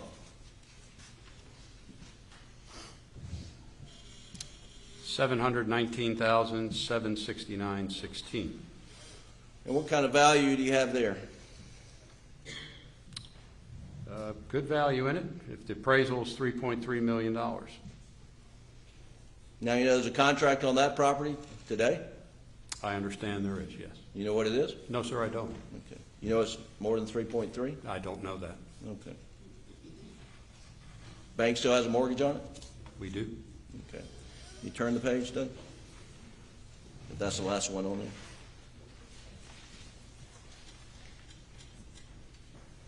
And here's another loan. And I guess that's part of the same. That's another tract at Moselle with additional, was that the same loan? Are we talking about a new loan here? I believe we are, yes. Okay, and what is this? This balance is $888,527.08. Okay. And what's the value we have on this? Assume it's the Moselle $3.3 million from the preceding loan. Okay. Two mortgages on the single property. All right. Or the acreages. And then the conclusion here, the summary is Alex and Maggie Murdaugh are longtime customers of Palmetto State Bank. They've had some late payments, but in my opinion, those are mainly due to Alex being hard to reach and set appointments to sign the paperwork. The majority of his payments are set up on an annual basis because the law firm makes their distributions in December. Now, let me ask you about that. Were you aware that a lot of the partners at the law firm who owe money to Palmetto State Bank just pay once a year because that's really when the bulk of their income is generated or received? That's my understanding. That's correct. And so this was not special just to Alec, but it's not. But other partners at the firm have the same payment plan. You're setting up the repayment to coincide with the receipt of their income or the bulk of the income. Sure. And it says the Murdaughs have always paid their loans to the bank, and I do not see that changing. And it says depending on the outcome of the pending lawsuit, they may have to liquidate some assets, but our loans are more than sufficiently collateralized. Meaning you've got plenty of security. Is that right? In 2020, yes, sir. Okay. Thank you.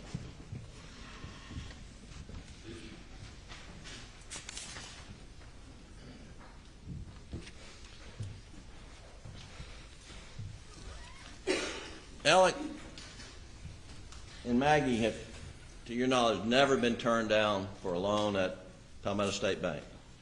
My knowledge, they have not. Now, there were some loans that were, I guess, written off, as you said, or charged off, where Alec was a member of a partnership, LLC, some sort of structure where there were other partners involved, and that those loans went in default. Is that right? Yes, sir. But Alec kept paying on those notes, did he not? Periodically, he'd make payments. Did any of the other partners in Redbeard or United, were they making payments? To my knowledge, no. To your knowledge, it was only Alec that was making the payments? Yes. To your knowledge, was there any reason in the world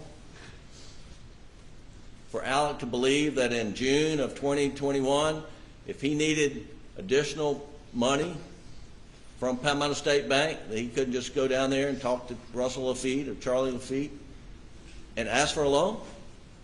In June of 2021, Yes, sir. I don't see any reason why he couldn't have that conversation with Charlie and Russell.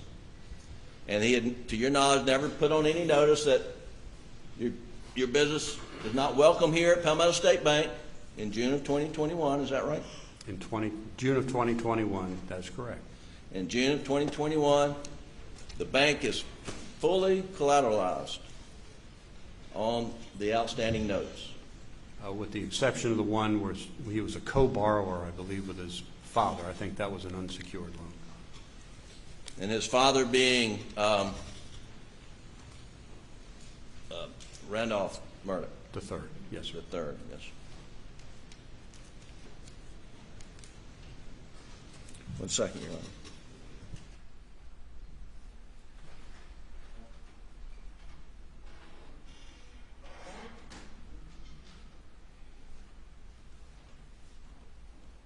I have no further questions, Your Honor. Redirect. Very briefly, Your Honor.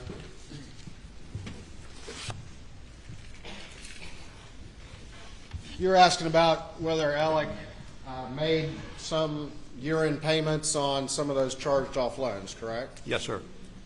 And your review was some of that money that was used to make those payments ultimately converted money from client funds? I believe so, yes. You were asked whether or not in June of 2021 whether Alec could have talked to Charlie Lafitte or Russell Lafitte about another loan. Is that right? In June of 2021, yes. In June of 2021. At that point in time, had it come out that he had been stealing client funds for years? No, sir. Had it come out that he had been disbarred?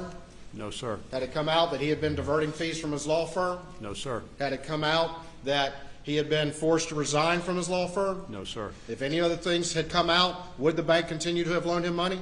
No, sir. Mr. Griffin asked you if Alec had been a good customer. Correct? Yes, sir. When all of this crashed and burned, was the bank left holding the bag for all these uncollected loans, Yes, sir. including the $750,000? Yes, sir. Nothing further. Thank you. Mr. Malinowski, the bank had mortgages on the properties that we just went over, did it not? They did.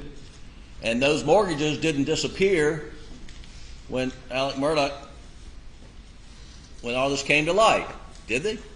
No, sir. All right. Thank you. You may step down. Thank you.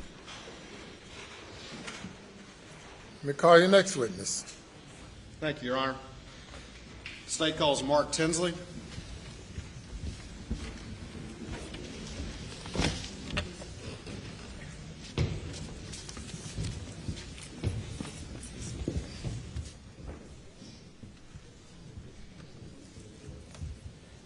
Raise your right hand, left hand on the Bible.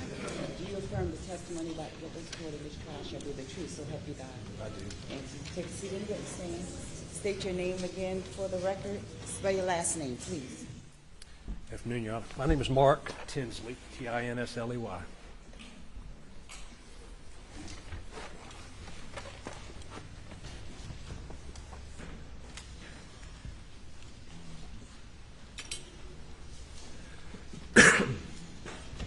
Mr. Tinsley, how you doing today? Good. Introduce yourself to the jury a little bit. Please tell them a little bit about yourself, where you grew up, where you went to school, and a little bit about your profession, please. Sure. I said my name's Mark Tinsley. I'm a lawyer. I practice in Allendale. I've been there since about 2000. I'm originally from... Mr. Tinsley, get that mic a little bit closer to you.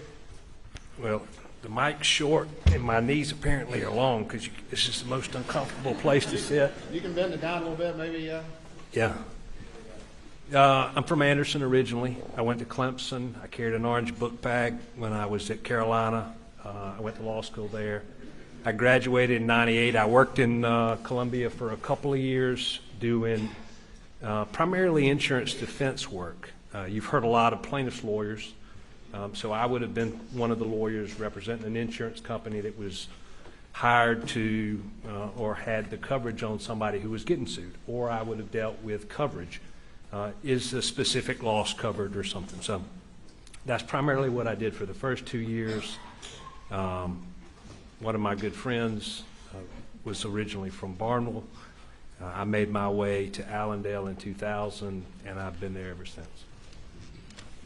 And so since Barnwell, have you been in a law firm? You've been in practice? Tell us a little more about that. I have. I practice with Gooding & Gooding. When you live in a small town, you do all kinds of things. I have the luxury of having a successful practice and being able to go to different places and handle cases. I try cases. I try truck wrecks. I try highway defect cases where there's something wrong with the way that the contractor had not really designed the road, but maintained the road, and somebody gets catastrophically injured. I've tried bad faith cases where an insurance company has coverage, but for some reason or another they don't do what they were supposed to do under the contract, and their insured gets harmed as a result or suffers a loss. And so, I pick and choose, but when you're in a small town, you help people. And so I end up doing all kinds of things. There's no case that's too small, no case that's too big. If I can help you, I try to help you. All right. Over the years, being a lawyer doing this kind of work in this area, have you had call to get to know the lawyers and what used to be known as PMPED? I have. There's only 17 miles basically between Allendale and Hampton, small bars. At one time, I think there were really only 4, maybe 5 lawyers in Allendale, and about twice, maybe it ultimately gets up to 3 or 4 times that many in Hampton, but it's a small bar. And I had occasion to work with, you saw Ronnie Crosby, I think, yesterday. I've handled a number of cases with Ronnie Crosby. You've heard Lee Cope's name mentioned. I've had cases with Lee Cope, but I knew everybody. All right. And did that include the defendant, Alex Murdaugh? It does. And how long have you known him? It's hard. I heard Chris Wilson this morning. I don't remember exactly. I came in 2000. I always remember him being there, so sometime shortly after I came to practice in the 14th Circuit. And do you see him in the courtroom here today? Sure. He's immediately to the right of Mr. Harpootlian. Could the record reflect he's identified the defendant? Over the years, as you knew Alex Murdaugh, did you ever do anything professionally, either with him or against him? I hate to be a lawyer, Mr. Waters. I have. I had a case where a defendant was in default, and Alex was a special referee, meaning you may remember Chris Wilson said in that Mack truck case, one of the defendants didn't answer, and so if you get sued and you don't respond at the right time, then you're in default, and so the other side by default wins generally. And Alex was my special referee, meaning this guy had been accused of selling some property under lien. He was arrested at his job, and we sued a company called Southern Finance that incidentally went into bankruptcy. It's a long, complicated story, but we got reversed, and so I didn't do that again. But just generally, have you had? Go ahead. Well, yeah, but I didn't handle cases with Alex. I didn't, not unlike say Ronnie or Lee Cope, and we just didn't have that sort of relationship. I guess he and I did so much of the same thing. I don't recall a time over the last 20 years where we worked on a case together. Being a small bar and doing the same kind of thing, though, y'all are generally familiar with one another and the type of cases y'all were handling and that sort of thing? Oh, absolutely. I mean, it's a small bar, and you go to the roster meetings, you know what everybody's doing, you see what cases they have. Yeah, absolutely. You know if they have a success, a big case, or a failure. You ever been in court when Alec was doing a closing argument? Yes, probably a couple of times.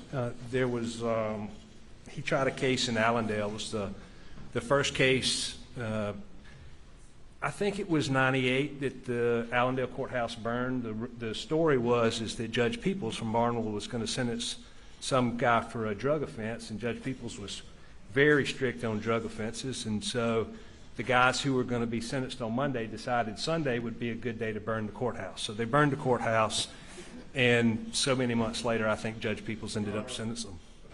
Relevance grounds? At any rate,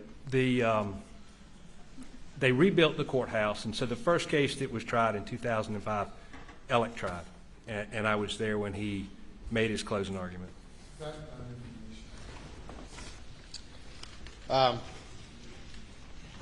You were present when he did the closing on that? I was.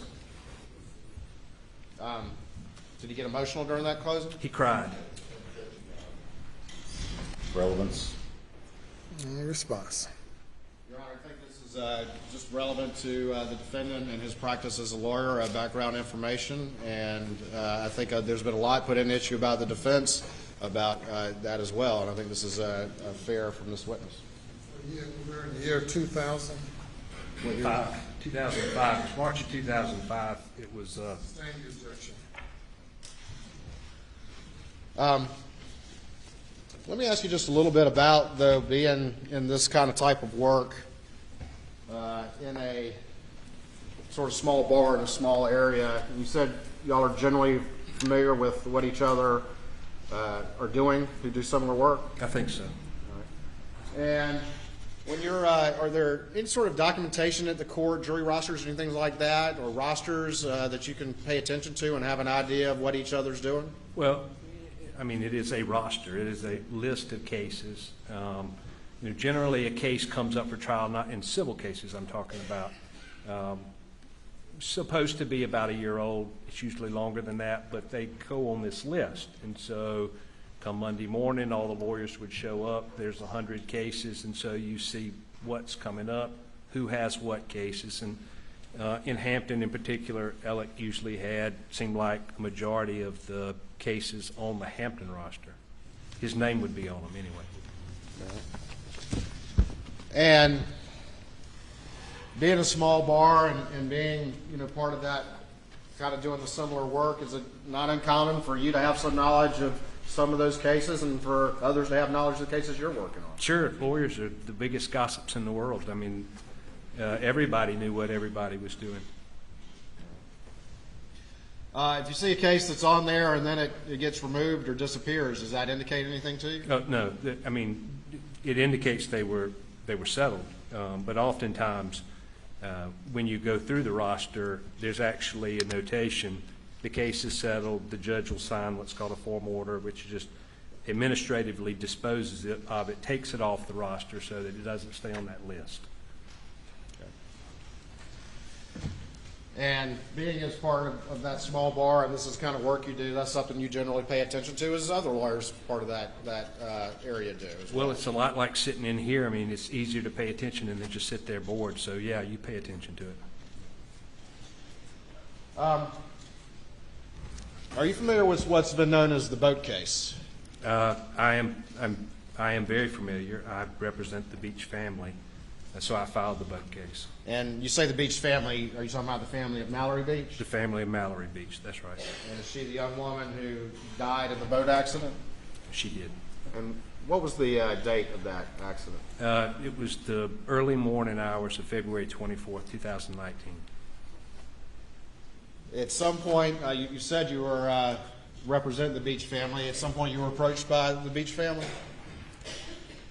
I was.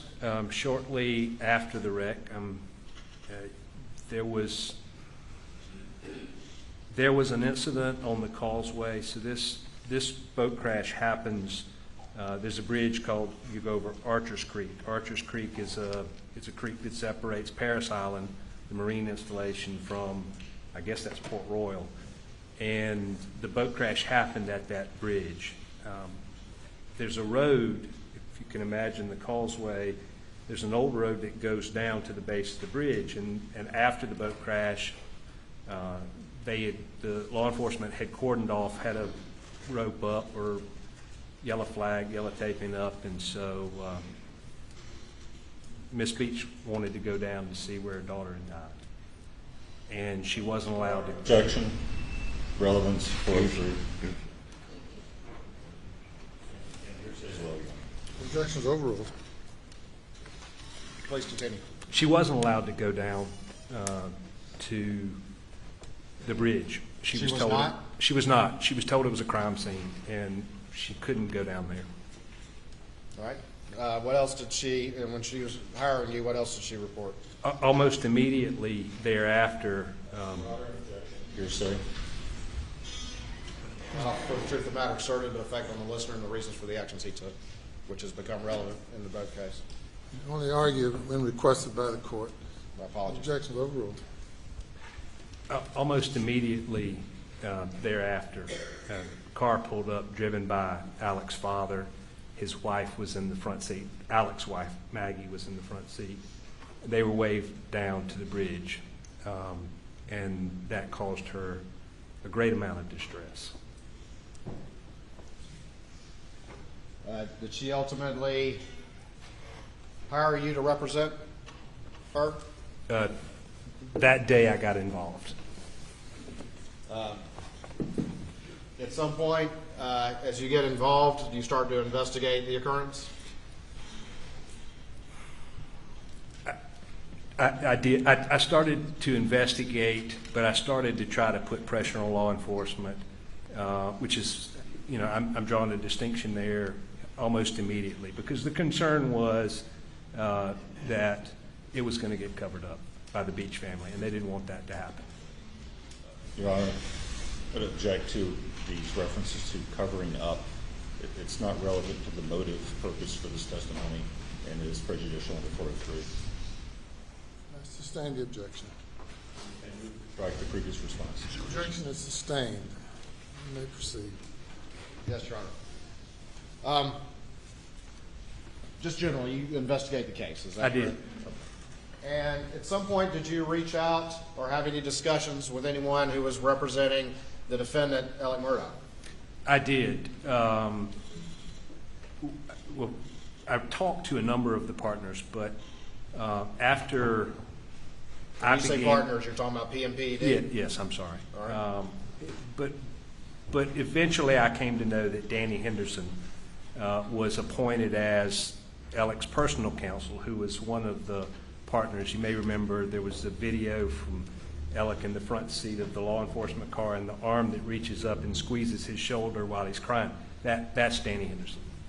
All right. And did you and Danny Henderson, did he have any documents for you to review? He brought me all of the insurance policies for all of the insurance that Alec had in place at the time of the boat crash. And for what reason did he bring you those documents? Well, when you do what I do, we can't turn back the hands. We can't undo what's happened. And so, you know, the best that you can hope, and when you get a case like this, this kind of loss, nobody gets what their case is worth, if that means anything. I mean, nobody would willingly trade place with these people for money. But that's all that you can do in a civil case is recover money. And so some things are covered by insurance, some things are not. And so many times when we are drafting lawsuits, we want to know what insurance there was so that we try not to destroy the ability for the insurance to apply in the beginning. So that would have been the reason I was looking at the insurance. His attorney, Danny Henderson, brought the defendant's policies to you to review, is that correct? It seems like it was a week, 10 days after the boat crash. All right. And did you review those? I did. And what if anything, did you find in those documents? It did not appear to me that he had any coverage other than there was a policy with Progressive, a watercraft policy that applied to the boat. It was $500,000, and it was offered by Progressive immediately. When you have a catastrophic loss, it's not unusual that an insurance company will say, here's our money, take it, please, because they have an obligation to protect their insured if they can. The other policies that he had didn't provide coverage except for a for-hire hunting operation, which this didn't arise out of. And what company was that with? Philadelphia Insurance. All right. And again, that policy was limited to what? The occurrence, the accident, if you will, had to arise out of a hunting operation, a business operation. And even if there were some way to say that this boat ride this night did that, there were very specific watercraft exclusions that then excluded the coverage. So accidents are covered, but then you have all these exclusions that take the coverage away, and so there was no coverage. Did the defendant have an umbrella policy? First, tell the jury what an umbrella policy is very quickly, if you could. An umbrella policy would be if you have a primary policy, say on your car, the umbrella policy would sort of be a coverage. It could be broader than your car. It could also apply to your house. Generally, that coverage is the limits are multiples of maybe what your liability limits are, and it could be broader than just your house. It could apply to your house and your car. So I don't remember. I think all of the coverage was with Philadelphia, and I remember reviewing all the policies. I don't remember if it was exactly what they were referred to this time. Did you ever find out if the defendant had an umbrella policy or the status of that policy? There was no coverage for this boat crash other than with Progressive on the boat. Did the defendant have an umbrella policy at one time, to your review? He had coverage. He had the coverage with Lloyd's of London and NowThis immediately before, which was the coverage that was in effect when Gloria Satterfield fell at his house. And he had an umbrella policy there. All right. And what happened to that policy, that coverage? The policy came up for renewal. Normally they're a year. It comes up for renewal, and this claim's still open. And so when it came up for renewal, the insurance company wouldn't renew the policy, and they canceled it, which is why he then went and bought this hunting club operation or hunting for hire operation, whatever that policy was, but didn't really cover anything because he didn't have that kind of business. In your assessment and judgment, would that Philadelphia Hunting Lodge policy provide any coverage for the boating accident? It did not. I told Danny Henderson in November of 2019 that it did not. Philadelphia filed something called a declaratory judgment action where they go and ask the court to declare their rights, meaning we don't have any coverage. It's clear the policy doesn't apply. Judge, tell, in this case, the plaintiff, because they sued us, the Beach family, and they sued Alex Murdaugh for a declaration there was no coverage. I refused to participate. I said I would just be bound by whatever the result was because I knew what the result was going to be. Generally, at this point in time, what was your assessment of the defendant, how lucrative the defendant's practice was and his general wealth? Well, so I believe that he was making lots of money. I told you that he had most of the cases. So if that's 50% or 60% of the cases that are actively resolving, he's actively making money. Money's coming in. Now, whether I knew that how the law firm worked in terms of they would get their money at the end of the year, that's not uncommon, but it doesn't really change the fact that he's making lots of money. And that didn't really change in the time that I knew him. It certainly hadn't changed in the years immediately preceding the boat crash. So by the last 3 to 5 years. And ultimately, with your review of the insurance coverages, the only one that you thought was applicable was which one? The Progressive boat policy. And how much was that? $500,000. And from your assessment of the case, was that going to be enough? No, it wasn't. There were 6 people on the boat, including Alex's son, Paul. So there was one girl whose hand was pretty severely injured. She had about $130,000 in medical bills, a couple of surgeries. You had one boy who was thrown into the console and had a broken jaw. Object to this, 401, 403. Objections overruled. And his medical bills exceeded $100,000. So, you know, you got a death, you've got 2 people with substantial medical bills, and there was just no way there was enough coverage at $500,000. As a result of that assessment and your assessment of the defendant's lucrative practice and wealth, what, if any, goals did you develop for this particular litigation?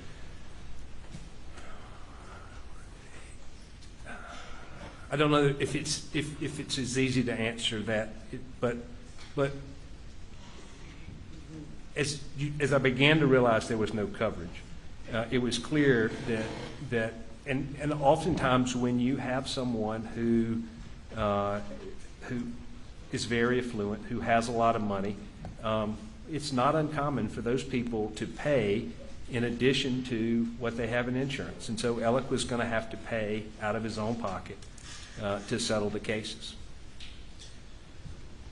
Did you ultimately file suit in this matter? I filed suit, I think, about a month after the boat crash. I filed suit before the criminal charges were brought. Criminal charges against who? Paul, I'm sorry. And so in March of 2019, you filed suit? I believe so. And did you sue the defendant? I did. All right. Without getting into the weeds too much, what's the basis of potential liability for the defendant? So in the very beginning, if there was any chance at coverage, the allegations were that he knew that his son Buster, his older son Buster, who was 21 years old, had obtained a duplicate license, and that Paul was using that license to buy alcohol. And so it's sort of Alec's lawyers from time to time have characterized it as negligent parenting, but it's in the law you have this idea that there's this thing called negligent entrustment. You know that somebody drinks. You know that he has a propensity to drink in excess, get drunk. You give him your vehicle, you've created a hazardous situation. And so that's the liability against Alec. And so what I did in the very beginning, in the first lawsuit, was I drafted it to try to see if there could be coverage, even though I didn't think it was going to be successful. You testified that you'd made the assessment that the defendant was going to have to personally pay in this matter, correct? He was. Did you ultimately communicate that to his attorneys and to the defense in this case? Multiple times and very clearly. And in this case, I mean the boat case. Yes.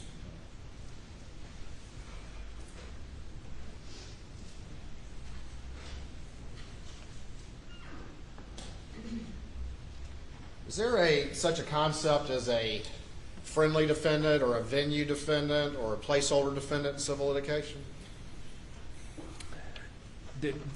There is. Can you just very quickly explain that to the jury?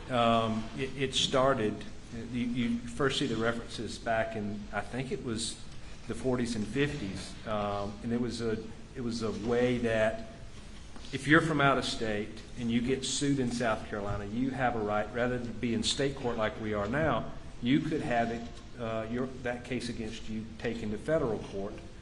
And so oftentimes what people would do to keep the out-of-state person from taking it to federal court and rather keep it in the county where they knew everybody is you would also sue someone in state. And so it was a venue defendant now, and that kept the federal court from having what's called diversity. But in civil cases in state court, sometimes you do that. I mean, if there are 2 people driving a car, driving 2 cars, 2 people involved in the wreck, the passenger didn't cause the wreck. So you could sue both and let the jury sort out who it was, even though you believe that probably 99% of the liability is on one person, or maybe all of it's on one person. Juries do crazy things sometimes. Had you made it clear to the defense during this time that you were not considering the defendant just a friendly defendant or a placeholder defendant or a venue defendant? From the beginning and very clearly. And that meant you were seeking a personal recovery against him? He was always going to have to pay, and pay a lot of money. Does your area of the law, do y'all have some sort of annual conference every year that many people involved in it attend? We do. Michael Gunn mentioned it. I think he called it SCAG or SCAG. I don't know. So I called it the Trial Lawyers Conference. It was at the Westin at Hilton Head every year. And what time of year what month does that take place? It's usually the first weekend of August. So that if that's first, second, third, or fourth, fifth, and sixth, but it's usually that first week of August. In August of 2019, did you attend that conference? I did. And did you see the defendant there? I did. And did you have any conversation with him? Normally, different law firms have dinners and groups of lawyers, because it's marketing too, right? I mean, you go and you have dinners and you take other lawyers out who may send you cases or get you involved in cases. And so after dinner, everybody sort of comes back to the hotel, and there at the Westin there's a gathering area, and I think it was a fundraiser, either for Mr. Harpootlian or for Lindsey Graham, but there was a whole room of lawyers, and he saw me, and this is the first sort of gathering. There's a little tension, I think, generally in the room about it, and then he beelines across the room and gets about this close. And what does the defendant say to you? Hey, Bo, what's this I've been hearing about what you've been saying? I thought we were friends. And did you respond to that? I did. I told him that we were friends, that if he didn't think that I was going to do everything I needed to do to help my clients, he was wrong, and he needed to settle the case. Was that conversation about your intent to seek a personal recovery? That's when he said, what's this about what I've been hearing? I thought we were friends. That's what he was talking about. He didn't like the fact that I was saying he was going to have to come out of his pocket and pay. Moving on to the following month, was there a mediation in the case? The next year. So that was 2020. August of 19. We don't have the mediation until September of 20. At this point in time, the case has been filed, and without getting into detail, you're generally engaging in the discovery process. Is that correct? We are, which is you go and you put witnesses under oath, and you take their depositions, and you examine them, and you collect documents and those sorts of things. But we were taking depositions, primarily of law enforcement, the people at the emergency room, that sort of thing. What happened in March of 2020 that affected everybody? Well, COVID began to shut the courts down. We continued to take some depositions, but ultimately, I think it was probably April, May, then we were sort of confined to our offices by then. So in March, we're still taking depositions of law enforcement, and it sort of slows down. Do you continue to work on the boat case? We did. Continue to gather evidence and documentation? I did. One of, there was a number of things that we knew existed that had not been collected by law enforcement and didn't appear to exist as far as law enforcement were concerned. And so, for instance, I subpoenaed from the Department of Defense, I believe, and ultimately got all of the federal government's documents of affidavits and things of witnesses that were out there from Parris Island. And without getting into all the details of the evidence, were you gathering evidence that you felt made your claim against the defendant strong? It did. And did you share some of these, at least some of these findings with the defense? Well, you know, they're sitting in the room. I mean, they might not know it until I bring it out. You know, the first lawyer asks questions, and then the person may or may not be completely truthful, and then you bring out the document. And so they're seeing it happen. And that's mainly with law enforcement. There were a number of law enforcement depositions where that happened. As you're moving through the months of COVID and their shutdown and everything like that, is one of the things that you do is use a mock jury to sort of assess your case. Objection, Your Honor. 401, 403. Objections overruled. I did in this case. All right. And some of this evidence that you felt was strong, did you sort of present that to this mock jury? It is just as a tool to help you assess how strong your case is and how likely it is of a recovery. Yes, and I was specifically interested in Beaufort County, and I can explain that if you want.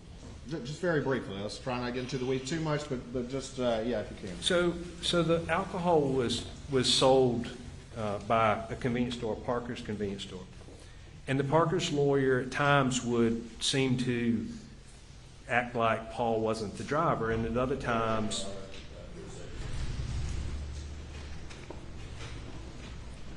The objection is overruled. At other times, he would go after law enforcement, specifically about that particular officer's connection with Alex Murdaugh, or the Murdaughs in general. And so you really can't have it both ways, right? I mean, if Paul's not the driver, you don't really worry about the alcohol that was sold, then the connection with law enforcement sort of becomes irrelevant. So and it was clear what they were doing was they were trying to try a case that look at all the bad things, don't let him get away with this because of verdict against Parker's. And so I was interested in if we went to Beaufort, because I'm being told by Alex's lawyer, that a Hampton jury won't return a verdict against him. And so what I'm trying to determine is if we go to Beaufort, is the evidence that I have uncovered so overwhelming that a jury ignores the clear breaches by Parker's company? And ultimately, again, without getting into the weeds, were the results of that exercise with the mock jury, did that give you further confidence in the strength of a large recovery against the defendant? Just answer that. Yeah, absolutely. And ultimately, did you communicate that to the defendant's defense team? I did. I also, to Ronnie Crosby, who said that he would talk to Alec, and then they wanted copies of some of the statements by the people that wanted to take everything he had.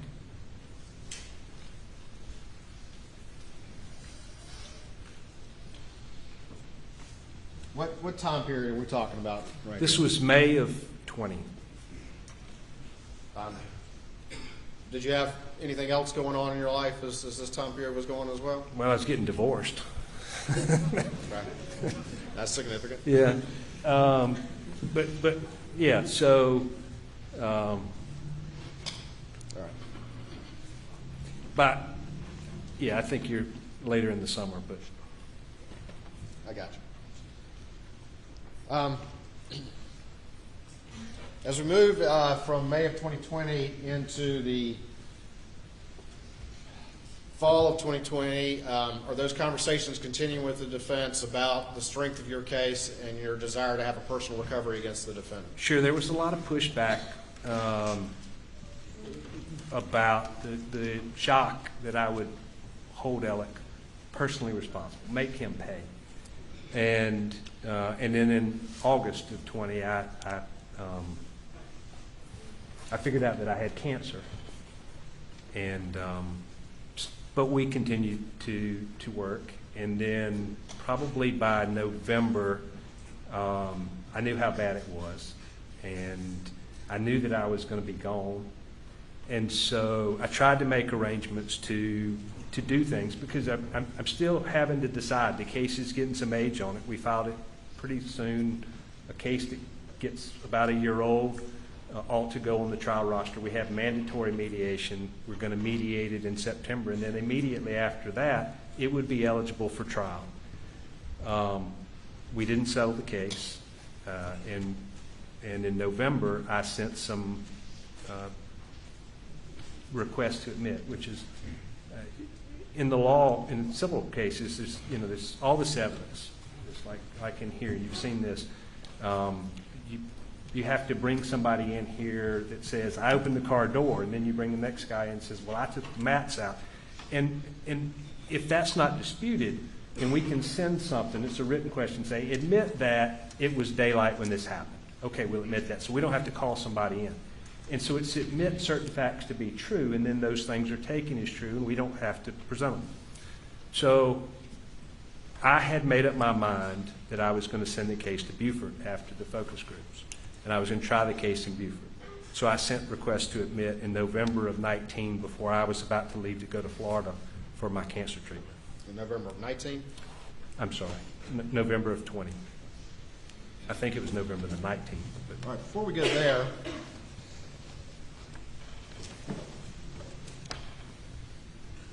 you'd had some discussions with the defense about the strength of your case, as you've talked about, correct? Oh, yeah. And the strength of your case against the defendant, is that correct? Yeah, and one just of the real other... quick, let me ask a question if you could. Sure. Had you had any discussions about a number that you were seeking from the defendant, roughly? Ultimately, I have that conversation. They pushed me for a number. By November, I've given them a number, yes. All right. And roughly what that number was? That number, he was going to have to pay $10 million out of his pocket. And did the defense have any response to you eventually? That he could cobble together $1 million. Did he have any other response? He was broke. He was broke. He can only get $1 million. Maybe could get $1 million. Based on your knowledge of the defendant and his practice as you testified, did you accept that response that he was, quote, broke, unquote? No, I didn't believe it at all. Did you offer him any other sort of settlement, any sort of type of plan or anything like that? If you're broke, I'm happy to work out a payment plan. You can make payments. You can convey Moselle. I knew he had Moselle. He got Moselle right after a big settlement in 2012. So that's 1,700 acres. Conveyed Moselle, convey the beach house. He still had the house in Hampton. And we'll work out a payment plan on the rest. Did they reject that? He did. Having been told that the defendant is broke despite what you believe, did you have a response to them? I did. In October, almost immediately after the mediation, I served some discovery. Again, it's a written question, and there are two different types. There's interrogatories where you ask a question, tell me where you bank. And then there could be requests for production, give me your bank records. Now, I didn't say that, but I did. I sent discovery to... And just real quick, we'll talk about discovery in a second, but generally, what is that response? He says, I'm broke. What are you saying in response? There's no way. I mean, like I said, he has a spigot of money that's running. He's settling cases. He's got big cases. He's got lots of cases. He's got generational wealth. There's no way he's got 1,800 acres in Moselle. He's not broke by anybody's standards. Did you ask the defense to, okay, show me the books, prove to me that you're broke? I did. And what was the response? No. So that led you to some discovery? It led me to send discovery to get that information. And specifically, what information as it relates to the defendant's books and the defendant's accounts are you talking about? Well, it was broad, so it was broader than this, but what I was looking for was the institutions, the accounts, where he did his banking. Because if he was, in fact, broke, if his bank account says $0 or $5,000 or $7,000, it was because he was hiding it, in my opinion, at the time. So that's what I was looking for. All right. And so you sent those discovery requests? I did. And did the defendant provide that information, or did they decline to provide that information? They objected almost immediately.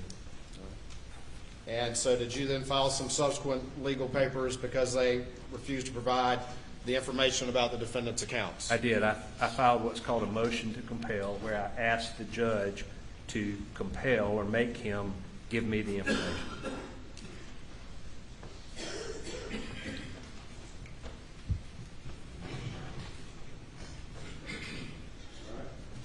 I'm going to show you what's been marked as State's Exhibit 402, and just generally just see if you recognize this document. If you flip through it real quick.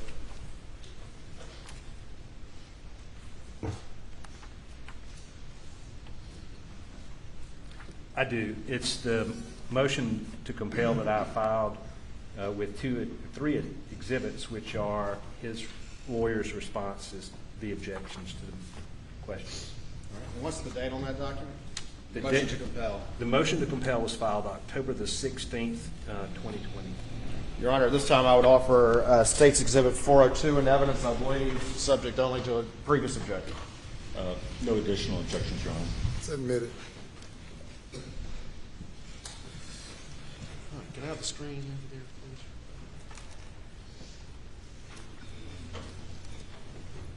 All right, this is State's 402, the one you just described, is that right? That's right. And that's the date on it right there? Correct.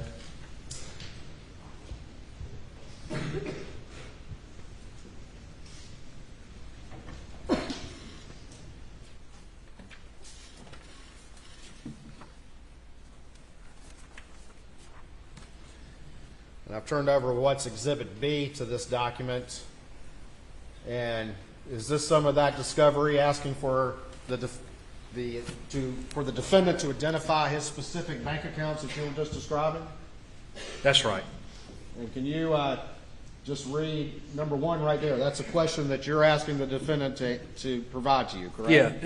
Yeah. What you see there is the bold. The answer is, so this is, Alex Lawyer has retyped the questions that I sent. So that's the question that I wrote. Number one, list all checking and or savings accounts, including credit union accounts, certificates of deposit, 401k accounts, SEP accounts, IRAs maintained by you individually and or jointly with any others, and any other accounts over which you had signature authority for maybe in any capacity, regardless of whether or not the account or accounts have been closed from February 2019 to present. And then the answer is what his lawyer said, which is generally an objection that's overbroad, it's unduly burdensome, it's not relevant, doesn't have anything to do with it.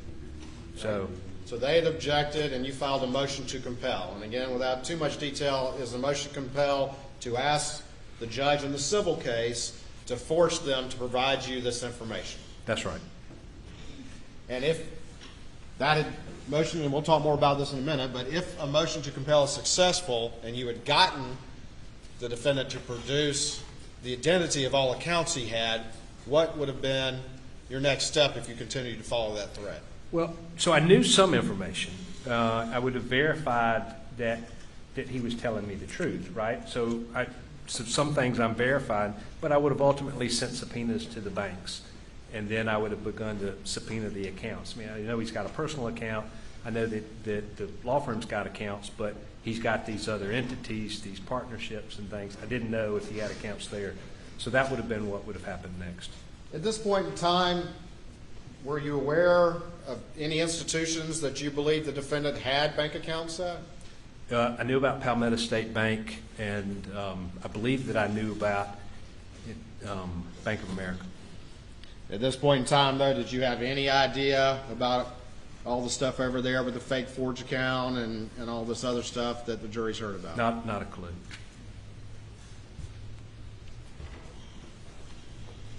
But had you been successful, you would have sought to identify all accounts in his name and then reviewed those accounts. Is that correct? Yeah, the subpoena to Bank of America wouldn't have said, give me the information for account 102 or whatever the number was.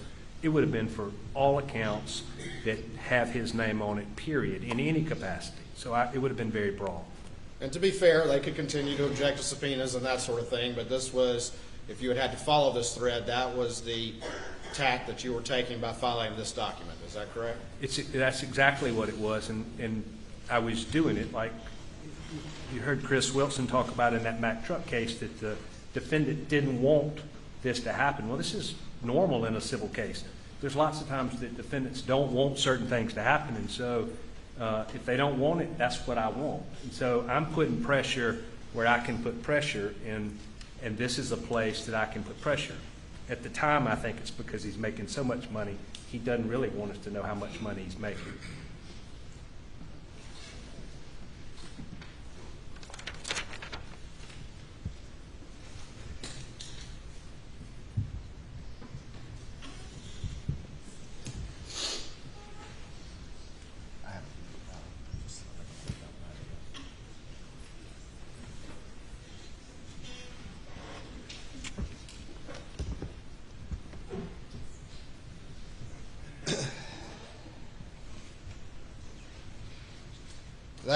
That motion's filed in October of 2020.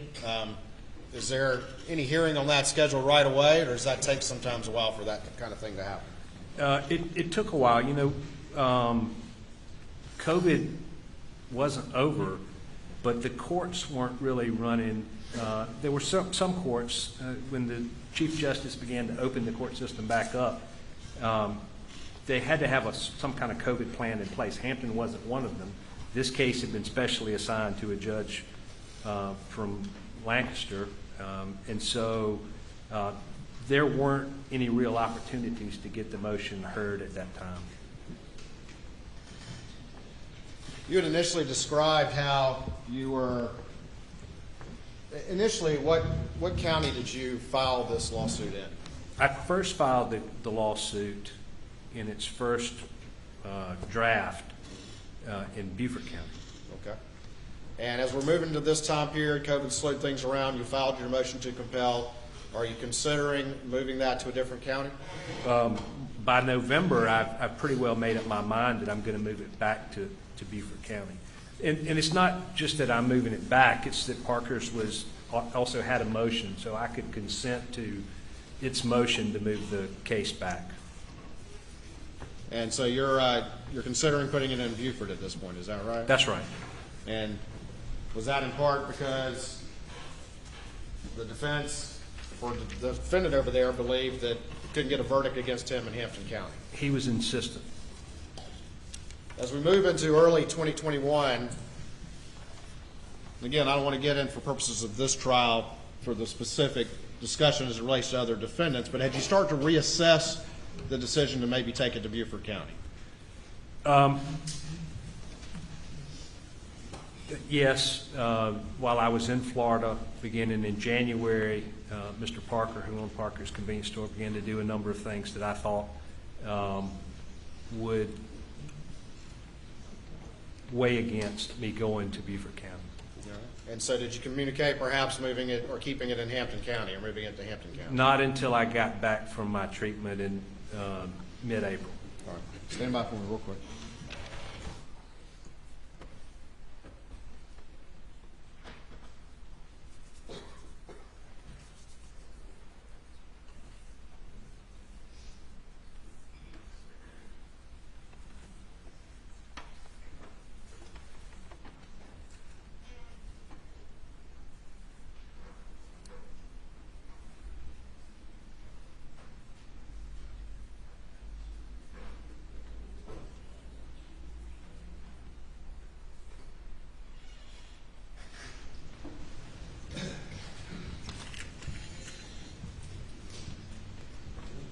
Let me ask you this. You said you'd started considering moving it back to Hampton County because of some things that was happening with another defendant, that being the convenience store in Beaufort County, correct? You said Hampton. I think you meant Beaufort. Sorry. Let me rephrase that.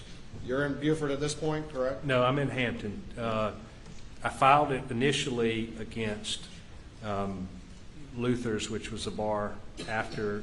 So the kids launched a boat from Alex family place to Chessie, and it's owned by a family trust, Murdaugh Family Trust. Maybe there are two properties and there's two trusts.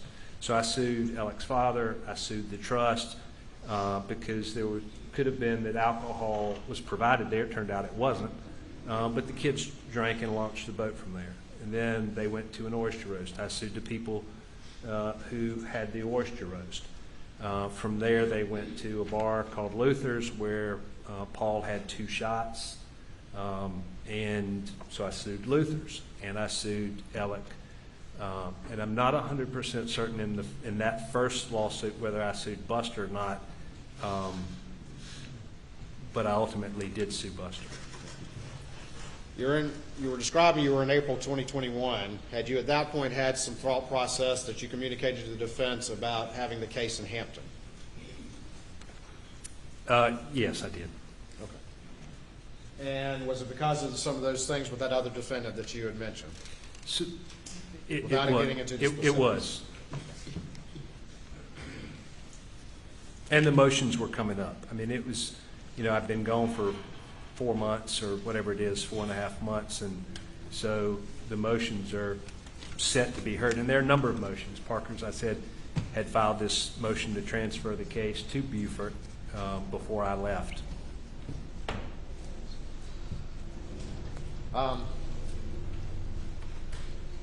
As you're thinking about, as we're in April of 2021, and you're thinking about putting it in Hampton, you were still concerned, though, about a case against the defendant in Hampton County, his home county, correct?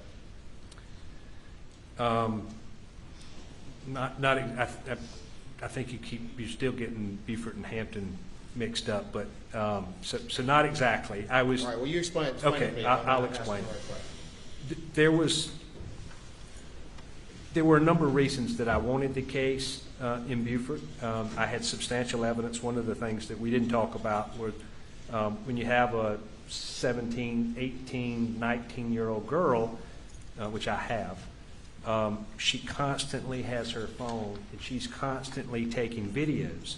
And so one of the things that I discovered is that Paul's girlfriend had tons of videos of alcohol, family trips, videos of Paul drinking in front of his parents, videos of him grossly intoxicated.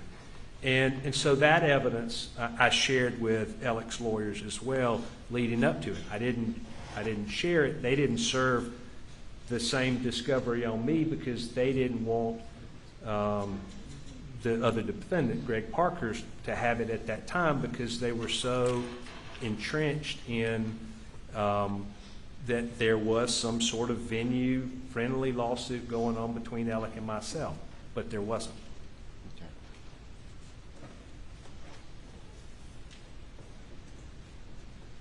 As you're considering all these issues, did you ever convey to the defense any issue about suing any other defendants in Beaufort County if you felt like your case was not getting a fair shake in Hampton County? So once I made the decision. Ladies and gentlemen, we're going to stop for the day.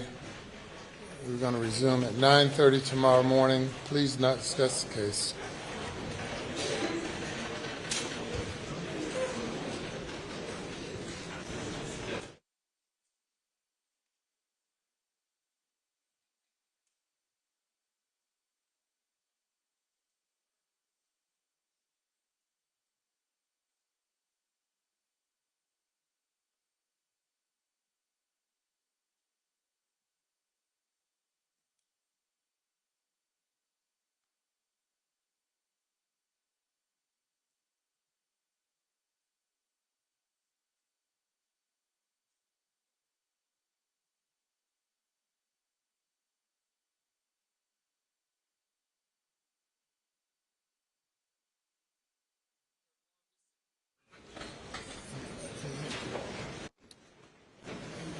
The nature of the objection. Your Honor, as I understand this, the relevance of this under the state's theory is financial pressure due to he said $10 million that he expected the defendant to pay. These details about interactions with other defendants, the relevance is just not apparent. And then there's giving. Your Honor, through my questions, I've been trying to minimize getting into the weeds on that. I believe the response that the witness, I'm happy to proffer an answer to that particular question, is communicating to the defense that he, intended to sue Maggie and Paul in Beaufort County if he detected anything that he thought in Hampton County that was untoward. And I think that that's specifically relevant to the specific pressures that were rising on this defendant in April of 2021. Well, I think you could have asked him that question, but I agree with the defense. You said you're not trying to get in the weeds, but you're far into the weeds, into the other case, and I sustain the objection. And we will resume at 9:30. Mr. Harpootlian. Your Honor. At some point in this case, the defense will have the opportunity to call witnesses. I'm not sure when that's going to be. Anyway, a number of our witnesses, when I say a number, at least 4, perhaps 5, are from out of state. They're experts, so it's prohibitively expensive for us to just fly them in and have them sit somewhere for a week or two. I wonder if we could inquire of the state, is there some end to their case that they predict will happen within? And because, Your Honor, if they tell us they're going to end on, I mean, it's sort of the reverse. They tell us they're going to end on 10 days from today, and they end 8 days from today, or we won't have witnesses to put up. So we delay the court. So, and it's not. I've talked to the Attorney General several times, and he has been unable to predict to me when that might happen. I thought perhaps, and I'm not asking he do that right now, but perhaps he could, Your Honor, would ask him, he could like consult with his team and think about when that might happen. And again, I'm only asking so that we don't say, we don't have a witness here. They're in Chicago or Connecticut or whatever, because they have to book flights and they have to, I'm not whining. I'm just saying to some specific. Reasonable request. I certainly understand. I don't hear that much. Thank you. I believe, and I think the defense counsel will have to concede, I've been very accommodating at what our next day's schedule is and trying to provide that. I've tried my best to communicate with the defense, and I think he would have to concede. Well, he's not worried about that part. He wants to know, when are you going to be through? Well, I think And I'm not the only one. And I told, he says I didn't tell him, and I told him that, right now I'm thinking at the latest midweek next week is what I was thinking. I told him that earlier today. And again, Your Honor understands these are fluid. Objection can happen, cross-examination happens, and camera proceedings can happen, but that is what I told him. Does that give you a sufficient idea? It gives me an idea, but if, as this process goes on, they decide they need to, again, I said I accused him of gilding the lily and plowing on. It's apparently instinctive. I'm not criticizing it. It's his case. I am criticizing it. It's his case. But I just, and he has every day when I've asked him, who you calling tomorrow? Been 100% cooperative, and we're going to do the same for him. But as we proceed through tomorrow, and he thinks he's going to be done midweek, Wednesday of next week. That's my best assessment right now, yes, sir. Okay, so what we're going to do is we're going to try to structure a plan where we have available witnesses Wednesday, Thursday that we don't have to fly in, but it may be the following week before we can get those folks here, if that makes some sense. I understand. Well, we'll need to address it as we go, and I think maybe reassess things and give you some lead time. I'm in no way criticizing Mr. Waters. I want to say that. I understand it's a fluid situation. I've been where he is. I spent 12 years as a prosecutor. I know how difficult it is to project these things. Having said that, we've been here a little bit longer than I thought we were going to be. We projected a 3-week trial. We're now 3 weeks, or tomorrow will be 3 weeks, and our case is going to take, we think, at least a week. So if you've rented or set aside hotel rooms for a 3 or 4 week trial, it's probably best to take provisions. And we're going to try to pare that back. We think the jury may not remember what they heard 3 weeks ago the further we go on. Okay, we'll just revisit the issue on it, perhaps on a daily basis, and see how we're going. Thank you. Thank you, Judge. All rise.